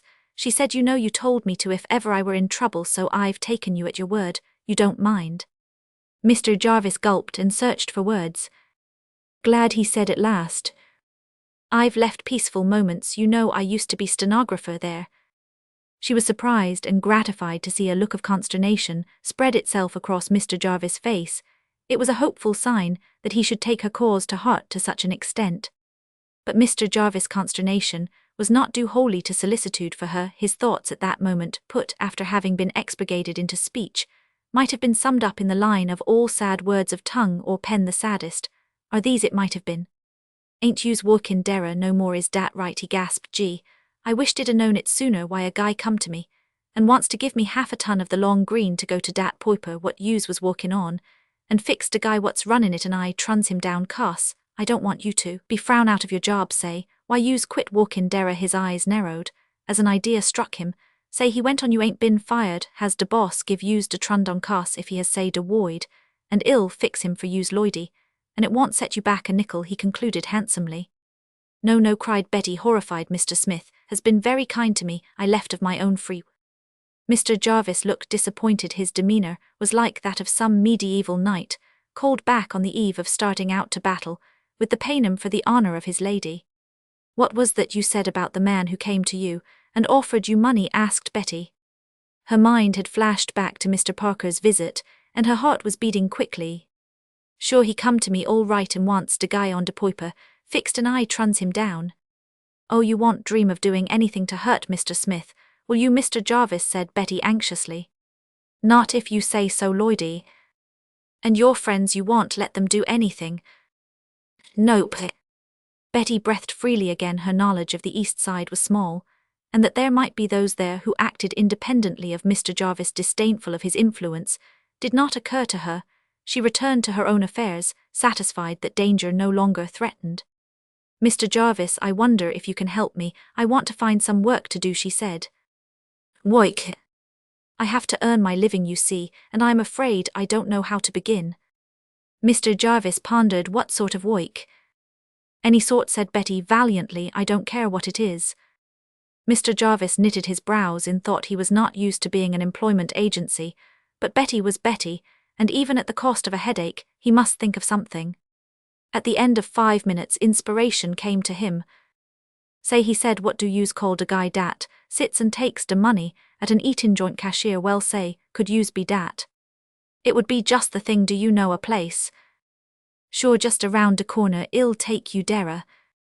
Betty waited while he put on his coat, and they started out. Betty chatted as they walked, but Mr. Jarvis, who appeared a little self-conscious beneath the unconcealed interest of the neighbors, was silent. At intervals he would turn and glare ferociously at the heads that popped out of windows or protruded from doorways. Fame has its penalties, and most of the population of that portion of the Bowery had turned out to see their most prominent citizen so romantically employed as a squire of dames. After a short walk, Bat halted the expedition before a dingy restaurant. The glass window bore in battered letters the name Fontelli. "This is the joint," he said. Inside the restaurant, a dreamy-eyed Italian sat gazing at vacancy and twirling a pointed mustache in a far corner. A solitary customer was finishing a late breakfast. Signor Fontelli, for the saded exile, was he sprang to his feet at the sight of Mr. Jarvis' well-known figure. An ingratiating but nervous smile came into view behind the pointed mustache. "Hey, Tony," said Mr. Jarvis, coming at once to the point, "I want you to know dis Lloydie. She's going to be cashier at dis joint." Signor Fontelli looked at Betty and shook his head. He smiled deprecatingly. His manner seemed to indicate that while she met with the approval of Fontelli, the slave of her sex, to Fontelli, the employer, she appealed in vain. He gave his mustache a sorrowful twirl. "Ah no," he sighed, "not de cashier do I need. I take ye myself de money." Mr. Jarvis looked at him.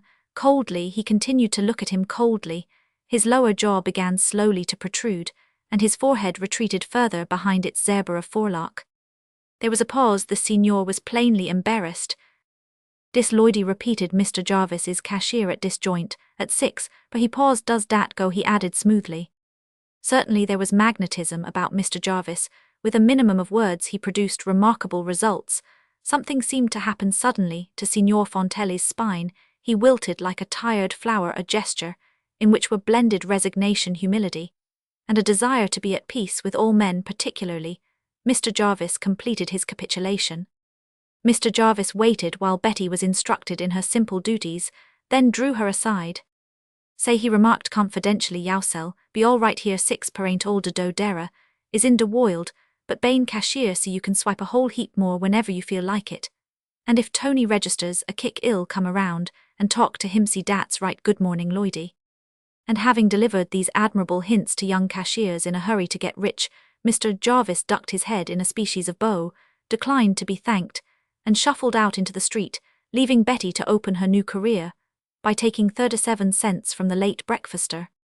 Chapter 21: Changes in the Staff. 3 days had elapsed since the battle which had opened the campaign, and there had been no further movement on the part of the enemy. Smith was puzzled. A strange quiet seemed to be brooding over the other camp. He could not believe that a single defeat had crushed the foe, but it was hard to think of any other explanation. It was Pugsy Maloney, who on the 4th morning brought to the office the inner history of the truce. His version was brief and unadorned, as was the way with his narratives. Such things as first causes and piquant details he avoided as tending to prolong the telling excessively, thus keeping him from the perusal of his cowboy stories. He gave the thing out merely as an item of general interest, a bubble on the surface of the life of a great city. He did not know how nearly interested were his employers in any matter touching that gang which is known as the 3 Points. "Pugsy said dera's been fussin' going on down where I live. Dude Dawson's mad at Spider Riley, and now de Table Hills is layin' for de 3 Points to soak it to dat's right." He then retired to his outer fastness, yielding further details jerkily, and with the distrait air of one whose mind is elsewhere. Skillfully extracted and pieced together, these details formed themselves into the following typical narrative of East Side life. There were 4 really important gangs in New York at this time. There were other less important institutions besides, but these were little more than mere friendly gatherings of old boyhood chums. For purposes of mutual companionship, they might grow into formidable organizations in time, but for the moment the amount of ice which good judges declared them to cut was but small. They would stick up an occasional wayfarer for his cush, and they carried canisters and sometimes fired them off, but these things do not signify the cutting of ice in matters political. There were only 4 gangs which counted: the East Side, the Groom Street, the 3 Points, and the Table Hill. Greatest of these by virtue of their numbers were the East Side and the Groom Street, the latter presided over at the time of this story by Mr. Bat Jarvis. These 2 were colossal, and though they might fight each other, were immune from attack at the hands of the rest. But between the other gangs, and especially between the Table Hill and the 3 Points, which were much of a size, warfare raged as frequently as among the republics of South America. There had always been bad blood between the Table Hill and the 3 Points. Little events, trifling in themselves, had always occurred to shatter friendly relations just when there seemed a chance of their being formed. Thus, just as the Table Hillites were beginning to forgive the 3 Points for shooting the redoubtable Paul Horgan down at Coney Island, a 3-pointer injudiciously wiped out a Table Hillite near Canal Street. He pleaded self-defense, and in any case it was probably mere thoughtlessness, but nevertheless the Table Hillites were ruffled. That had been a month or so back. During that month, things had been simmering down, and peace was just preparing to brood, when there occurred the incident alluded to by Pugsy, the regrettable falling out between Dude Dawson and Spider Riley. To be as brief as possible, Dude Dawson had gone to spend a happy evening at a dancing saloon named Shamrock Hole near Groom Street. Now Shamrock Hole belonged to a Mr. Magines, a friend of Bat Jarvis, and was under the direct protection of that celebrity. It was therefore sacred ground, and Mr. Dawson visited it in a purely private and peaceful capacity. The last thing he intended was to spoil the harmony of the evening. Alas for the best intentions, 2-stepping clumsily round the roomfa, he was a poor though enthusiastic dancer. Dude Dawson collided with and upset a certain Reddy Davis, and his partner Reddy Davis was a member of the 3 Points. and his temper was the temper of a red-headed man. He slugged Mr.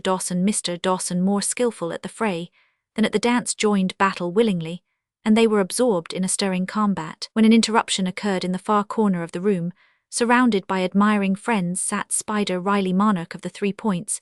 He had noticed that there was a slight disturbance at the other side of the hall, but had given it little attention till the dancing ceasing suddenly and the floor emptying itself of its crowd. He had a plain view of Mr. Dawson and Mr. Davis squaring up at each other for the second round. We must assume that Mr. Riley was not thinking of what he did, for his action was contrary to all rules of gang etiquette in the street. It would have been perfectly legitimate, even praiseworthy, but in a dancey hall under the protection of a neutral power, it was unpardonable. What he did was to produce his revolver and shoot the unsuspecting Mr. Dawson in the leg, having done which he left hurriedly, fearing the wrath of Bat Jarvis. Mr. Dawson meanwhile was attended to, and helped home. Willing informants gave him the name of his aggressor, and before morning the Table Hill camp was in a ferment. Shooting broke out in 3 places, though there were no casualties. When the day dawned, there existed between the 2 gangs a state of war more bitter than any in their record, for this time it was chieftain who had assaulted chieftain. Royal blood had been spilt. Such was the explanation of the lull in the campaign against peaceful moments. The new war had taken the mind of Spider Riley and his warriors off the paper, and its affairs for the moment, much as the unexpected appearance of a mad bull would make a man forget that he had come out snipe shooting. At present there had been no pitched battle, as was usual between the gangs. War had broken out in a somewhat tentative fashion. At first there had been skirmishes by the wayside, but nothing more. The 2 armies were sparring for an opening. Smith was distinctly relieved at the respite, for a serious blow had fallen on peaceful moments, necessitating careful thought. This was the defection of Kid Brady. The Kid's easy defeat of Cyclone Dick Fisher had naturally created a sensation in sporting circles. He had become famous in a night. It was not with surprise, therefore, that Smith received from his fighting editor the information that he had been matched against one Eddie Wood, whose fame outshone even that of the late Cyclone. The Kid, a white man to the core, exhibited quite a feudal loyalty to the paper which had raised him from the ruck and placed him on the road to eminence. "Say the word," he said, "and I'll call it off if you feel you need me around here, Mr. Smith. Say so, and I'll sidestep Eddie." "Comrade Brady," said Smith with enthusiasm, "I have had occasion before to call you sport. I do so again. But I am not going to stand in your way. If you eliminate this Comrade Wood, they will have to give you a chance against Jimmy Garvin, won't they?" "I guess that's right," said the Kid. "Eddie stayed 19 rounds against Jimmy, and if I can put him away, it gets me clear into line with Jim, and hell have to meet me." "Then go in and win, Comrade Brady. We shall miss you. It will be as if a ray of sunshine had been removed from the office, but you mustn't throw a chance away." "I'll train at White Plains," said the Kid, "so I'll be pretty near in case I am wanted." "Oh, we shall be all right," said Smith, "and if you win, well, bring out a special number. Good luck, Comrade Brady, and many thanks for your help." John, when he arrived at the office and learned the news, was for relying on their own unaided efforts.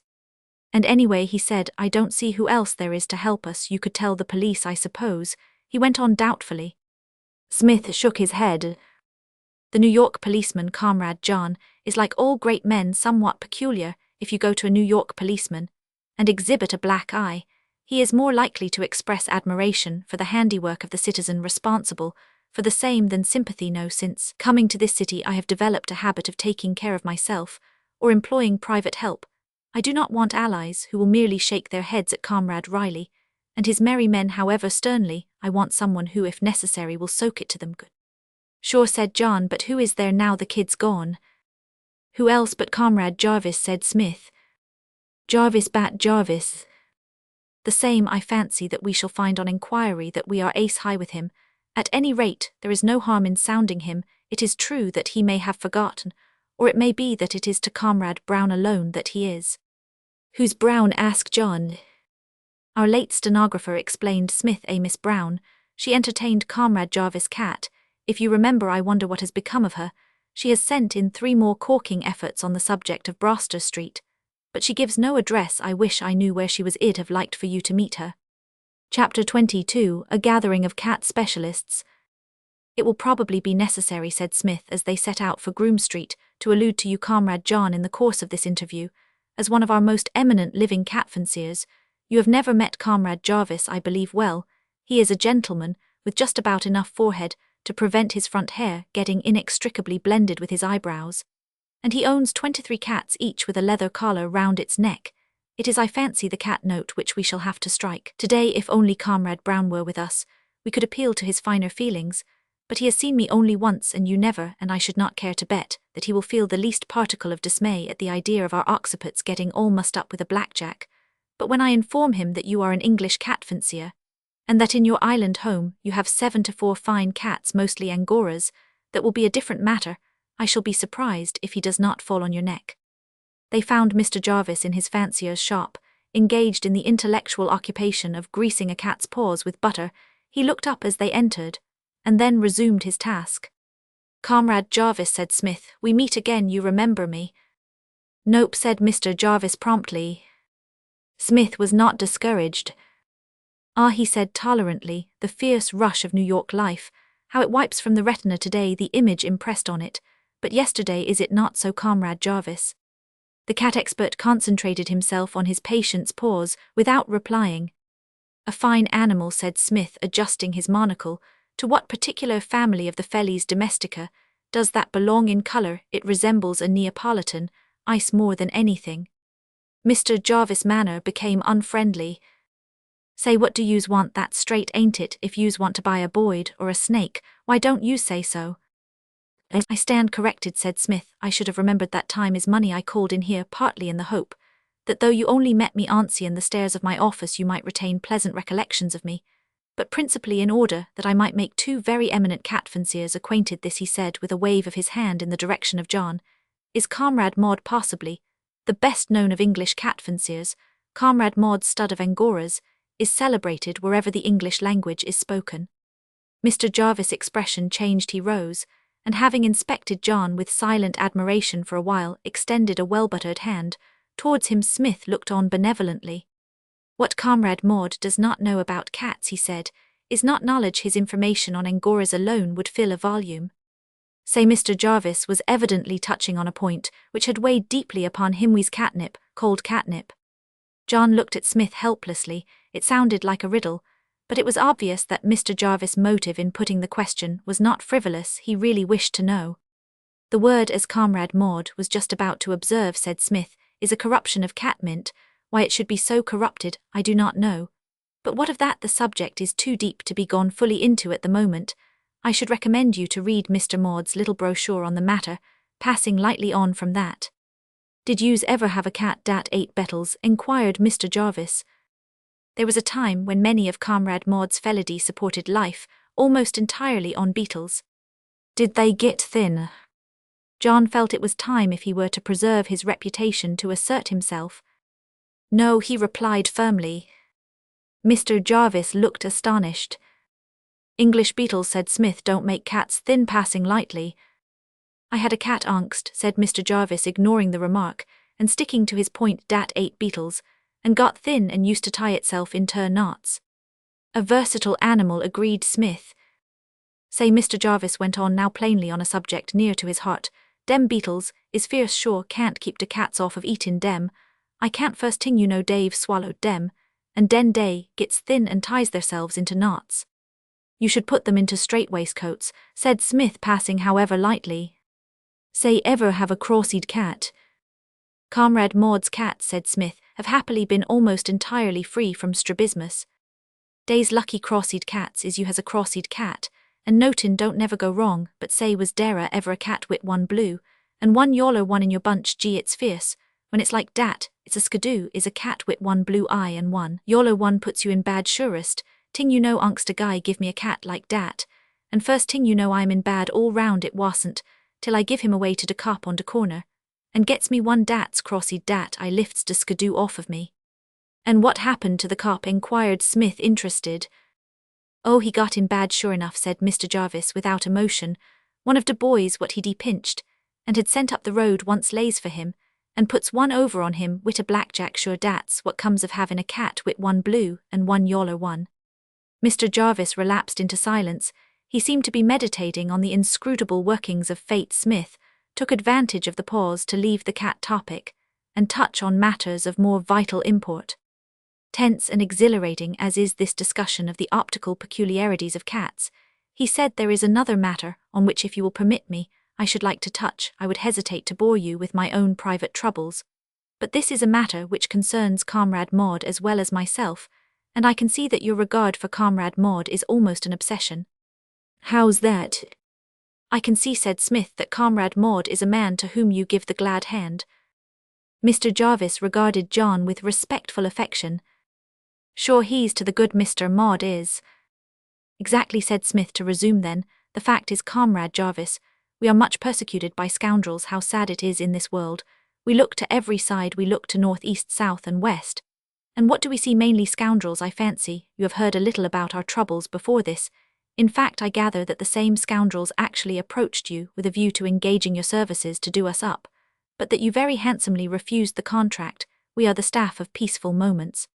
Peaceful Moments, said Mr. Jarvis. Sure dat's right. A guy comes to me and says he wants you put through it, but I gives him de trundown. So I was informed, said Smith. Well, failing you, they went to a gentleman of the name of Riley. Spider Riley. Exactly, Spider Riley, the lessee and manager of the 3 Points gang. Mr. Jarvis frowned. Dose 3 Points dayer to de bad dayer fresh. It is too true, Comrade Jarvis. Say, went on Mr. Jarvis, waxing wrathful at the recollection, what do yous tink dem fresh stiffs done de odder night? Started some rough work in me own dance joint. Shamrock Hall, said Smith. I heard about it. Dat's right, Shamrock Hall got gay day. Did wit some of the table hillers say, I got it in for dem gazebos. Sure I have, surest ting you know. Smith beamed approval. That, he said, is the right spirit. Nothing could be more admirable. We are bound together by our common desire to check the ever-growing spirit of freshness among the members of the 3 Points. Add to that the fact that we are united by a sympathetic knowledge of the manners and customs of cats, and especially that Comrade Maud, England's greatest fancier, is our mutual friend, and what more do we want? Nothing. Mr. Maud's to do good, assented Mr. Jarvis, eyeing John once more in friendly fashion. We are all to the good, said Smith. Now the thing I wish to ask you is this: the office of the paper was, until this morning, securely guarded by Comrade Brady, whose name will be familiar to you. The Kid. On the bullseye as usual, Kid Brady, the coming lightweight champion of the world. Well, he has unfortunately been compelled to leave us, and the way into the office is consequently clear to any sandbag specialist who cares to wander in. So what I came to ask was, will you take Comrade Brady's place for a few days? How's that? Will you come in and sit in the office for the next day or so, and help hold the fort? I may mention that there is money attached to the job. We will pay for your services. Mr. Jarvis reflected but a brief moment. Why, sure, he said, me for dat. Excellent, Comrade Jarvis, nothing could be better. We will see you tomorrow. Then, I rather fancy that the gay band of 3 Pointers, who will undoubtedly visit the offices of Peaceful Moments in the next few days, is scheduled to run up against the surprise of their lives. Sure ting ill, bring me canister. Do, said Smith. In certain circumstances 1 canister is worth a flood of rhetoric. Till tomorrow then, Comrade Jarvis, I am very much obliged to you. Not at all a bad hour's work, he said complacently, as they turned out of Groome Street. A vote of thanks to you, John, for your invaluable assistance. I didn't do much, said John with a grin. Apparently no, in reality, yes, your manner was exactly right, reserved, yet not haughty, just what an eminent cat fancier's manner should be. I could see that you made a pronounced hit with Comrade Jarvis. By the way, as he is going to show up at the office tomorrow, perhaps it would be as well if you were to look up a few facts bearing on the feline world. There is no knowing what thirst for information a night's rest may not give Comrade Jarvis. I do not presume to dictate, but if you were to make yourself a thorough master of the subject of catnip, for instance, it might quite possibly come in useful. Chapter 23: The Retirement of Smith. The first member of the staff of Peaceful Moments to arrive at the office on the following morning was Master Maloney. This sounds like the beginning of a plod and punctuality, or how great fortunes have been made story. But as a matter of fact, Master Maloney, like Mr. Bat Jarvis, was no early birdlarks who rose in his neighbourhood. Rose alone, he did not get up with them. He was supposed to be at the office at 9 o'clock. It was a point of honour with him, a sort of daily declaration of independence, never to put in an appearance before 9:30 on this particular morning. He was punctual to the minute or half an hour late, whichever way you choose to look at it. He had only whistled a few bars of My Little Irish Rose, and had barely got into the first page of his story of life on the prairie, when Kid Brady appeared. The kid had come to pay a farewell visit. He had not yet begun training, and he was making the best of the short time before such comforts should be forbidden by smoking a big black cigar. Master Maloney eyed him admiringly. The kid, unknown to that gentleman himself, was Pugsy's ideal. He came from the plains, and had indeed once actually been a cowboy. He was a coming champion, and he could smoke big black cigars. There was no trace of his official well-what-is-it-no air about Pugsy as he laid down his book and prepared to converse.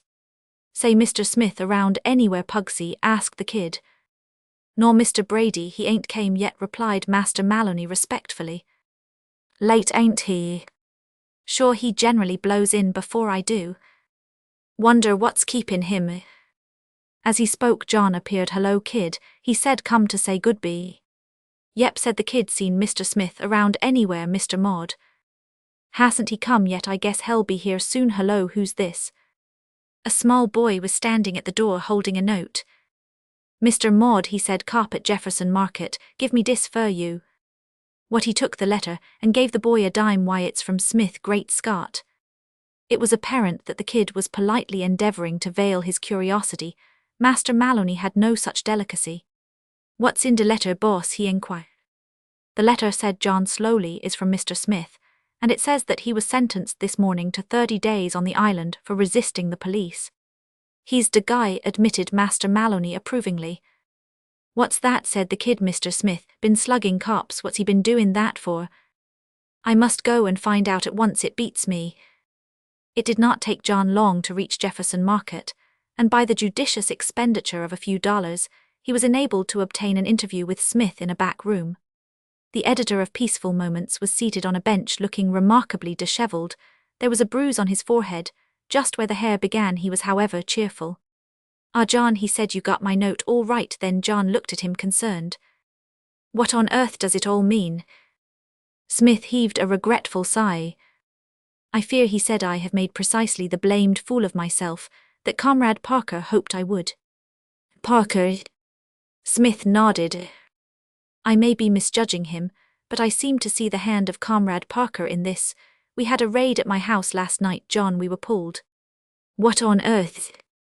"Somebody, if it was not Comrade Parker, it was some other citizen, dripping with public spirit. The police off that certain sports were running a pool room in the house where I live." On his departure from the news, Smith, from motives of economy, had moved from his hotel in Washington Square and taken a furnished room on 14th Street. There actually was a pool room there, he went on. "So possibly I am wronging Comrade Parker in thinking that this was a scheme of his for getting me out of the way.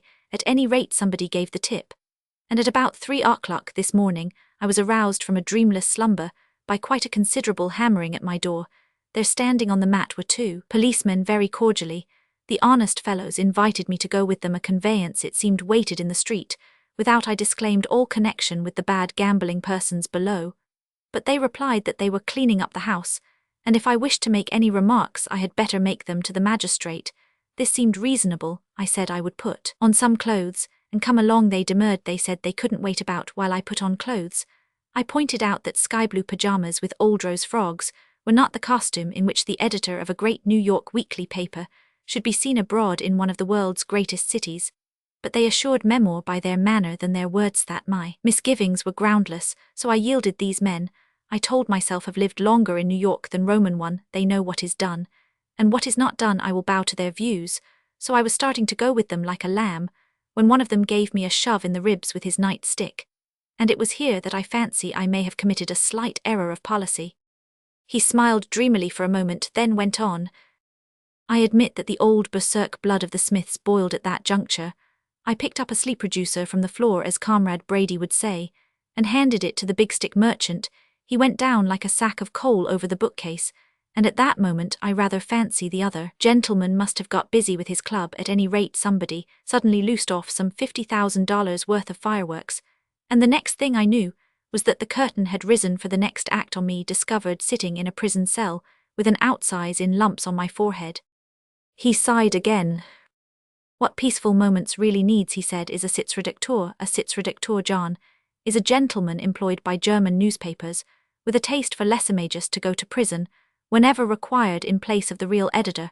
The real editor hints in his bright and snappy editorial, for instance, that the Kaiser's mustache gives him bad dreams. The police force swoops down in a body on the office of the journal, and are met by the Sitzredakteur, who goes with them, cheerfully allowing the editor to remain and sketch out plans for his next week's article on the Crown Prince. We need a Sitzredakteur on peaceful moments, almost as much as a fighting editor, not now of course. This has finished the thing, y'all have to close down the paper now. Close it down, cried John, you bet I want. My dear old son, said Smith seriously, what earthly reason have you for going on with it?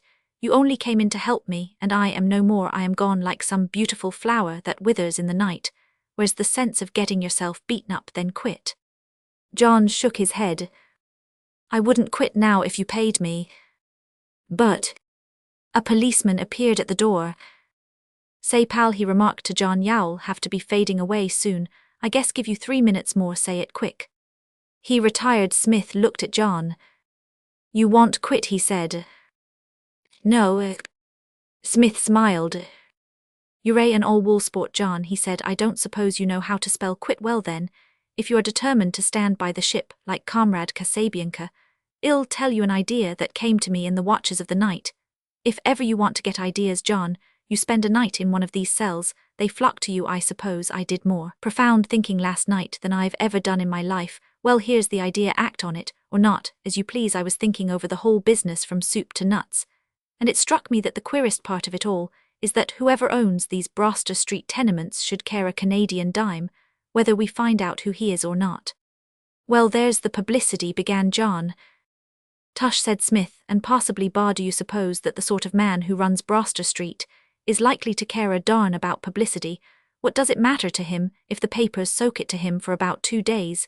He knows they'll drop him and go on to something else on the third, and he knows he's broken no law. No, there's something more in this business than that. Don't think that this bright boy wants to hush us up simply because he is a sensitive plant who can't bear to think that people should be cross with him.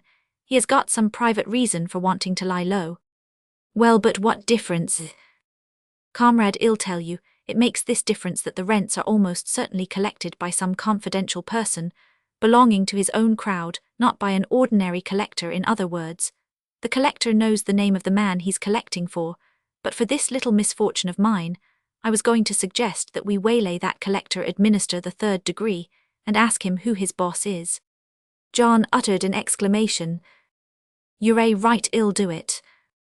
You think you can alone? Sure, don't you worry, I'll.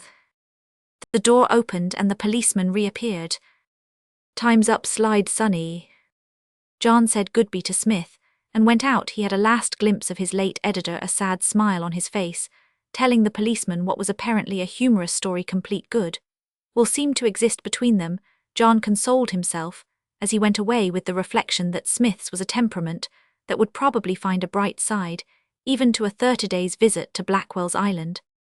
He walked thoughtfully back to the office. There was something lonely, and yet wonderfully exhilarating in the realization that he was now alone, and in sole charge of the campaign. It braced him for the first time in several weeks.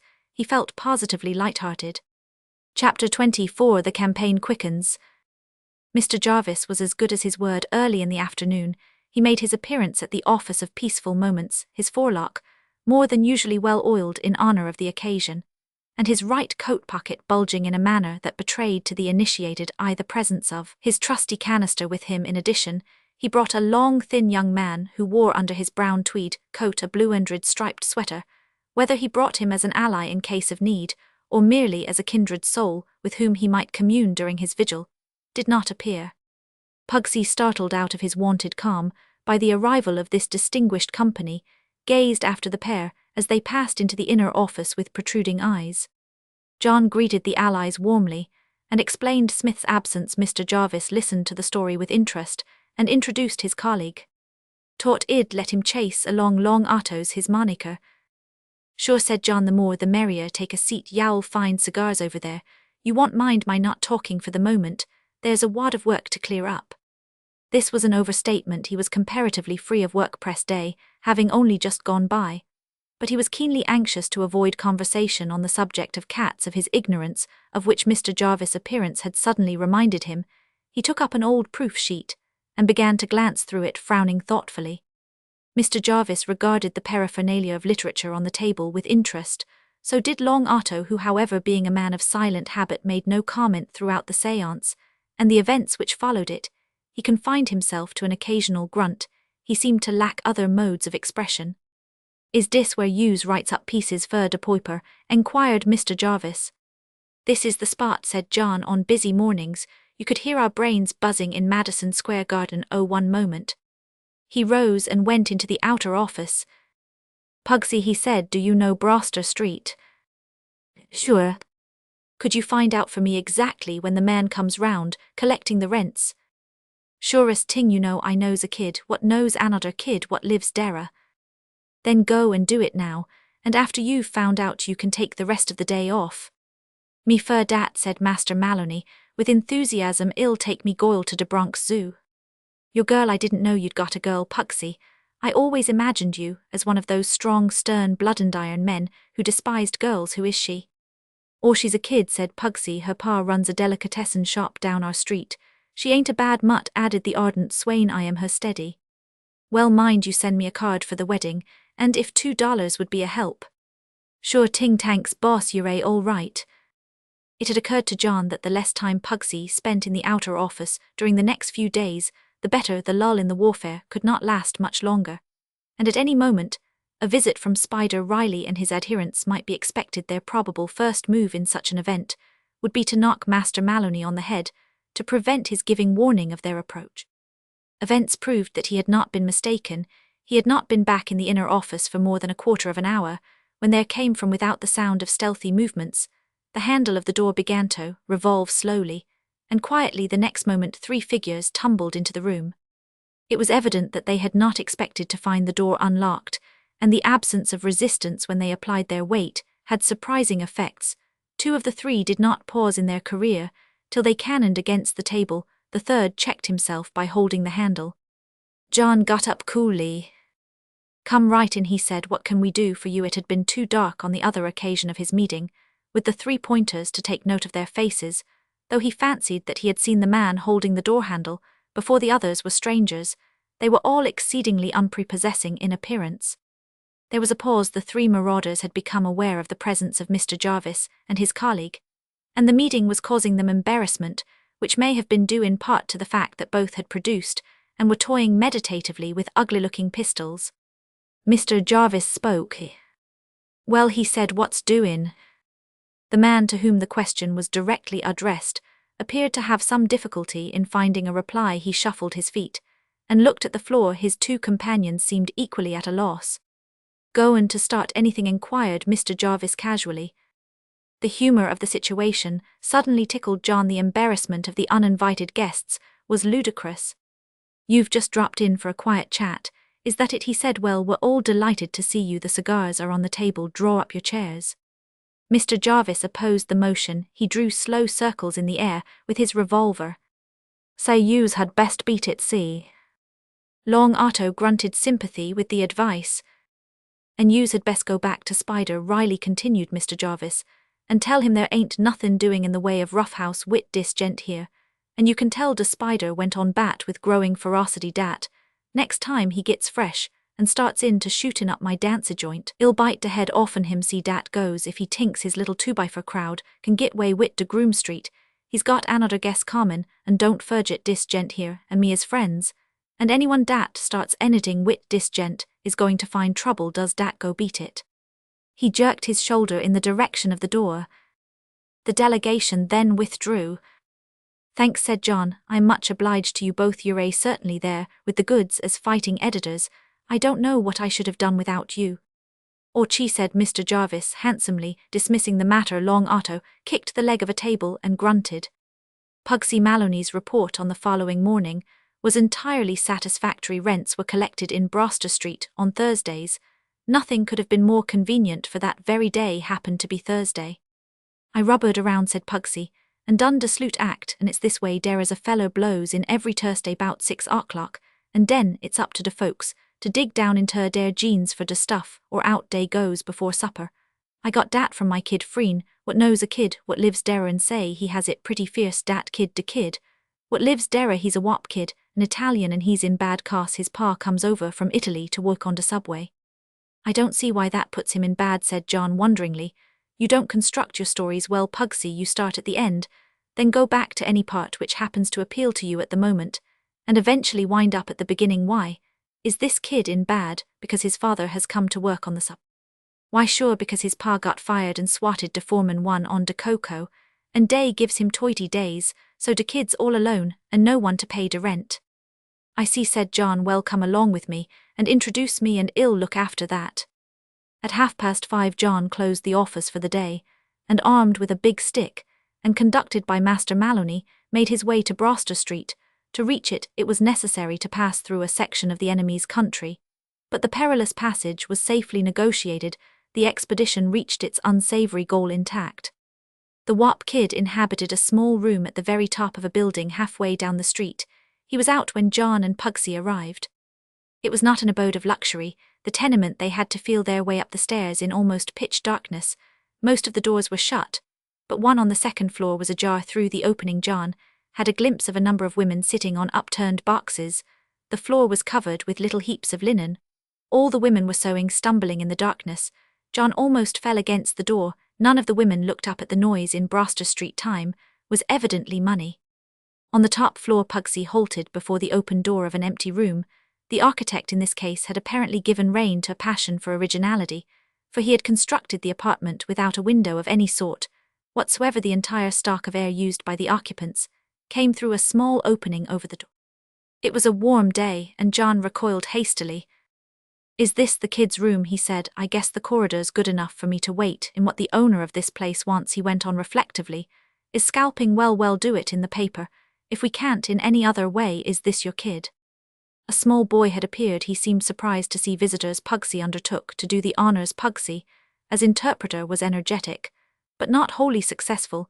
He appeared to have a fixed idea that the Italian language was one easily mastered by the simple method of saying der instead of the, and adding a final a to any word that seemed to him to need one.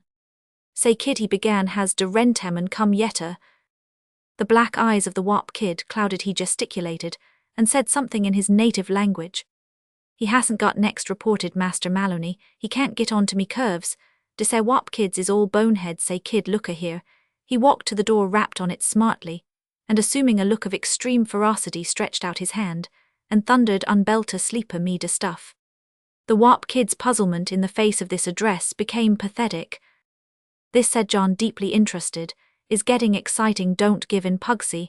I guess the trouble is that your too perfect Italian accent is making the kid homesick. Master Maloney made a gesture of disgust. I am true de said Dagos makes me tired day, don't know enough to go upstairs to take de elevated beat. It you mutt, he observed with moody displeasure accompanying the words, with a gesture which conveyed its own meaning. The Wop Kid, plainly glad to get away, slipped down the stairs like a shadow. Pugsy shrugged his shoulders. Boss, he said resignedly, it's up to yous. John reflected.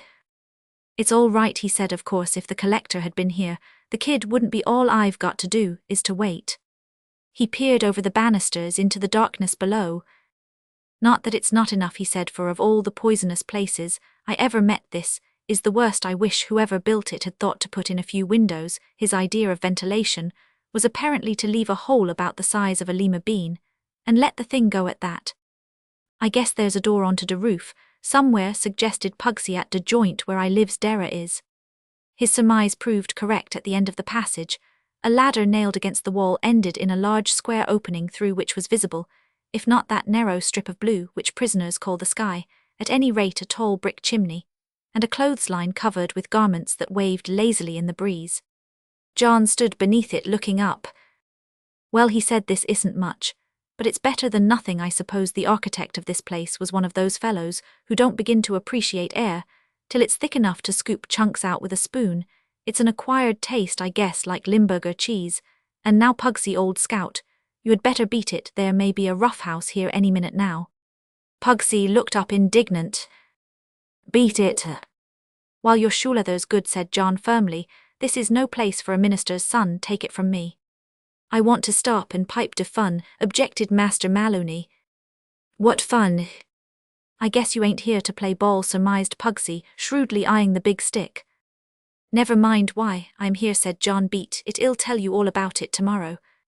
Master Maloney prepared reluctantly to depart. As he did so, there was a sound of well-shod feet on the stairs, and a man in a snuff-coloured suit wearing a brown Homburg hat, and carrying a small notebook in one hand walked briskly up the stairs. His whole appearance proclaimed him to be the long-expected collector of rents. Chapter 25. Cornered.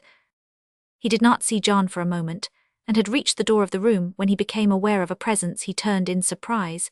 He was a smallish, pale-faced man with protruding eyes and teeth, which gave him a certain resemblance to a rabbit. "Hello," he said. "Welcome to our city," said John, stepping unostentatiously between him and the stairs. Master Maloney, who had taken advantage of the interruption to edge back into the centre of things, now appeared to consider the question of his departure permanently shelved. He sidled to a corner of the landing, and sat down on an empty soap-box with the air of a dramatic critic. At the opening night of a new play, the scene looked good to him. It promised interesting developments. He was an earnest student of the drama, as exhibited in the theatres of the East Side, and few had ever applauded the hero of Escaped from Sing Sing, or hissed the villain of Nellie, the beautiful cloak model, with more fervour. He liked his drama to have plenty of action, and to his practised eye this one promised well. There was a set expression on John's face which suggested great things. His pleasure was abruptly quenched. John, placing a firm hand on his collar, led him to the top of the stairs, and pushed him down. "Beat it," he said. The rent collector watched these things with a puzzled eye. He now turned to John. "Say, seen anything of the wops that live here?" he enquired. "My name's Gooch. I've come to take the rent." John nodded. "I don't think there's much chance of your seeing them tonight," he said. "The father, I hear, is in prison. You won't get any rent out of him." "Then it's outside for theirs," said Mr. Gooch definitely. "What about the kid?" said John. "Where's he to go?" "That's up to him, nothing to do with me. I am only acting under orders from up top." "Whose orders?" enquired John. "The gent who owns this joint." "Who is he?" Suspicion crept into the protruding eyes of the rent collector. "Say," he demanded, "who are you anyway? And what do you think you're doing here? That's what I'd like to know. What do you want with the name of the owner of this place? What business is it of yours?" "I am a newspaper man." "I guessed you were," said Mr. Gooch with triumph. "You can't bluff me. Well, it's no good, sonny. I've nothing for you. You'd better chase off and try something else." He became more friendly. "Say though," he said, "I just guessed you were from some paper. I wish I could give you a story, but I can't. I guess it's this Peaceful Moments business that's been and put your editor on to this joint, ain't it? Say, though that's a queer thing, that paper. Why, only a few weeks ago it used to be a sort of take-home and read to the kids. A friend of mine used to buy it regular, and then suddenly it comes out with a regular whoop and starts knocking these tenements and boosting Kid Brady, and all that it gets past me. All I know is that it's begun to get this place talked about. Why, you see for yourself how it is. Here is your editor sending you down to get a story about it. But say, those Peaceful Moments guys are taking big risks. I tell you straight they are, and I know I happen to be wise to a thing or two about what's going on the other side, and I tell you there's going to be something doing if they don't cut it out quick. Mr. Kem, the fellow who owns this place, isn't the man to sit still and smile. He's going to get busy. Say, what paper do you come from?" "Peaceful Moments," said John. For a moment the inwardness of the information did not seem to come home to Mr. Gooch. Then it hit him. He spun round. John was standing squarely between him and the stairs. "Hey, what's all this?" demanded Mr. Gooch nervously. The light was dim in the passage, but it was sufficiently light to enable him to see John's face, and it did not reassure him. "I'll soon tell you," said John. "First, however, let's get this business of the kid's rent settled. Take it out of this, and give me the receipt." He pulled out a bill. "Curse his rent," said Mr. Gooch. "Let me pass." "Soon," said John. "Business before pleasure. How much does the kid have to pay for the privilege of suffocating in this infernal place?" "As much as that." "Well, give me a receipt, and then we can get on to more important things." "Let me pass." "Receipt," said John laconically. Mr. Gooch looked at the big stick, then scribbled a few words in his notebook and tore out the page. John thanked him. "I will see that it reaches him," he said. "And now will you kindly tell me the name of the man for whom you collected that money?" "Let me pass," bellowed Mr. Gooch. "I'll bring an action against you for assault and battery. Playing a fool game like this. Get away from those stairs." There has been no assault and battery, it said John. Well, are you going to tell me? Mr. Gooch shuffled restlessly. John leaned against the banisters. As you said a moment ago, he observed, the staff of Peaceful Moments is taking big risks. I knew it before you told me. I have had practical demonstration of the fact. And that is why this Broster Street thing has got to be finished quick. We can't afford to wait, so I am going to have you tell me this man's name right now. Help, yelled Mr. Gooch. The noise died away, echoing against the walls. No answering cry came from below. Custom had staled the piquancy of such cries in Broster Street. If anybody heard it, nobody thought the matter worth investigation. If you do that again, said John, I'll break you in half. Now then, I can't wait much longer, get busy. He looked huge and sinister to Mr. Gooch standing there in the uncertain light. It was very lonely on that top floor, and the rest of the world seemed infinitely far away. Mr. Gooch wavered. He was loyal to his employer, but he was still more loyal to Mr. Gooch. Well, said John. There was a clatter on the stairs of one running swiftly, and Pugsy Maloney burst into view for the first time since John had known him. Pugsy was openly excited. Say, boss, he cried, day's coming. What, who? Why, dem, I seen dem tree pointers Spider Riley and... He broke off with a yelp of surprise. Mr. Gooch had seized his opportunity and had made his dash for safety. With a rush he dived past John, nearly upsetting Pugsy, who stood in his path, and sprang down the stairs once he tripped, but recovered himself, and in another instant only, the faint sound of his hurrying footsteps reached them. John had made a movement as if to follow, but the full meaning of Pugsy's words came upon him, and he stopped. Spider Riley, he said. I guess it was Spider Riley, said Pugsy excitedly. Day called him Spider. I guess Day piped you's common in here. Gee, it's pretty fierce, boss, dis. What you's goin' to do? Where did you see them, Pugsy? On the street just outside Dera was a bunch of dem spielin' Toadster, and I hears dem say you was in here. Dera ain't no ways out, but de front, so Day ain't hurryin'. Day just reckoned to pike along upstairs, peekin' inter each room, till Day find you, and Dera's a bunch of dem goin' to wait on de street in case you's beat. It passed down de stairs, while de odder guys is rubberin' for you's. G ain't dis de limit. John stood thinking. His mind was working rapidly. Suddenly he smiled. It's all right, Pugsy, he said. It looks bad, but I see a way out. I am going up that ladder there, and through the trapdoor onto the roof. I shall be all right there. If they find me, they can only get at me one at a time. And while I am there, here's what I want you to do. Shall I go for de cops, boss? No, not the cops. Do you know where Dude Dawson lives? The light of intelligence began to shine in Master Maloney's face. His eye glistened with approval. This was strategy of the right sort. I can ask around, he said. I'll soon find him, all right. Do, and as quick as you can. And, when you've found him, tell him that his old chum Spider Riley is here with the rest of his crowd.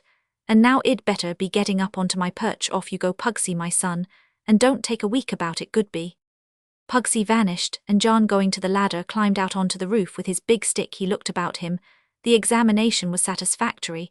The trapdoor appeared to be the only means of access to the roof, and between this roof and that of the next building, there was a broad gulf. The position was practically impregnable. Only one thing could undo him, and that was if the enemy should mount to the next roof and shoot from there, and even then he would have cover in the shape of the chimney. It was a pity that the trap opened downward, for he had no means of securing it, and was obliged to allow it to hang open, but except for that his position could hardly have been stronger. As yet there was no sound of the enemy's approach. Evidently, as Pugsy had said, they were conducting the search room by room in a thorough and leisurely way. He listened with his ear close to the open trapdoor, but could hear nothing. A startled exclamation directly behind him brought him to his feet in a flash. Every muscle tense, he whirled his stick above his head as he turned ready to strike. Then let it fall with a clatter, for there a bare yard away stood Betty. Chapter 26. Journey's End. The capacity of the human brain for surprise, like that of the human body for pain, is limited for a single instant. A sense of utter unreality struck John like a physical blow. The world flickered before his eyes, and the air seemed full of strange noises. Then quite suddenly, these things passed, and he found himself looking at her with a total absence of astonishment, mildly amused in some remote corner of his brain at his own calm. It was absurd, he told himself, that he should be feeling as if he had known of her presence there all the time, yet it was so. If this were a dream, he could not be taking the miracle more as a matter of course joy at the sight of her. He felt keen and almost painful, but no surprise the shock had stunned his sense of wonder. She was wearing a calico apron over her dress, an apron that had evidently been designed for a large woman swathed in its folds. She suggested a child playing at being grown up. Her sleeves were rolled back to the elbow, and her slim arms, dripped with water, strands of brown hair, were blowing loose in the evening breeze. To John, she had never seemed so bewitchingly pretty. He stared at her, till the pallor of her face gave way to a warm red glow. As they stood there speechless, there came from the other side of the chimney, softly at first, then swelling, the sound of a child's voice raised in a tentative wail. Betty started violently. The next moment she was gone, and from the unseen parts beyond the chimney came the noise of splashing water. And at the same instant through the trap came a trampling of feet, and the sound of whispering. The enemy had reached the top floor. John was conscious of a remarkable exhilaration. He felt insanely light-hearted. He laughed aloud at the thought that until then he had completely forgotten the very existence of these earnest seekers. After his downfall, he threw back his head and shouted there was something so ridiculous in their assumption that they mattered to a man who had found Betty again. He thrust his head down through the trap to see what was going on. The dark passage was full of indistinct forms gathered together in puzzled groups. The mystery of the vanished object of their pursuit was being discussed in hoarse whispers. Suddenly there was an excited shout, then a rush of feet. John drew back his head and waited, gripping his stick. Voices called to each other in the passage below. "De roof. On top de roof. He's beaten it for de roof." Feet shuffled on the stone floor. The voices ceased abruptly, and then like a jack-in-the-box there popped through the trap a head and shoulders. The new arrival was a young man with a shock of red hair, a broken nose, and a mouth from which force, or the passage of time, had removed 3 front teeth. He held on to the edge of the trap and stared up at John. John beamed down at him and shifted his grip on the stick. "Who's here?" he cried. "Historic picture. Old Dr. Cook discovers the North Pole." The red-headed young man blinked. The strong light of the open air was trying to his eyes. "Yous had best come down," he observed coldly. "We've got yous." And continued. John, unmoved, is instantly handed a gumdrop by his faithful Eskimo. As he spoke, he brought the stick down on the knuckles, which disfigured the edges of the trap. The intruder uttered a howl and dropped out of sight. In the passage below, there were whisperings and mutterings growing gradually louder, till something resembling coherent conversation came to John's ears as he knelt by the trap, making meditative billiard shots with the stick at a small pebble. "Oh, Gwan, don't be a quitter." "Who's a quitter?" "You's a quitter. Get on top de roof. He can't hoit yous." "De guy's gotten a big stick." John nodded appreciatively. "I and Theodore," he murmured. A somewhat baffled silence on the part of the attacking force was followed by further conversation. "Gee, some guy's got to go up." Murmur of assent from the audience. A voice in inspired tones: "Let Sam do it." The suggestion made a hit. There was no doubt about that. It was a success from the start. Quite a little chorus of voices expressed sincere approval of the very happy solution to what had seemed an insoluble problem. John, listening from above, failed to detect in the choir of glad voices one that might belong to Sam himself. Probably gratification had rendered the chosen one dumb.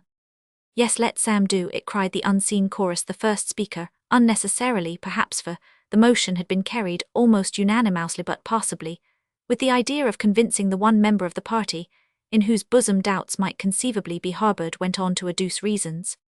"Sam Bain a coon," he argued, "ain't goin' to get hoit by no stick yous. Can't hoit a coon by soaking him on de cocoa, can you, Sam?" John waited with some interest for the reply, but it did not come. Possibly Sam did not wish to generalize on insufficient experience. "We can but try," said John, softly turning the stick round in his fingers. A report like a cannon sounded in the passage below. It was merely a revolver shot, but in the confined space it was deafening. The bullet sang up into the sky. "Never hit me," said John cheerfully. The noise was succeeded by a shuffling of feet. John grasped his stick more firmly. This was evidently the real attack. The revolver shot had been a mere demonstration of artillery to cover the infantry's advance. Sure enough, the next moment a woolly head popped through the opening, and a pair of rolling eyes gleamed up at him. "Why, Sam," he said cordially, "this is great. Now for our interesting experiment. My idea is that you can hurt a coon's head with a stick if you hit it hard enough. Keep quite still now.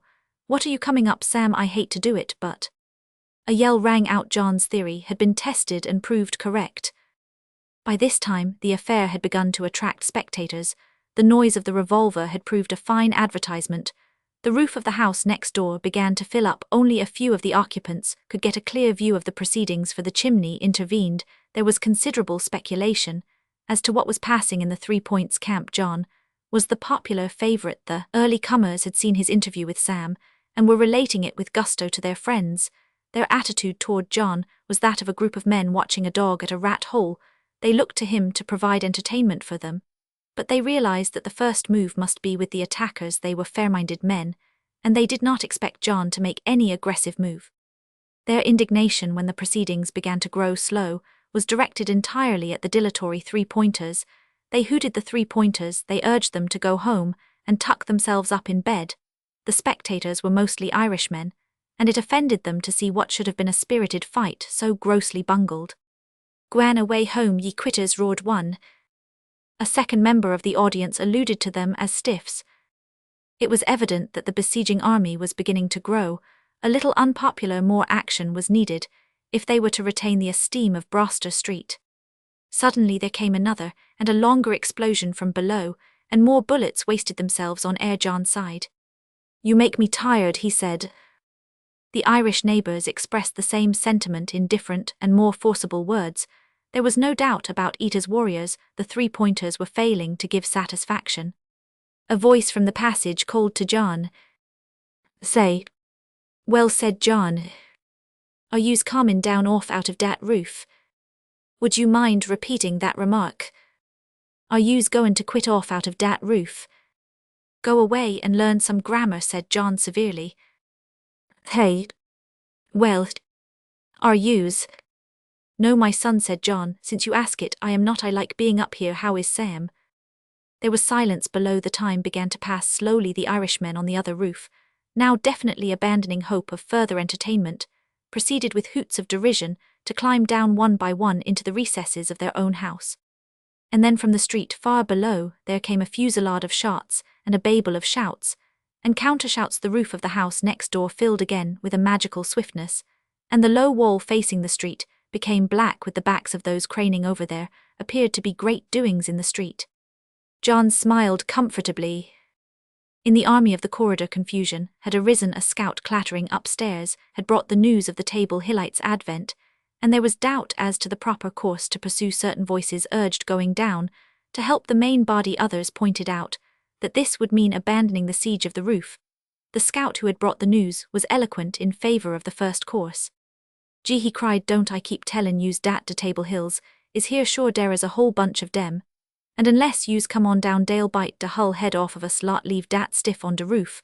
Let Sam wait here wit his canister, and den he can't get down. Cast Sam'll pump him full of lead while he's beatin' it true de trapdoor sure." John nodded reflectively. "There is certainly something in that," he murmured. "I guess the grand rescue scene in the third act has sprung a leak. This will want thinking over." In the street the disturbance had now become terrible. Both sides were hard at it, and the Irishmen on the roof, rewarded at last for their long vigil, were yelling encouragement promiscuously, and whooping with the unfettered ecstasy of men who are getting the treat of their lives without having paid a penny for it. The behavior of the New York policeman in affairs of this kind is based on principles of the soundest practical wisdom. The unthinking man would rush in and attempt to crush the combat in its earliest and fiercest stages. The New York policeman, knowing the importance of his safety and the insignificance of the gangsman's, permits the opposing forces to hammer each other into a certain distaste for battle, and then when both sides have begun to have enough of it, rushes in himself and clubs everything in sight. It is an admirable process in its results, but it is sure rather than swift. Proceedings in the affair below had not yet reached the police interference stage. The noise, what with the shots and yells from the street, and the ear-piercing approval of the roof audience, was just working up to a climax. John rose. He was tired of kneeling by the trap, and there was no likelihood of Sam making another attempt to climb through. He got up and stretched himself. And then he saw that Betty was standing beside him, holding with each hand a small Anby Broster Street standard sunkenly clean child. The children were scared and whimpering, and she stooped to soothe them. Then she turned to John, her eyes wide with anxiety. "Are you hurt?" she cried. "What has been happening? Are you hurt?" John's heart leaped at the anxious break in her voice. "It's all right," he said soothingly. "It's absolutely all right, everything's over."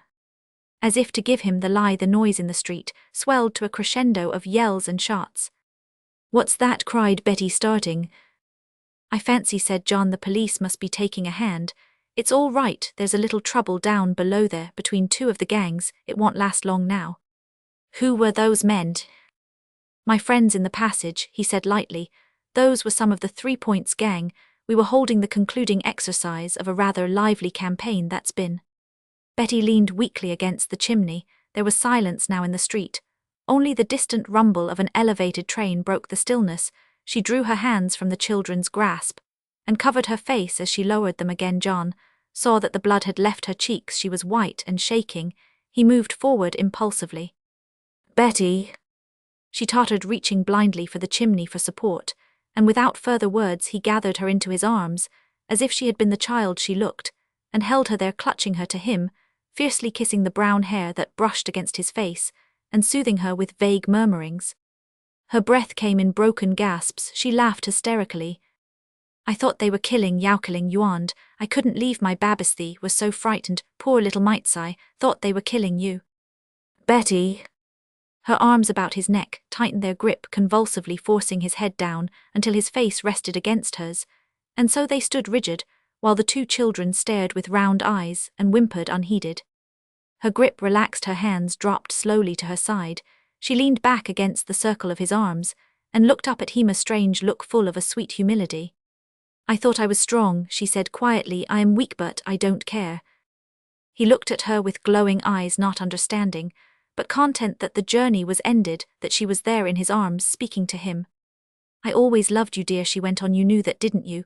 But I thought I was strong enough to give you up for a principle, but I was wrong. I can't do without you. I knew it just now, when I saw." She stopped and shuddered. "I can't do without you," she repented.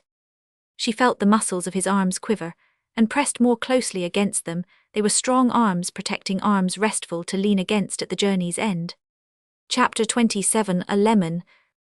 That bulwark of peaceful moments, Pugsy Maloney, was rather the man of action than the man of tact. Otherwise, when a moment later he thrust his head up through the trap, he would have withdrawn delicately, and not split the silence with a raucous hey, which acted on John and Betty like an electric shock.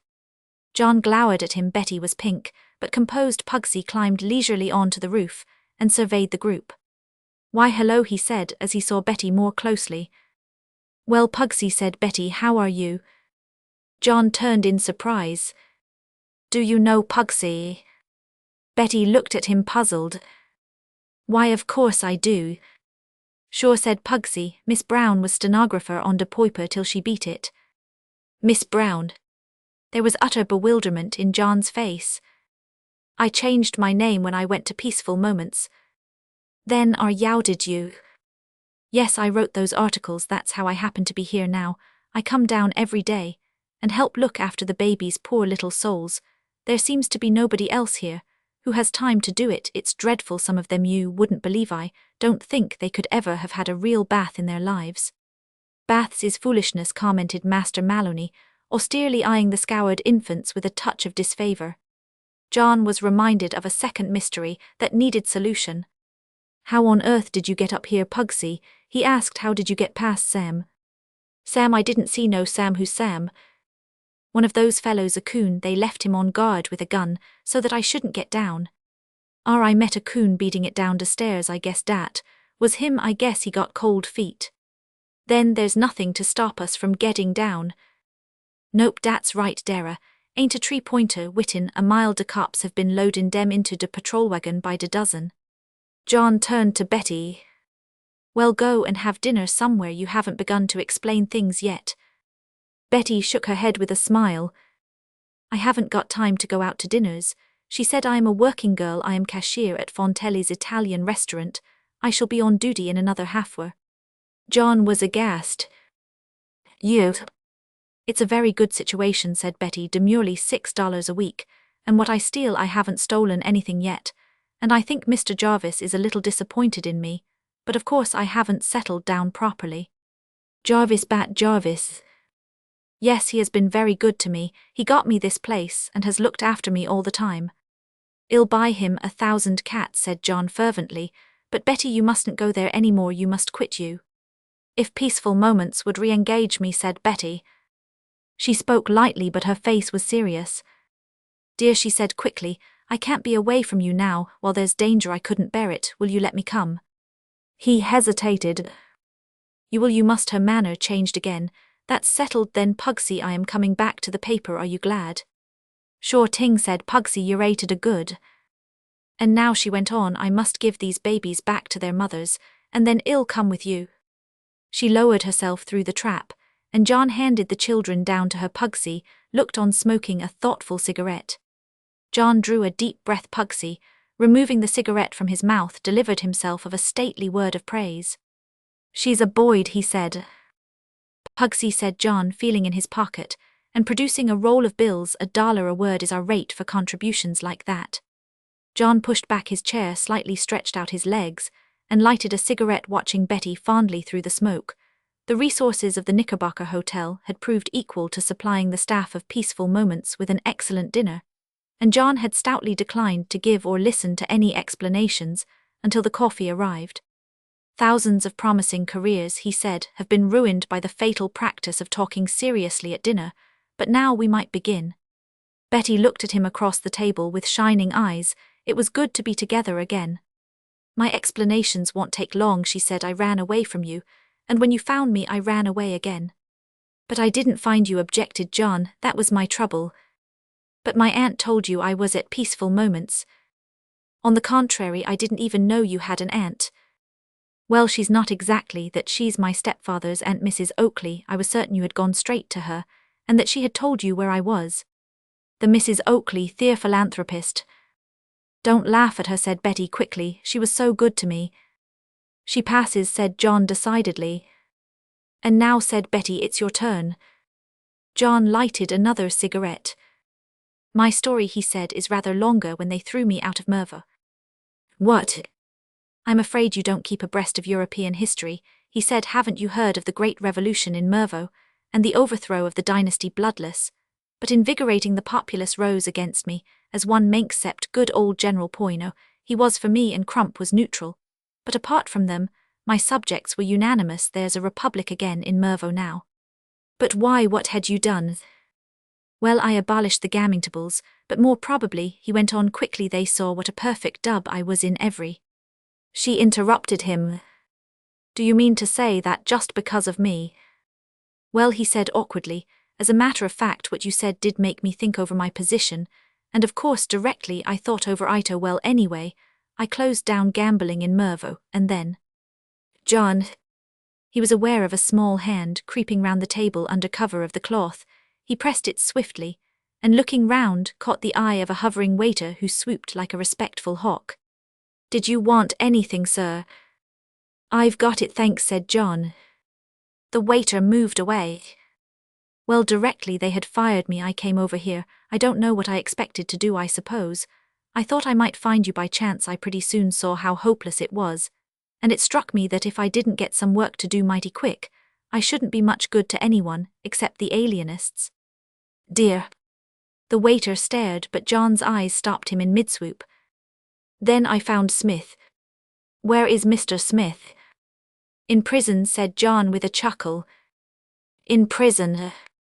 "He resisted and assaulted the police. I'll tell you about it later. Well, Smith told me of the alterations in Peaceful Moments, and I saw that it was just the thing for me, and it has occupied my mind quite some to think of you being the writer of those Broster Street articles.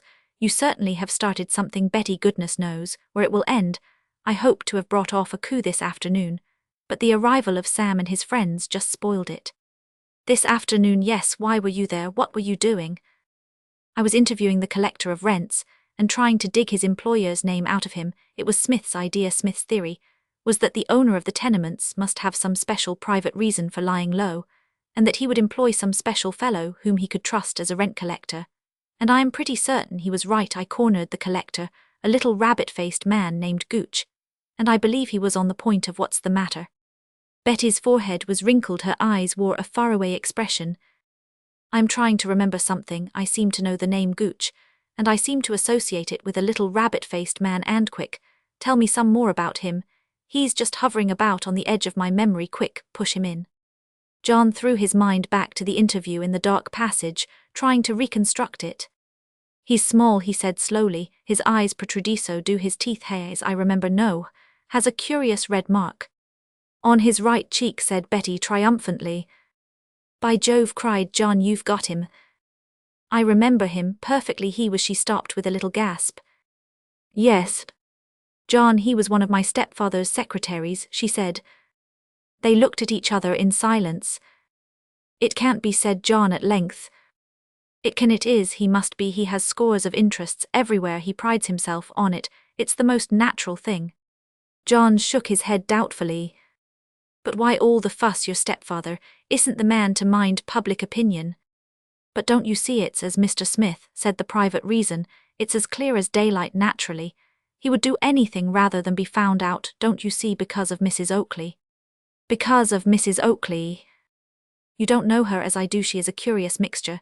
She's double-natured. You called her the philanthropist just now. Well, she would be one if she could bear to part with money. Yes, I know, it sounds ridiculous, but it's so. She is mean about money, but she honestly hates to hear of anybody treating poor people badly. If my stepfather were really the owner of those tenements, and she should find it out, she would have nothing more to do with him. It's true, I know her. The smile passed away from John's face. By George, he said, it certainly begins to hang together. I know I am right.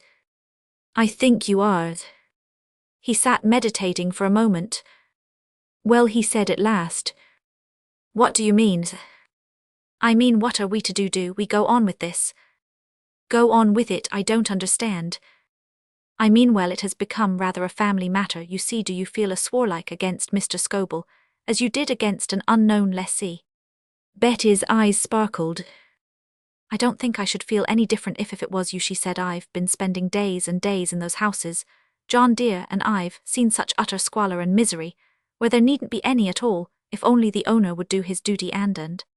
She stopped. Her eyes were misty. Thumbs down, in fact, said John, nodding. I am with you. As he spoke, two men came down the broad staircase into the grill room. Betty's back was towards them, but John saw them and stared. What are you looking at? Asked Betty. Will you count 10 before looking round? What is it? Your stepfather has just come in. What? He's sitting at the other side of the room, directly behind you. Count 10. But Betty had twisted round in her chair. Where? Just where you're looking. Don't let him see you. I don't. Oh. Got him. He leaned back in his chair. The plot thickens, eh? He said. What is Mr. Scobell doing in New York? I wonder if he has not come to keep an eye on his interests. Betty had whipped round again. Her face was white with excitement. It's true, she whispered. I was right. Do you see who that is with him, the man?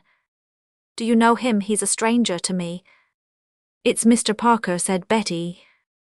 John drew in his breath sharply. Are you sure? Positive. John laughed quietly. He thought for a moment, then beckoned to the hovering waiter. What are you going to do? Asked Betty. Bring me a small lemon, said John. Lemon squash, sir. Not a lemon squash, a plain lemon, the fruit of that name, the common or garden citron, which is sharp to the taste, and not pleasant to have handed to one. Also a piece of note paper, a little tissue paper, and an envelope. What are you going to do? Asked Betty again. John beamed. Did you ever read the Sherlock Holmes story, entitled The 5 Orange Pips? Well, when a man in that story received a mysterious envelope containing 5 orange pips, it was a sign that he was due to get his. It was all over as far as he was concerned. Except phoning for the undertaker, I propose to treat Mr. Scobell better than that. He shall have a whole lemon. The waiter returned. John wrapped up the lemon, carefully wrote on the note paper the words, to be Scobell-esque, property owner, Broster Street, from Prince John of Peaceful Moments, this gift, and enclosed it in the envelope. Do you see that gentleman at the table by the pillar? He said give him these, just say a gentleman sent them. The waiter smiled doubtfully. John added a $2 bill to the collection in his hand. You needn't give him that, he said. The waiter smiled again, but this time not doubtfully. And now, said John, as the messenger ambled off, perhaps it would be just as well if we retired. Chapter 28. The Final Attempt. Proof that his shot had not missed its mark was supplied to John immediately upon his arrival at the office on the following morning, when he was met by Pugsy Maloney, with the information that a gentleman had called to see him. With or without a blackjack, inquired John, did he give any name? Sure, Parker's his name, he blew in angst before when Mr. Smith was here. I loosed him into de odder room. John walked through. The man he had seen with Mr. Scobel at the Knickerbocker was standing at the window. Mr. Parker. The other turned as the door opened and looked at him keenly. Are you Mr. Maud? I am, said John. I guess you don't need to be told what I've come about. No. See here, said Mr. Parker, I don't know how you've found things out, but you've done it, and we're through, we quit. I am glad of that, said John. Would you mind informing Spider Riley of that fact? It will make life pleasanter for all of us. Mr. Scobel sent me along here to ask you to come and talk over this thing with him. He's at the Knickerbocker. I've a cab waiting outside. Can you come along? I'd rather he came here. And I bet he'd rather come here than be where he is. That little surprise packet of yours last night put him down, and out gave him a stroke of some sort. He's in bed now, with half a dozen doctors working on him. John thought for a moment. Oh, he said slowly, if it's that, very well. He could not help feeling a touch of remorse. He had no reason to be fond of Mr. Scobel, but he was sorry that this should have happened. They went out on the street. A taximeter cab was standing by the sidewalk. They got in. Neither spoke. John was thoughtful and preoccupied. Mr. Parker, too, appeared to be absorbed in his own thoughts. He sat with folded arms and lowered head. The cab buzzed up Fifth Avenue. Suddenly something half seen through the window brought John to himself with a jerk. It was the great white mass of the Plaza Hotel. The next moment, he saw that they were abreast of the park, and for the first time an icy wave of suspicion swept over him. Here, what's this? He cried. Where are you taking me? Mr. Parker's right hand came swiftly out of ambush, and something gleamed in the sun. Don't move, said Mr. Parker, the hard nozzle of a pistol pressed against John's chest. Keep that hand still. John dropped his hand. Mr. Parker leaned back with the pistol resting easily on his knee. The cab began to move more quickly. John's mind was in a whirl. His chief emotion was not fear, but disgust that he should have allowed himself to be trapped with such absurd ease. He blushed for himself. Mr. Parker's face was expressionless, but who could say what tumults of silent laughter were not going on inside him? John bit his lip. Well, he said at last. Mr. Parker did not reply. Well, said John again, what's the next move? It flashed across his mind that unless driven to it by an attack, his captor would do nothing for the moment without running grave. Risks himself to shoot now would be to attract attention. The cab would be overtaken at once by bicycle police and stopped. There would be no escape. No, nothing could happen till they reached open country. At least, he would have time to think this matter over in all its bearings. Mr. Parker ignored the question. He was sitting in the same attitude of watchfulness, the revolver resting on his knee.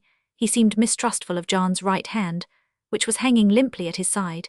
It was from this quarter that he appeared to expect attack. The cab was bowling easily up the broad street, past rows and rows of high houses, each looking exactly the same as the last. Occasionally to the right, through a break in the line of buildings, a glimpse of the river could be seen.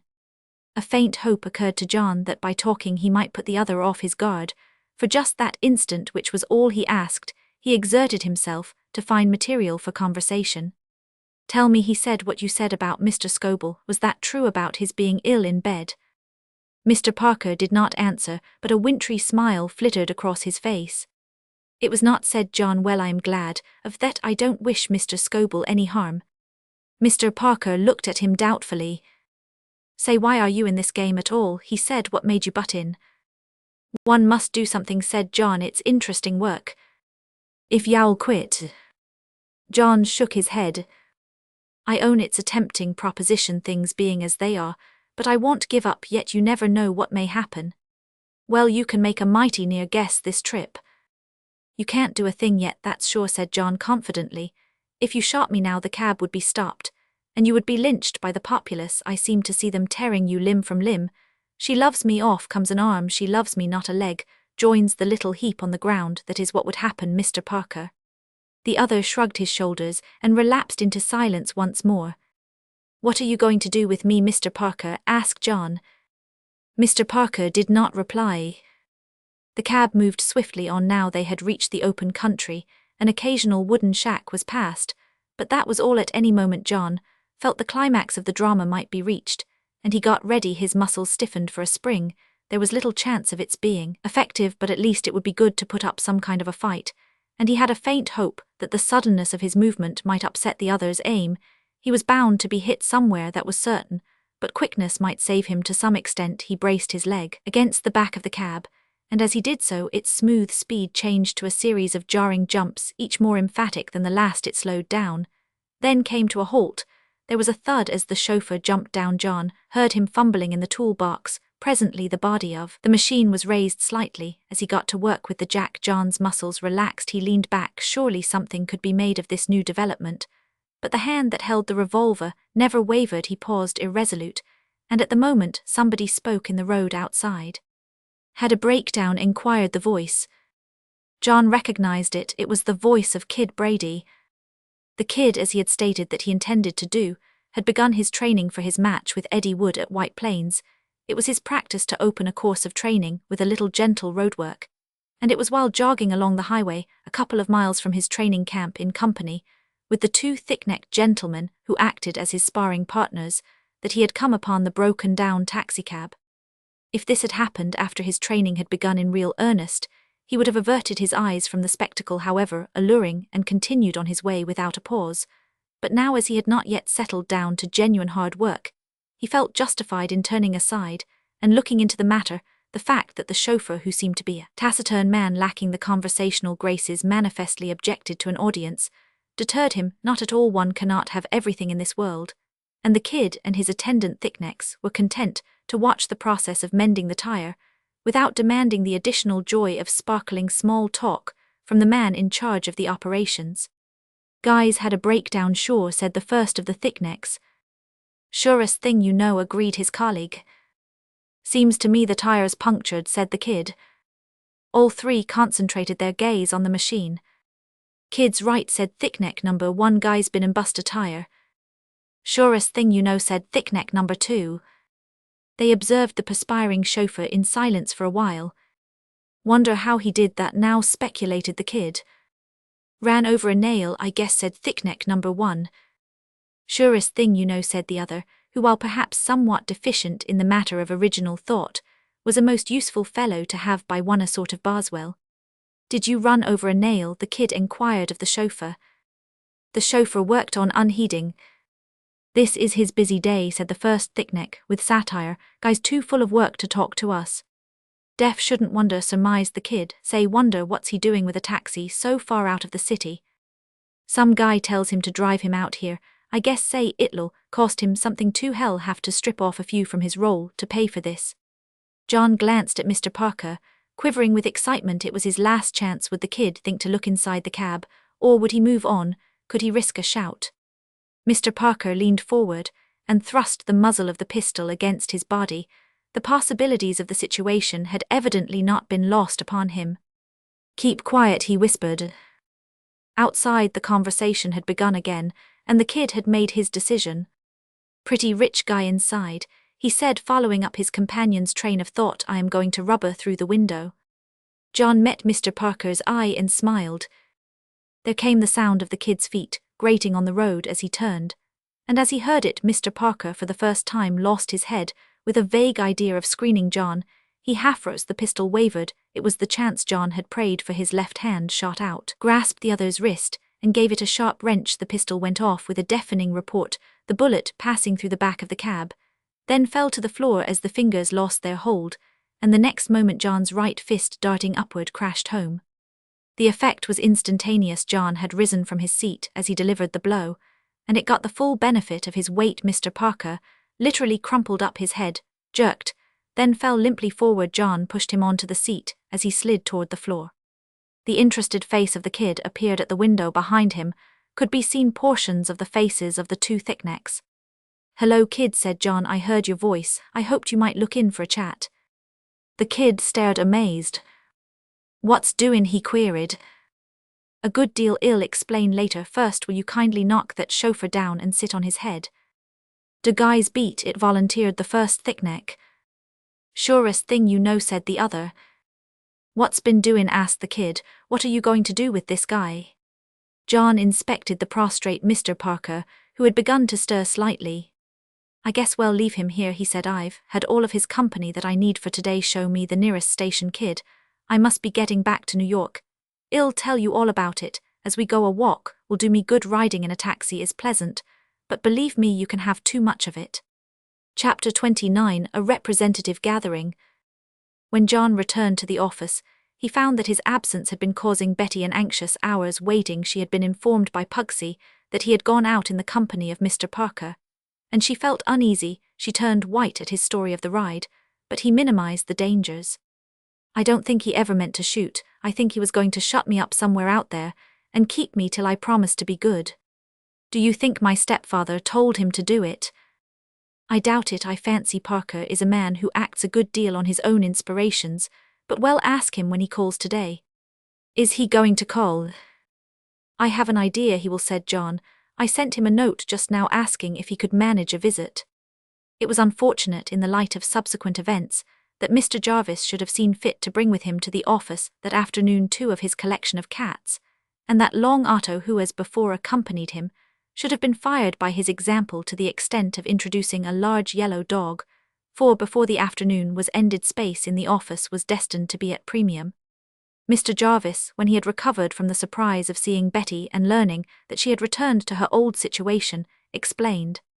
"Taught id bring de kits along," he said. "Dey starts fussin' wit each odder yesterday, so I brings dem along." John inspected the menagerie without resentment. "Sure," he said, "they add a kind of peaceful touch to the scene."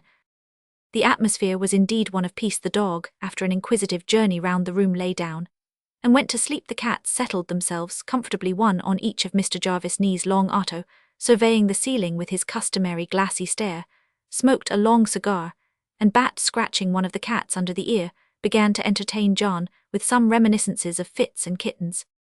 But the peace did not last. 10 minutes had barely elapsed when the dog, sitting up with a start, uttered a whine. The door burst open, and a little man dashed in. He was brown in the face, and had evidently been living recently in the open air. Behind him was a crowd of uncertain numbers. They were all strangers to John.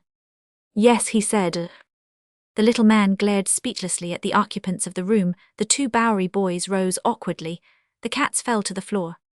The rest of the party had entered. Betty recognized the Reverend Edwin T. Philpotts and Mr. B. Henderson Asher.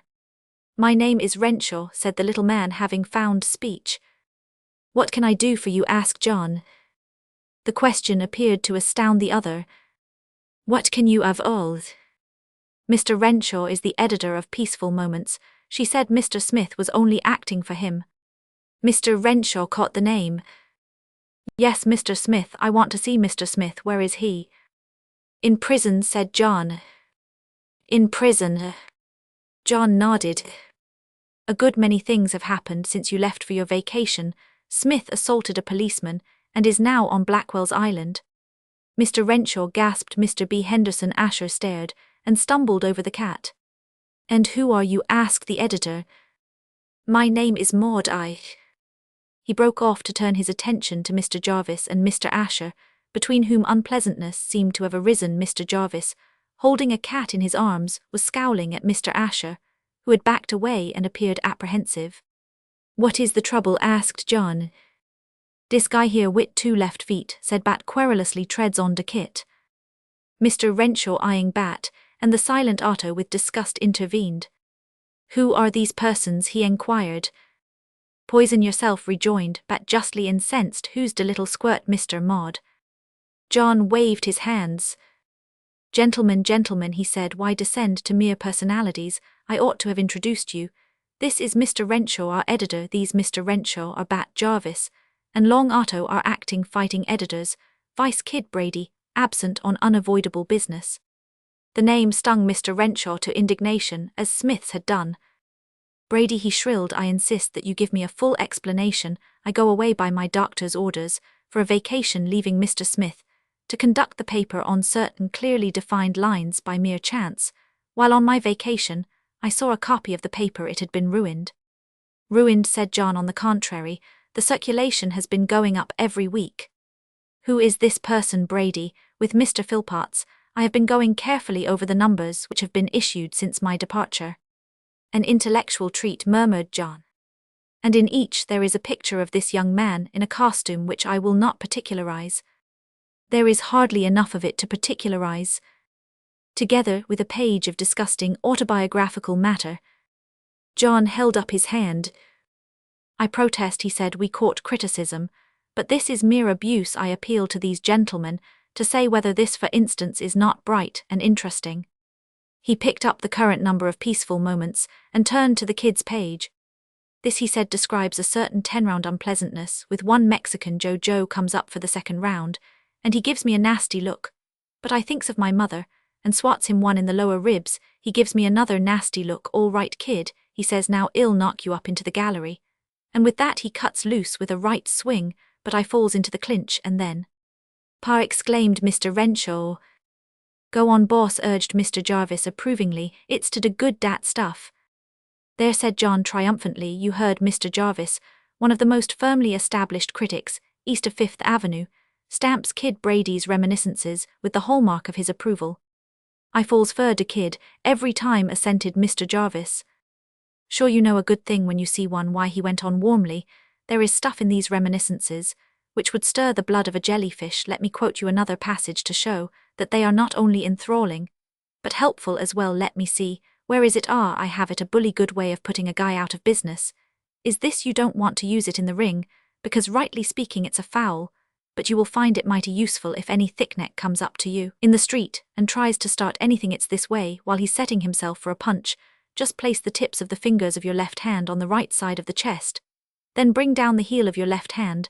There isn't a guy living that could stand up against that. The fingers give you a leverage to beat the band. The guy doubles up, and you uppercut him with your right, and out he goes. Now, I bet you never knew that before, Mr. Philpotts. Try it on your parishioners. Peaceful Moments, said Mr. Renshaw irately, is no medium for exploiting low prize-fighters. Low prize-fighters? No, the kid is as decent a little chap as you'd meet anywhere, and right up in the championship class too.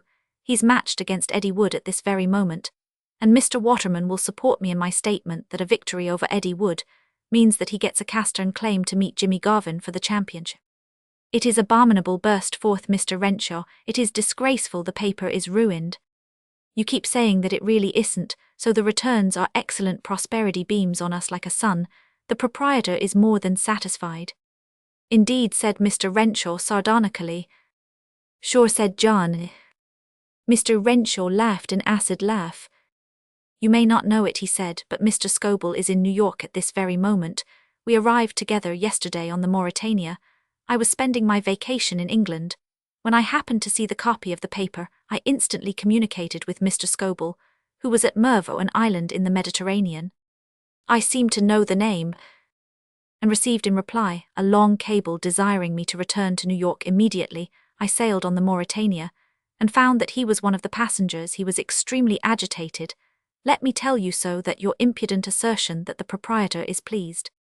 John raised his eyebrows. I don't quite understand, he said. From what you say one would almost imagine that you thought Mr. Scoble was the proprietor of this paper. Mr. Renshaw stared. Everyone stared, except Mr. Jarvis, who since the readings from the kids' reminiscences had ceased had lost interest in the proceedings, and was now entertaining the cats with a ball of paper tied to a string. Thought that Mr. Scoble, repeated Mr. Renshaw. Who is if he is not? I am, said John. There was a moment's absolute silence. You cried, Mr. Renshaw. You exclaimed, Mr. Waterman, Mr. Asher, and the Reverend Edwin T. Philpotts. Sure thing, said John. Mr. Renshaw groped for a chair and sat down. Am I going mad? He demanded feebly. Do I understand you to say that you own this paper? I do. Since when? Roughly speaking, about 3 days. Among his audience, still excepting Mr. Jarvis, who was tickling one of the cats and whistling a plaintive melody, there was a tendency toward awkward silence to start assailing a seeming nonentity, and then to discover he is the proprietor of the paper to which you wish to contribute is like kicking an apparently empty hat and finding your rich uncle inside it. Mr. Renshaw in particular was disturbed. Editorships of the kind to which he aspired are not easy to get. If he were to be removed from Peaceful Moments, he would find it hard to place himself anywhere else. Editors, like manuscripts, are rejected from want of space. I had a little money to invest, continued John, and it seemed to me that I couldn't do better than put it into peaceful moments. If it did nothing else, it would give me a free hand in pursuing a policy in which I was interested. Smith told me that Mr. Scoble's representatives had instructions to accept any offer, so I made an offer, and they jumped at it. Pugsy Maloney entered bearing a card. Ask him to wait just one moment, said John, reading it. He turned to Mr. Renshaw. Mr. Renshaw, he said, if you took hold of the paper again, helped by these other gentlemen, do you think you could gather in our old subscribers, and generally make the thing a live proposition on the old lines? Because if so, I should be glad if you would start in with the next number. I am through with the present policy, at least I hope to be in a few minutes. Do you think you can undertake that? Mr. Renshaw, with a sigh of relief, intimated that he could. Good, said John, and now I'm afraid I must ask you to go. A rather private and delicate interview is in the offing. Bat, I am very much obliged to you, and Otto, for your help. I don't know what we should have done without it. Or chee, said Mr. Jarvis. Then goodbye for the present. Goodbye, boss, goodbye, Lloydie. Long Otto pulled his forelock, and accompanied by the cats and the dog they left the room. When Mr. Renshaw and the others had followed them, John rang the bell for Pugsy. Ask Mr. Scoble to step in, he said. The man of many enterprises entered. His appearance had deteriorated since John had last met him. He had the air of one who has been caught in the machinery. His face was even sallower than of yore, and there was no gleam in his dull green eyes. He started at the sight of Betty, but he was evidently too absorbed in the business in hand to be surprised at seeing her. He sank into a chair and stared gloomily at John. Well, he said. Well, said John. This, observed Mr. Scoble, simply as hell. He drew a cigar stump mechanically from his vest pocket and lighted it. What are you going to do about it? He asked. What are you? Said John. It's up to you. Mr. Scoble gazed heavily into vacancy. Ever since I started in to monkey with that darned Mervo, he said sadly, there ain't a thing gone right. I haven't been able to turn around without bumping into myself. Everything I touch turns to mud. I guess I can still breathe. But I'm not betting on that lasting long. Of all the darned hoodoos, that island was the worst. Say I gotta close down that casino. What do you know about that? Sure thing, the old lady won't stand for it. I had a letter from her.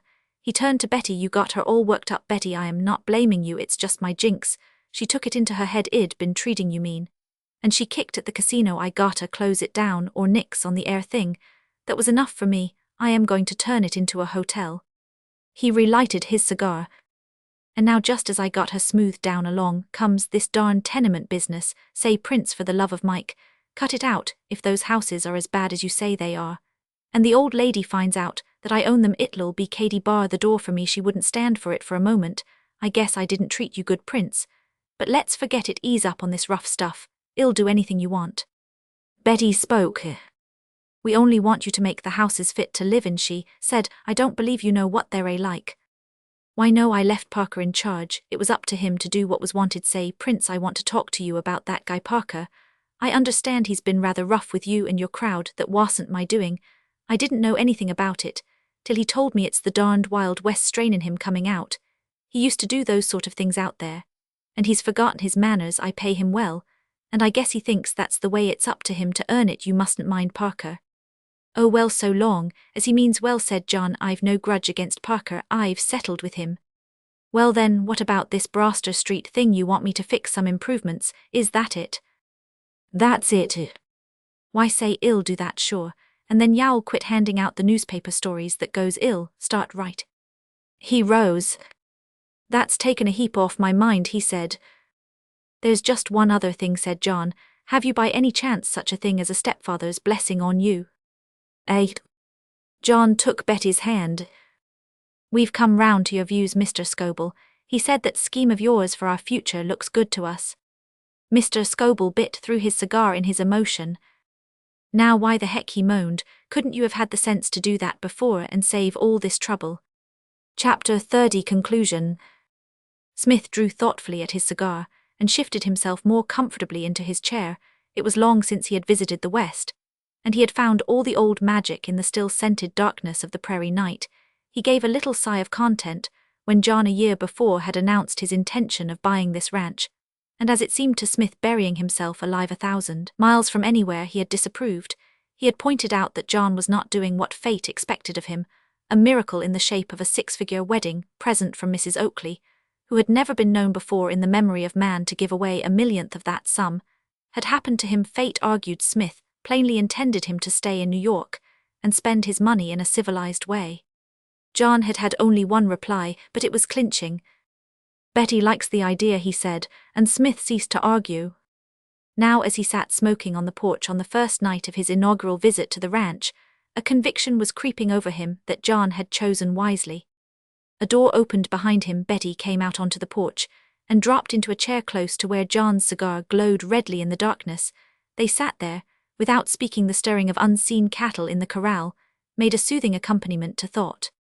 "It is very pleasant for an old jailbird like myself," said Smith, "at last to sit here at my ease. I wish all our absent friends could be with us tonight, or perhaps not quite. Or let us say Comrade Parker here, Comrades Brady and Maloney over there by you, and our old friend Renshaw sharing the floor with B. Henderson, Asherbat Jarvis, and the cats. By the way, I was round at Broster Street before I left New York. There is certainly an improvement. Millionaires now stop there, instead of going on to the plaza. Are you asleep, John?" "No." "Excellent. I also saw Comrade Brady before I left. He has definitely got on his match with Jimmy Garvin." "Good hell wind." The paper seemed to think so. Peaceful Moments, however, I am sorry to say, is silent on the subject. It was not like this in the good old days. How is the paper going now, John? Are the receipts satisfactory? "Pretty fair. Renshaw is rather a marvel in his way. He seems to have roped in nearly all the old subscribers. They eat out of his hand." Smith stretched himself. "These," he said, "are the moments in life to which we look back with that wistful pleasure. This peaceful scene, John, will remain with me when I have forgotten that such a man as Spider Riley ever existed. These are the real peaceful moments." He closed his eyes. The cigar dropped from his fingers. There was a long silence. "Mr. Smith," said Betty. There was no answer. "He's asleep," said John. "He had a long journey today." Betty drew her chair closer. From somewhere out in the darkness, from the direction of the men's quarters, came the soft tinkle of a guitar and a voice droning a Mexican love song. Her hand stole out and found his. They began to talk in whispers.